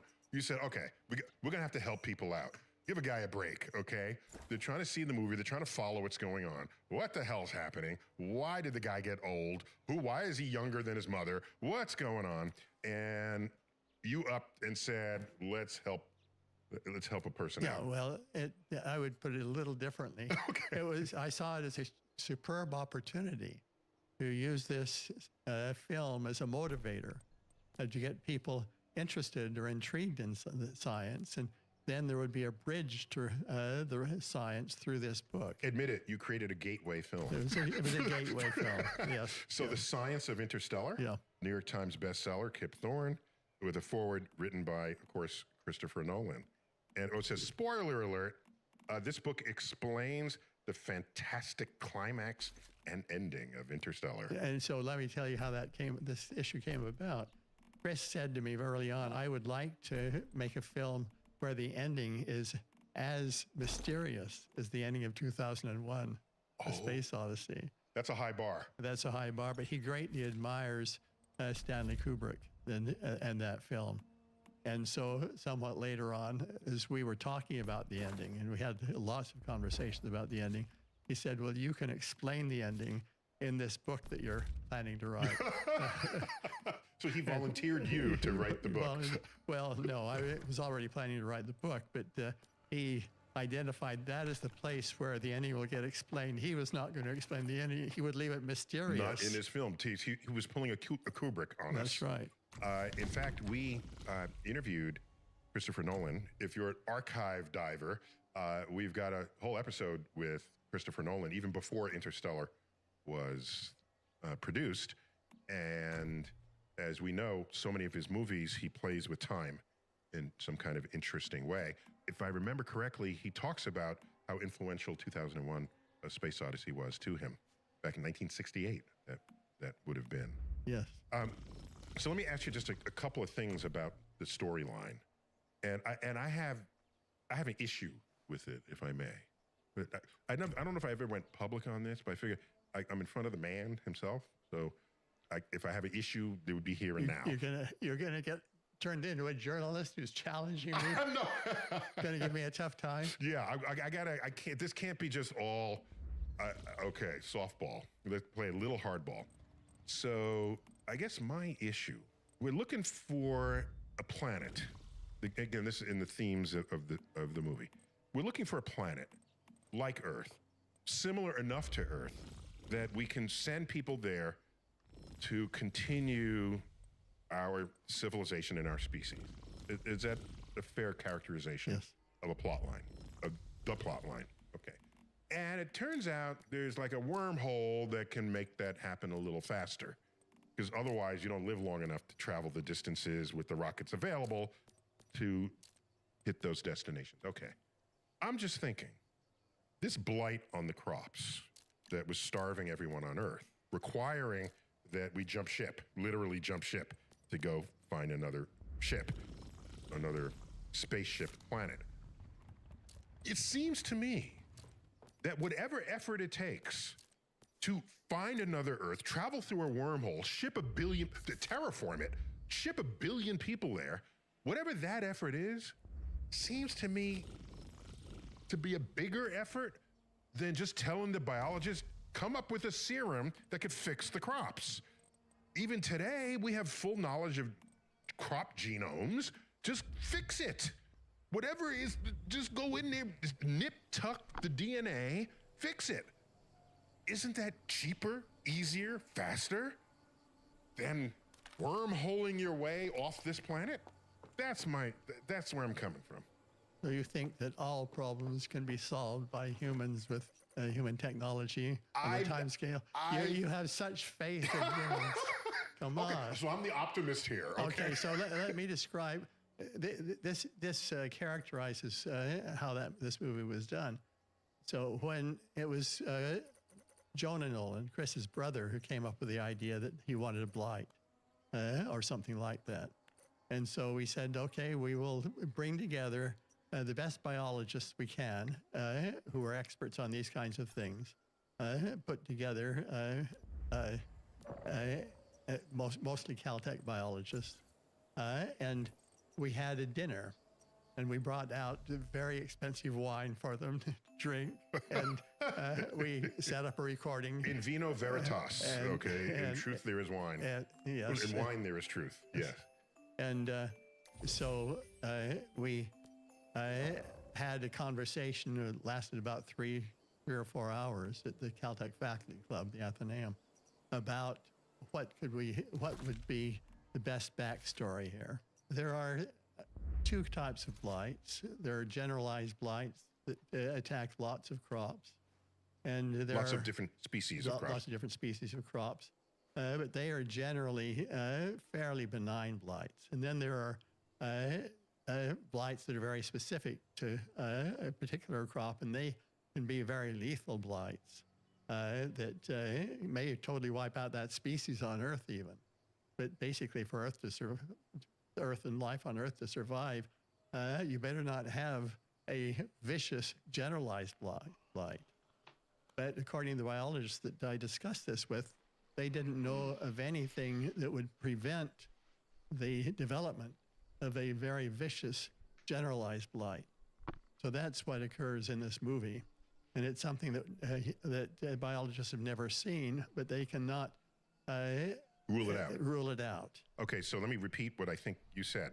They have vicious, lethal blights that attack a species, less lethal, generalized blights that cross species boundaries, and they can't rule out a lethal blight that would cross species. That's right. And so that's what's happening in this film. That's what's happening in the film, and and that's what the biologists all right, I'll on give you Earth that. in the back. So there's a back. I'll give you that. Okay. Okay. So anyway, this film is full of backstories because of the way we did it. As I say again, it's unlike almost any other film, and that these issues were like that. We're vetted by the world's best experts. Right. In the process of the writing of the screenplay. Okay. As we're diving into Kip Thorne's impressive work, one thing is clear. His theories have reshaped our understanding of the universe. So you might think the latest Nobel Prize for Physics would go to someone like Thorne, but it went to computer scientists instead. Their contributions to machine learning is undeniable, but still a surprise for the world of physics. Some reports focus on the godfather of AI regretting his invention, while others don't exactly see the problem. In moments like this, access to diverse perspectives is critical, making Ground News essential. They're a platform created by a former NASA engineer who saw a bigger problem down here on Earth than up in space, and the way we consume information and how heavily that shapes our worldviews. Ground News responsibly uses technology to add clarity to a world full of opposing opinions by showing from what's ahead of it. Because it can't just be water out of nowhere. It's drawing water from its vicinity. So my two issues was, if it's tidal, would it be that peaky? And if it's any kind of wave, how could it still leave the water laying around its vicinity and then just be that big as it came by?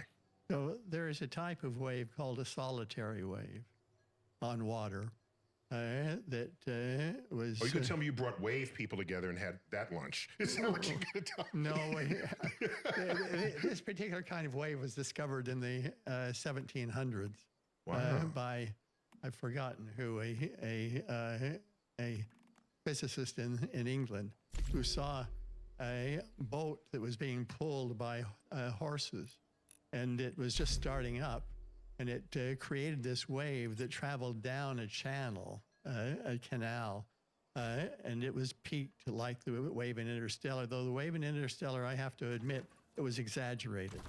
I don't mind exaggeration. There was some exaggeration in the peak, but it traveled down the channel. It never broke. Most waves in the ocean, they break. Okay, just so we can get the picture, because we're talking about centuries ago. When you say a channel, that would be a channel or a canal. A canal. And then there's a towpath on the side. A towpath. And then people, and more likely beasts of burden, would drag things through the canal. Because canals themselves don't typically have currents. Drag a barge down the canal. A barge, exactly. Yep. And so this barge was dragged down the canal, and it was just starting up, and it created this wave that... on the startup.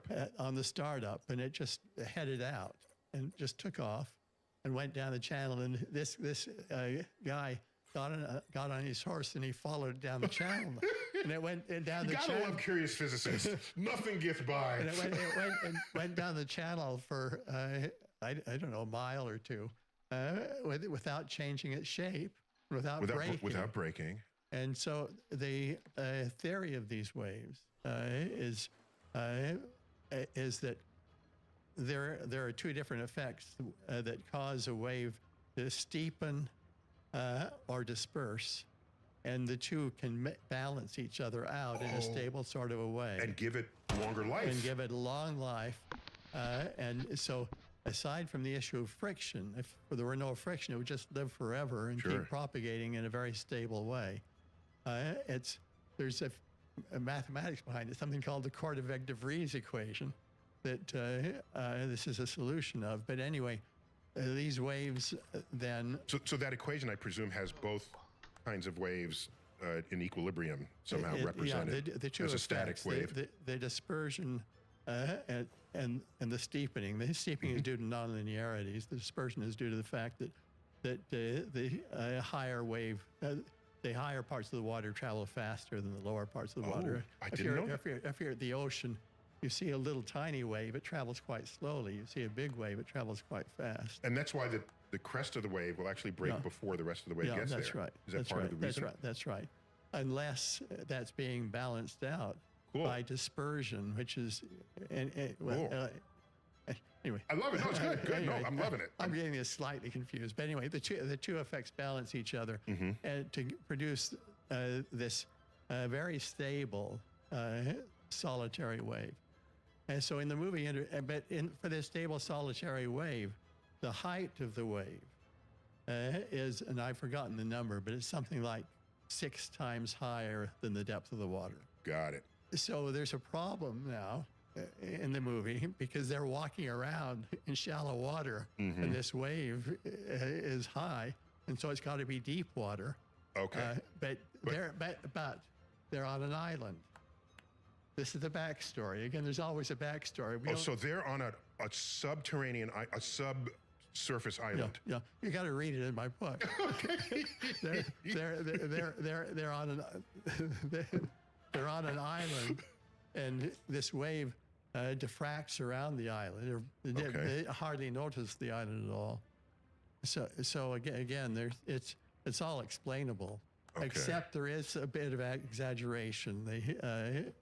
In the CGI wave was made somewhat more peaked, somewhat and we'll higher give you than it that. would We'll be. give you that. It's a movie and it's Hollywood. yeah. But what you're saying is this wave might have been caused by some effect other than the tidal forces of the black hole. Yeah. Well, this wave is caused, in fact, by the fact that this time is much slowed on this on this planet. So the planet has been put into the orbit around Gargantua not that long ago, as seen on the planet. Though it's a long, long time ago, as seen from far away, and it's like Mercury, like the moon keeps one face toward Earth, or Mercury keeps one face toward the sun due to tidal effects. This planet is distorted by tidal effects, and it's swinging back and forth. It has not yet settled down